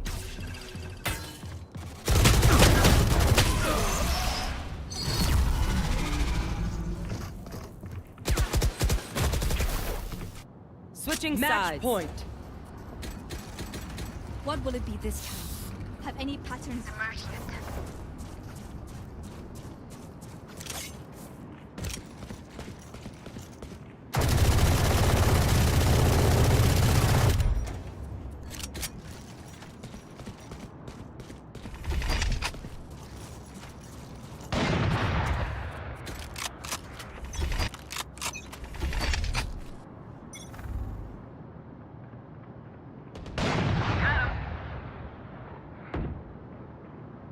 Flash out!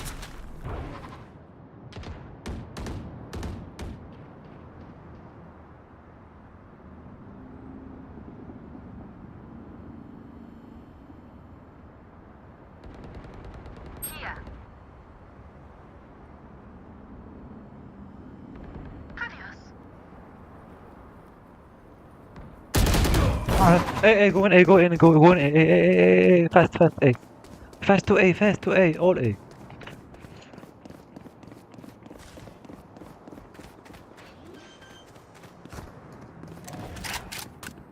Spike planted.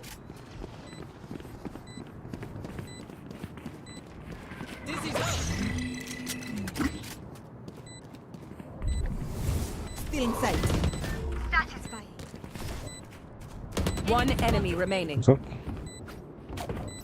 Wingman's diffuser.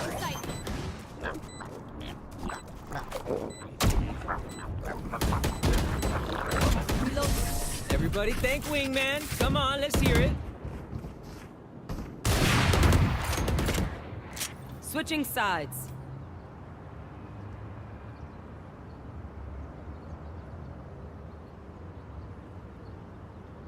Overtime. This place is nice. But not nice enough to die in. Mike's here. Let's win and get out of here.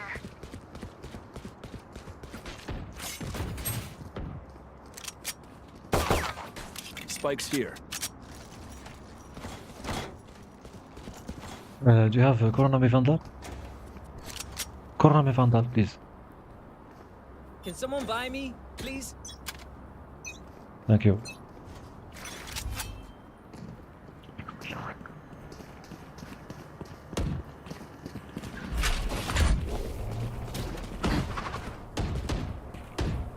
Concussing! Someone's there. Blasting! Blinding! Flash out!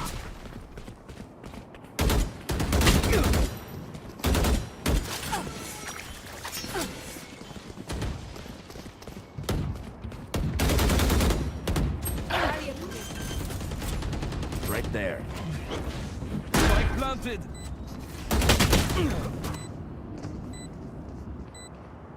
One enemy remaining. Here.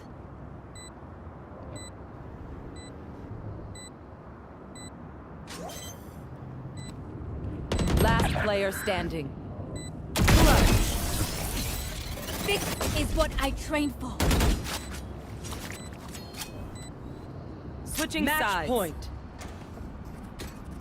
Look your enemy in the eye. It helps. Corona me Vandal, please. Gekko. Can someone buy me, please? Thank you.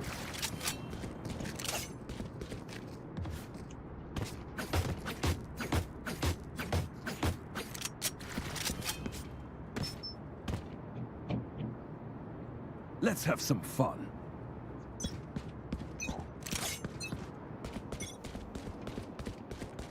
Dizzy has targets. Bye. Enemy spotted A. One enemy remaining. Good job.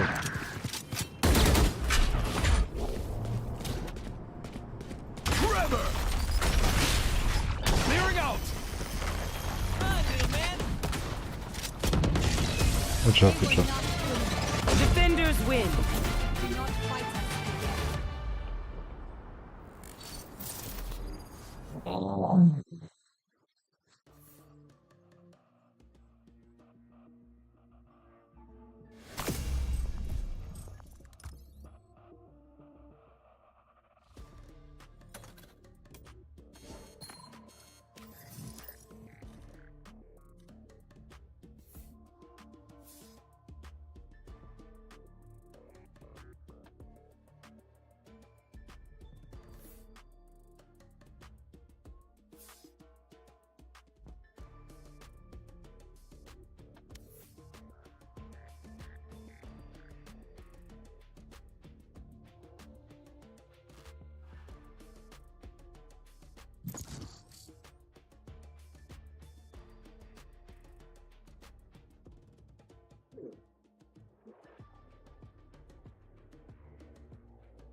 Match found.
Go team.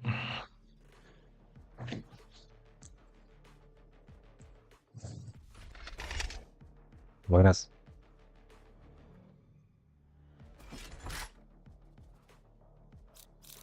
Stand in my way. Wow, wow, wow. Ciao, ciao. Ciao, ciao.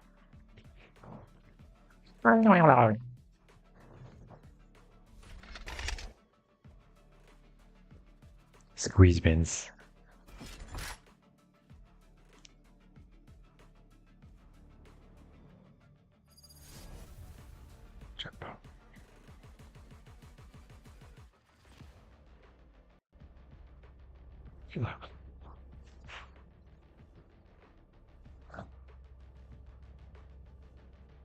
Ah, LA.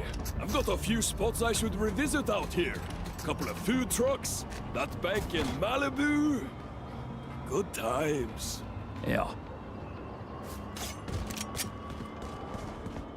Hello.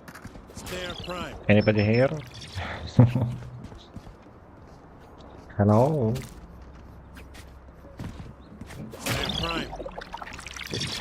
You don't speak, guys? Hello, hello. Hello, finally. My bad, I was just too busy. Hola, no mercy, hola.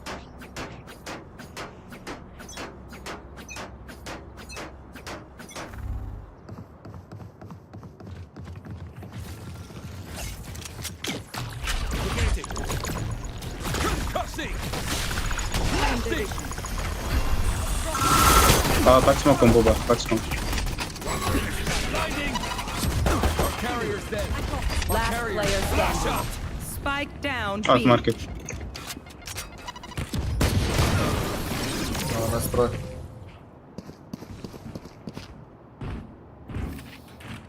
Their sage is a coward hiding behind walls. Grow a spine already! Reloading.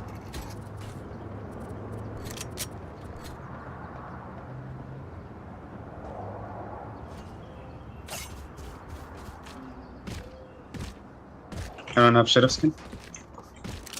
Reloading. Behind me. Reloading.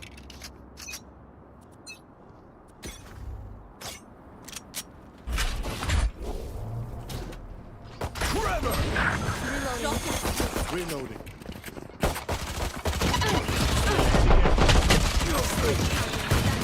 Last player standing. Spike down A. Flawless. Okay. One downside to being immortal. I can't play dead.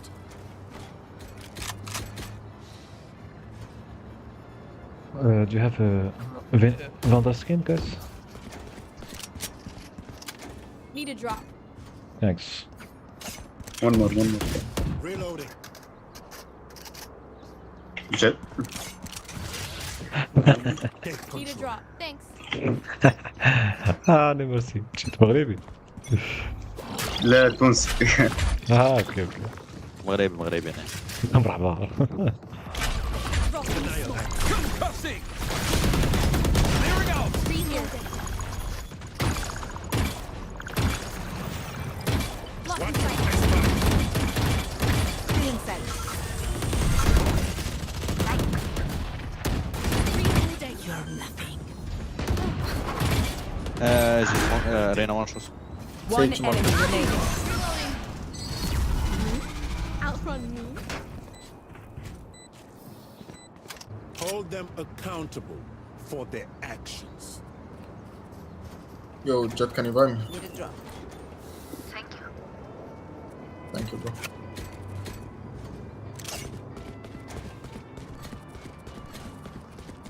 بريتش تحب تاخد شرف. Thank you. Gun here. Gun here.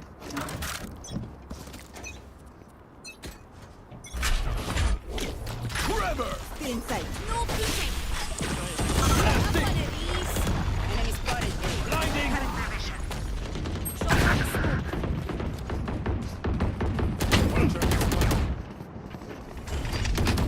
Flash out! Reloading.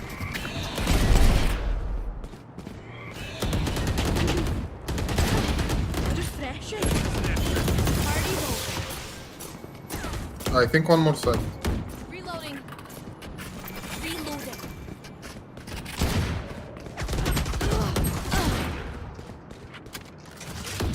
Set them down.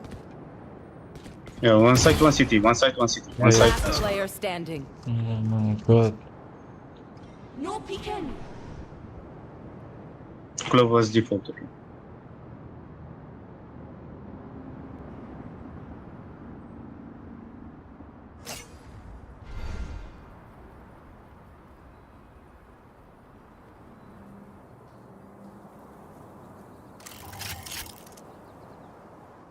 Thirty seconds left.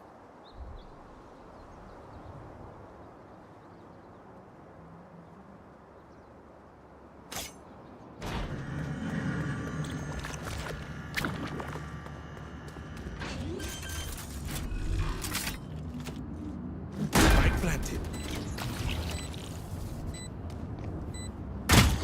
One enemy remaining. Negating.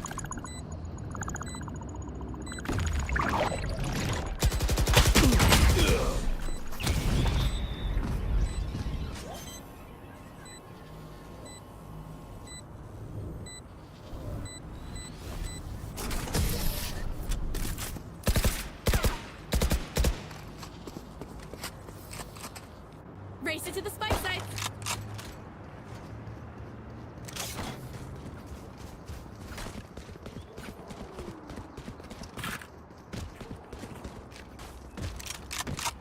Trap set.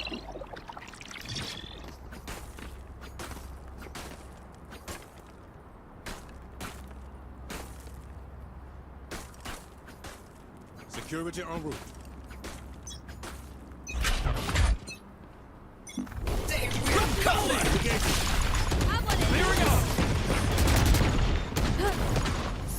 Reloading. No peeking. Watch your expire.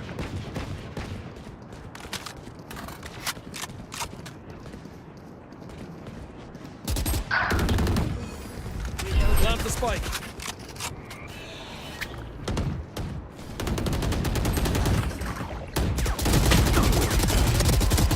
Spike down A. Last player standing.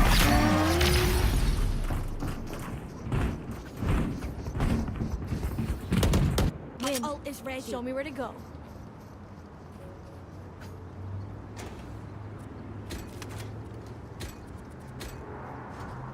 هو اصلا ما دخلناش سيت زي الناس كلها في القلب.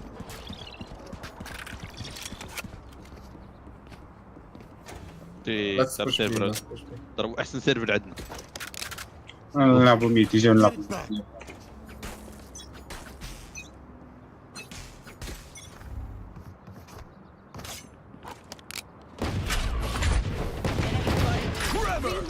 Reloading. Dropped it. 55. Back like I never left. Reloading.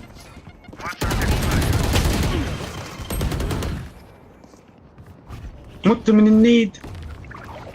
Last player standing. Spike down B.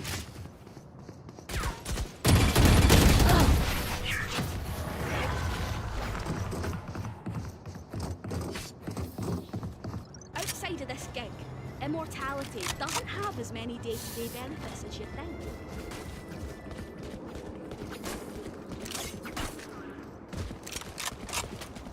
Snare prime.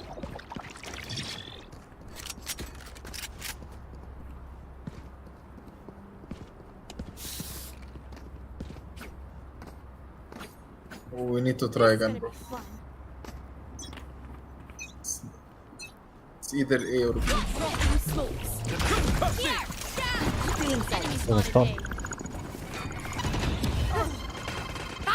Nice.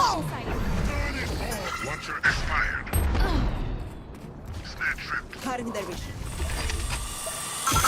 Enemy spotted A.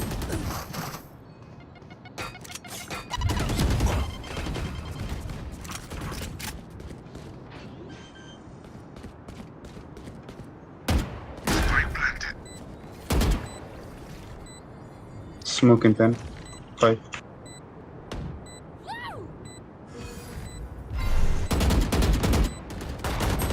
Nice. Last player standing. Enemy spot. One enemy remaining. You had your fun. My turn.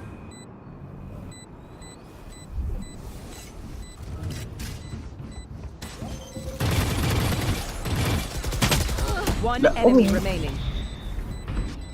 My bad, my bad.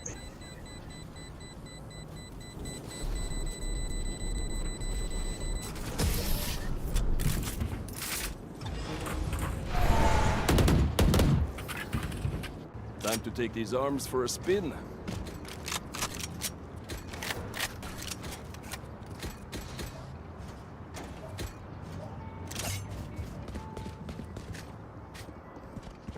Chamber plays mid, we can get a free kill. Chamber likes to play there. I think no, there. So. Yeah. Stun.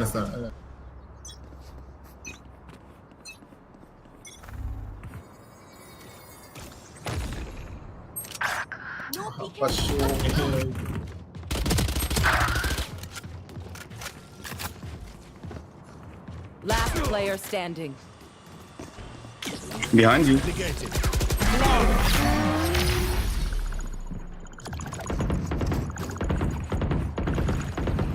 They think they're better than us.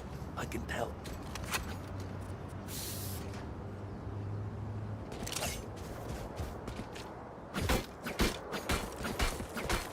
Guys, we need to take mid. We need... Just, please, can we pick mid? يا اش تبراتيني مع هادو ولا دايمون واش تلقى واحد. Okay, Jett. عندي عندي. لا بعدو. Enemy spotted. The hunt begins. Trevor! Reloading. Here we go!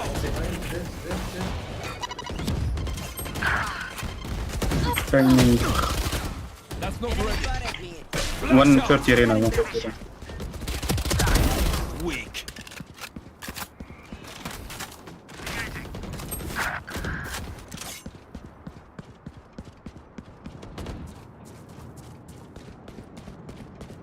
Raise Sage, you can plant. There is no one on site.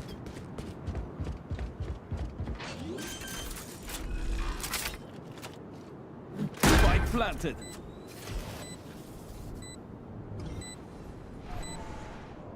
You will not kill my allies.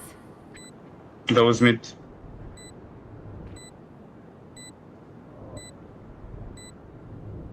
Enemy spotted A.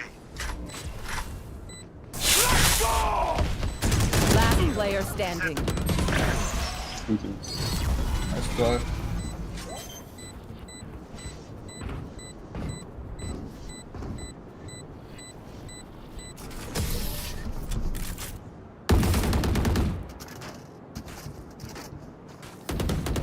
Next time they see us, it will be from the hole in the ground we dig for them.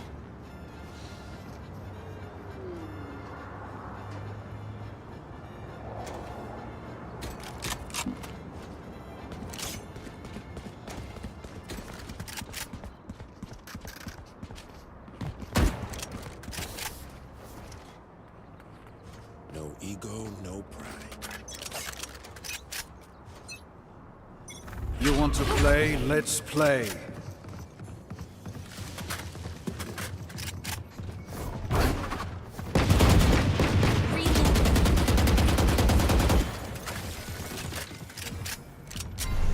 Chambers here, chambers here, chambers here.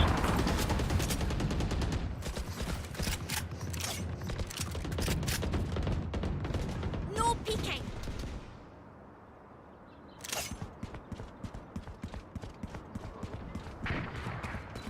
They got 2 ops. Drop in a smoke.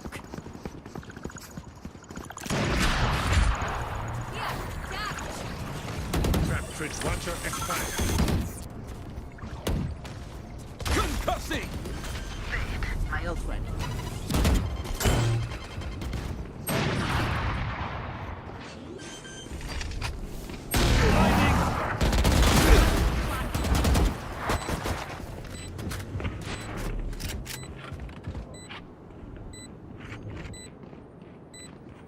Drop in a smoke.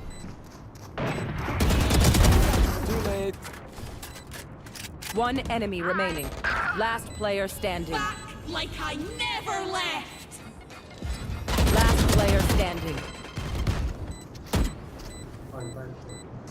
Play time. He doesn't have time. He's definitely. Nice.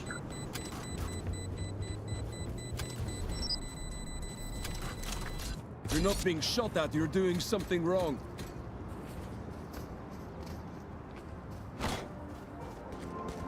Jett بالله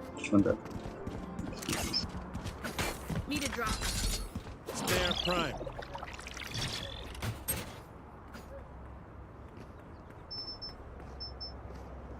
Setting watch. Stay safe. They will cower. Vito, could you come here? Reloading. Let's rotate, Vito. No peeking. Enemy spotted B. Can you take space, Vito, at least? What are you lurking for?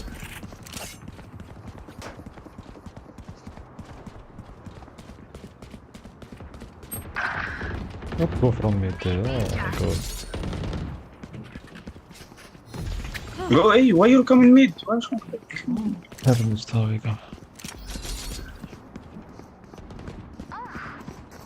Have one of these. You had your fun. My turn. Reloading.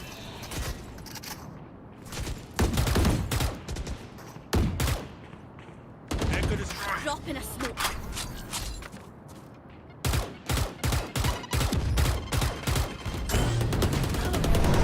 That's a kill. One side. 30 seconds left. One enemy remaining. Protocol appreciates your continued compliance. Watcher expired. Last round in the half. Spend what you got. Need a drop. I'm feeling generous. Who needs a buy? Can you run? Need a drop. Thanks. Jett, can you buy? I can't. شري له انا مصري مثال شري امشي هالف شيء باي سبكتر اوه لا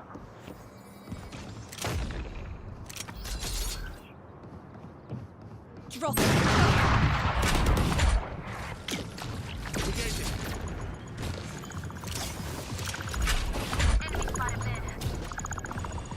Concussing! Watcher clearing out! Can we shoot the thing? Reloading. My ult's ready. Shoot! Flash out!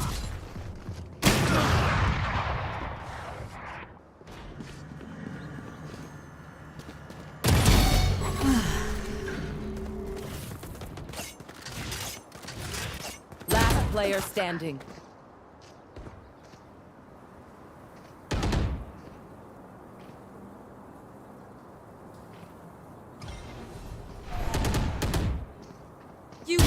not kill my allies.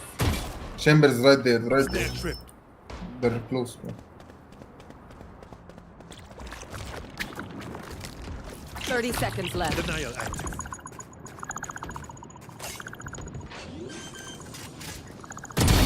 Move aside. My ult is ready. Watcher expired. Behind you. Flank. Elbow. One enemy remaining.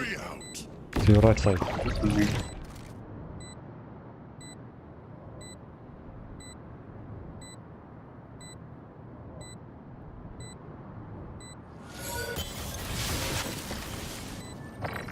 You have ult, by the way. Ult déjà activated, you know? Ah, yeah, okay. Sorry. Play time. Don't push now, not now. He's got an off, by the way. Good job. Nice, good job, bro. Well played. Nice clutch. Oh, what was that? 1v4? Well played, man.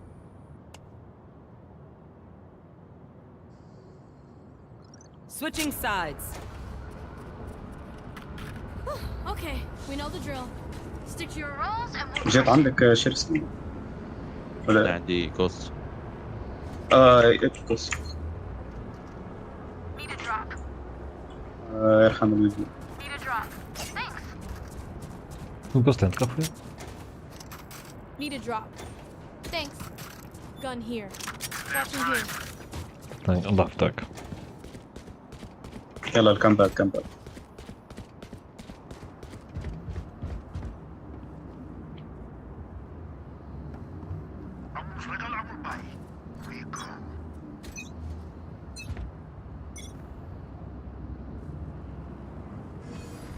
B. They smoked mid. Shot mid. Market, one market. Smoked B.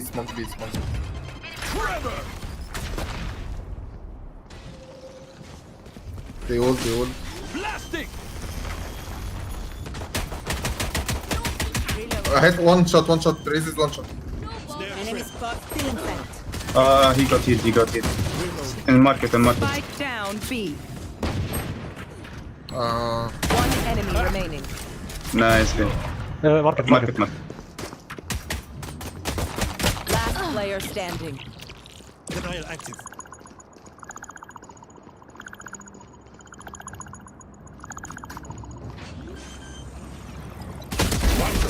Nice. Alhamdulillah. Find their habits, good and bad. Both can be exploited. Introverse breach detected. All security staff with level 6 clearance report immediately to level 1.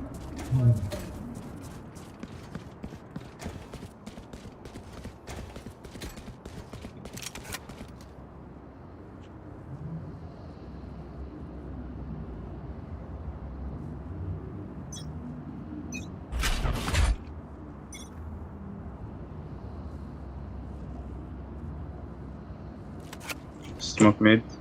Someone close market. Weekend. Bro, he pushed. Jett, you were mid top. You're watching mid top, bro. You have Guardian now. Spike Now down spawn. A. One enemy remaining. Nice shot. Mid top with Guardian.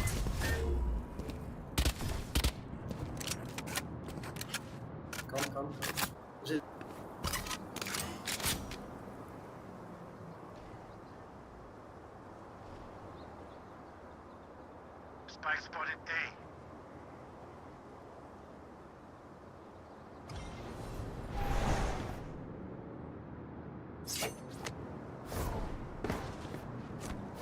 Maybe coming main.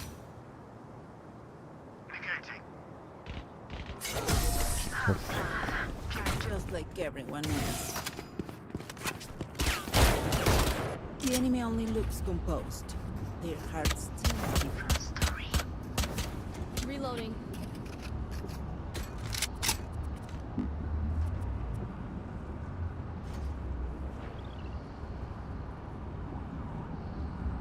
جت قصي بس عشان نلعب. لا بونس. Let's fly.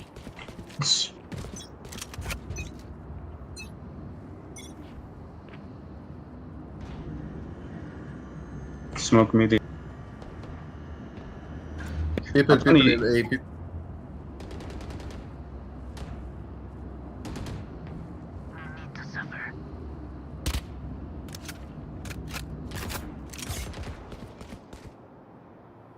Steps here, steps B. Enemy spotted A. One was close mid. Sage A, Sage A, Sage A. Watch out, Jett, watch out. Enemy spotted mid.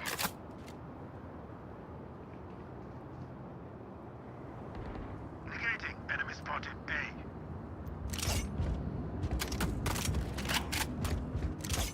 Trap triggered. Mid, Mid, one mid, mid. one mid.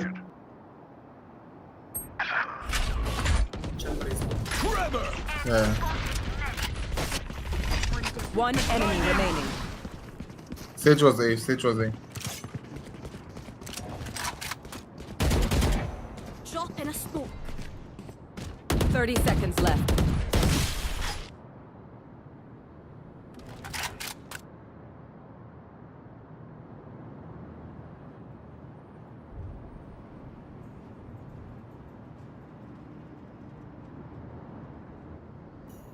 He's hiding elbow. 10 seconds left.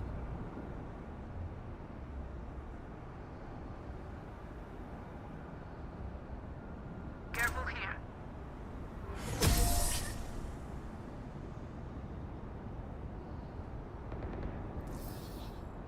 I'll do my job, you do yours.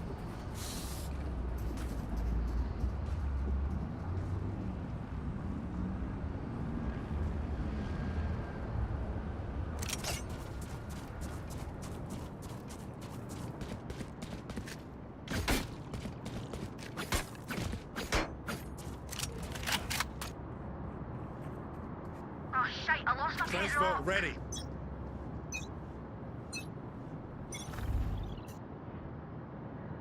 Trap destroyed. Flash out! Enemy spotted. Concussing! Enemy killed. One enemy remaining. Still mid, still mid. On me, on me, on me. Behind us. Quit your Killjoy. They're all dead. Speak up out there, but make your words count. Radical Initiators and 139 are ready for delivery to our transit.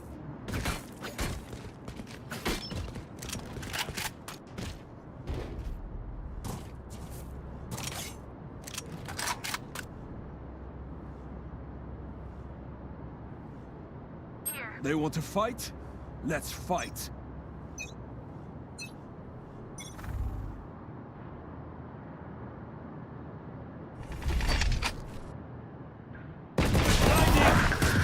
Oh. Too late. My ult's ready. The whole team, the whole team. Chamber elbow. Have one of these.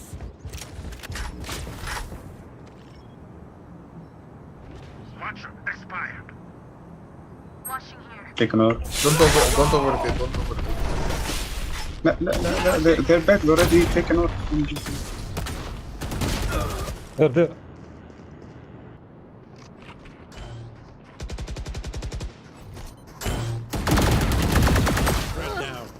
Elbow. Elbow.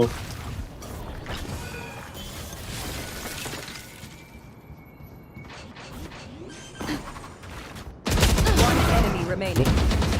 Spike down A. Reloading. Drop in. Good job.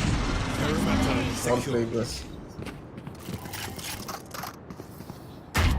As much as this world hurt me, it's mine. And I will Does someone kill have Corona Vandal? I have but عندي هو اللي كنا اخوي ما اكيبيش. اوكي. عندك شي هذا اخر؟ عندي ايون دابا. وعندي كيوس. ايون.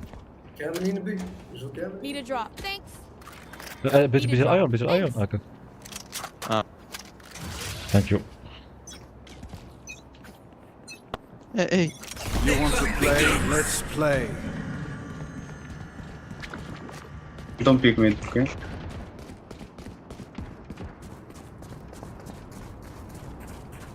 شوف هذا كله جينا بيه هو ما خط حد بيه.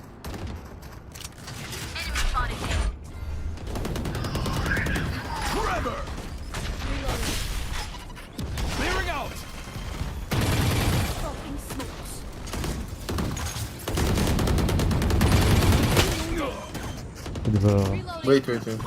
Play together. Spike planted. My turn. One enemy remaining. Nice.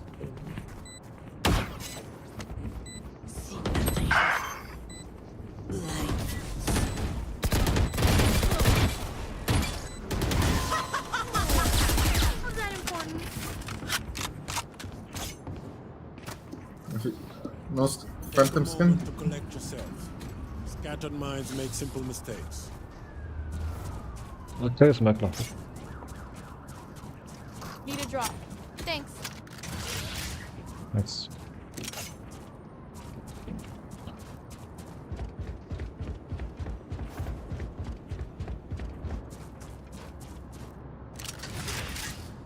Roll for initiative. Negation ready.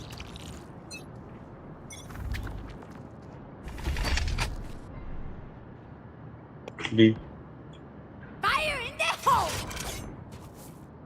My ult's ready.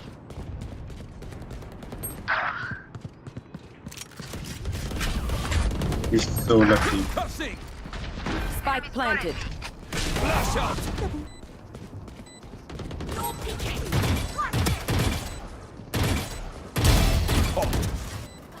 Healer down. Last player standing. Chamber is set here. One enemy remaining. Last main, he TP'd main.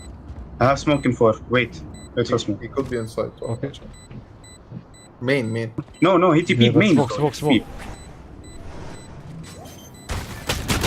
Oh my god. Fuck.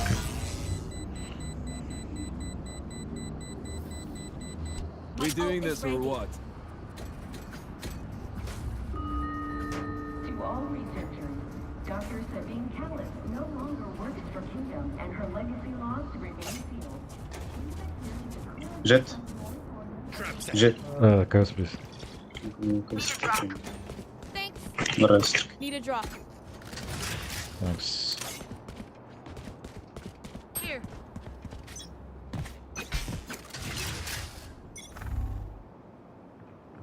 Here. Me. Enemy spotted B. Enemy spotted B. Forever! You will not kill my ally! Clearing out! What the fuck? Back like I What the- never left! Gateway closed. I'm back for refreshing. Check 1 mid. One mid. Yeah, 1 mid, 1 B main. Mid, Reyna. To your right side. Parasite. Last player standing. One more. One more chamber.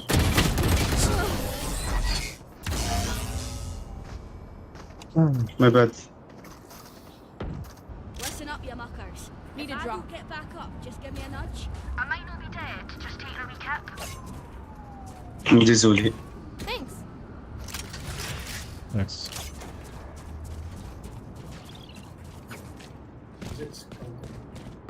Close market store, guys.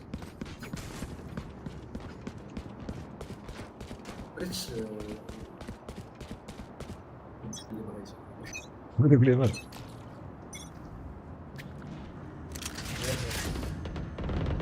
Afu.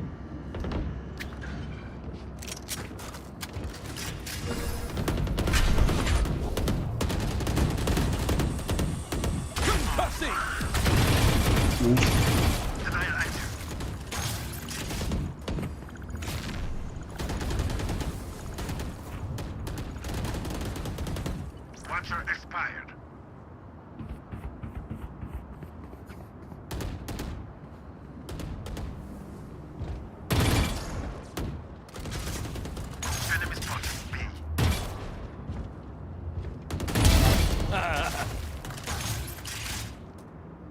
Smoke before. Blinding. I think they will.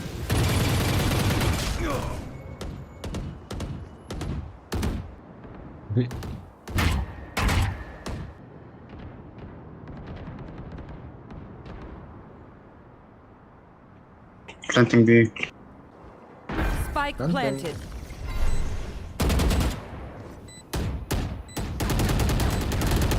Wait, what? I have my One enemy remaining. Cutting their vision. دوختهم مسكين. I think. Yeah, I can go. Thank you. My ult ready. Did you really expect that to work? They think they're so secure. ترى شو ليش يفنطر؟ كان جالس كان يفنطر شوي إنه شو يفنطر. ما تجيش فلوس. لحظة.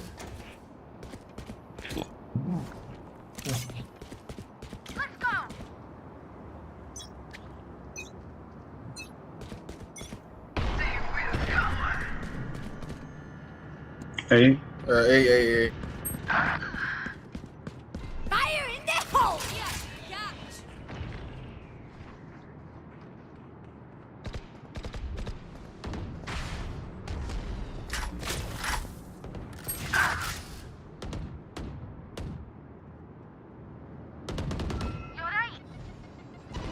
You had your fun.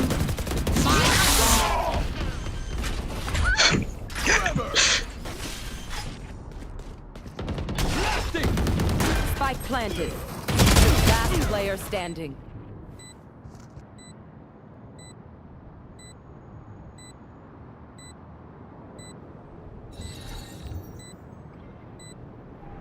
Drop in a smoke.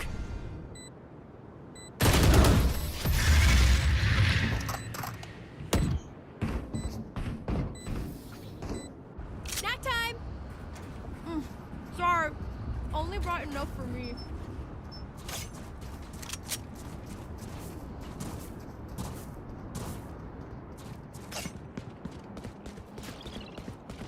لا اسمعك الله يحفظك. جت. بندر واحد. Need a drop.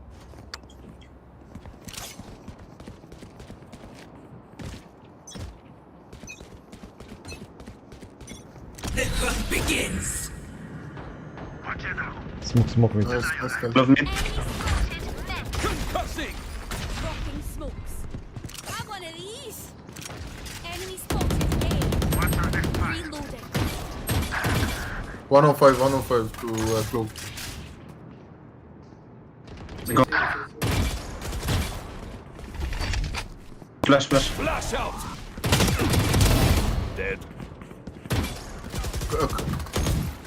Clove might be marked. Behind you.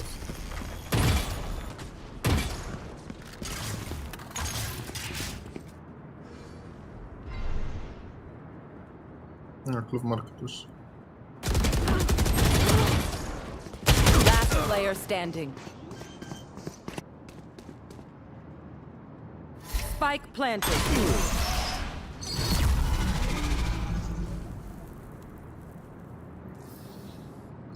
Match point.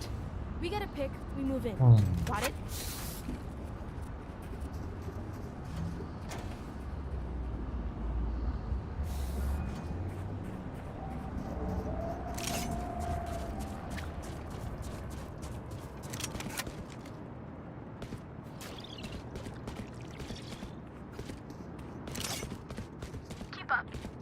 Don't push. Hold. Setting watcher. It's going to be B. You Watch want out, to Ryan. play? Let's play. He's mid. Yeah, of course. Mid bottom. Don't peek mid. Don't peek. Smoke Clove. Yeah, smoke.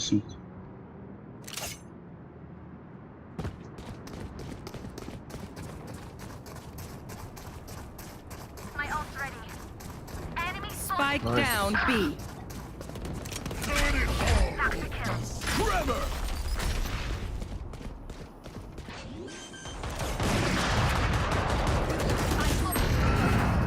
Back like I never left! Wow. His main with up. You have spike on side, okay? Yeah, and you have TP above the box. You have TP above the box. I'm picking off you better. Glove could be flanking behind. Once he. No, bro, we have spike on side. 30 seconds left. One enemy remaining. Last player standing. You have spike on side. What do you mean? Go A, bro. Attackers win. GG.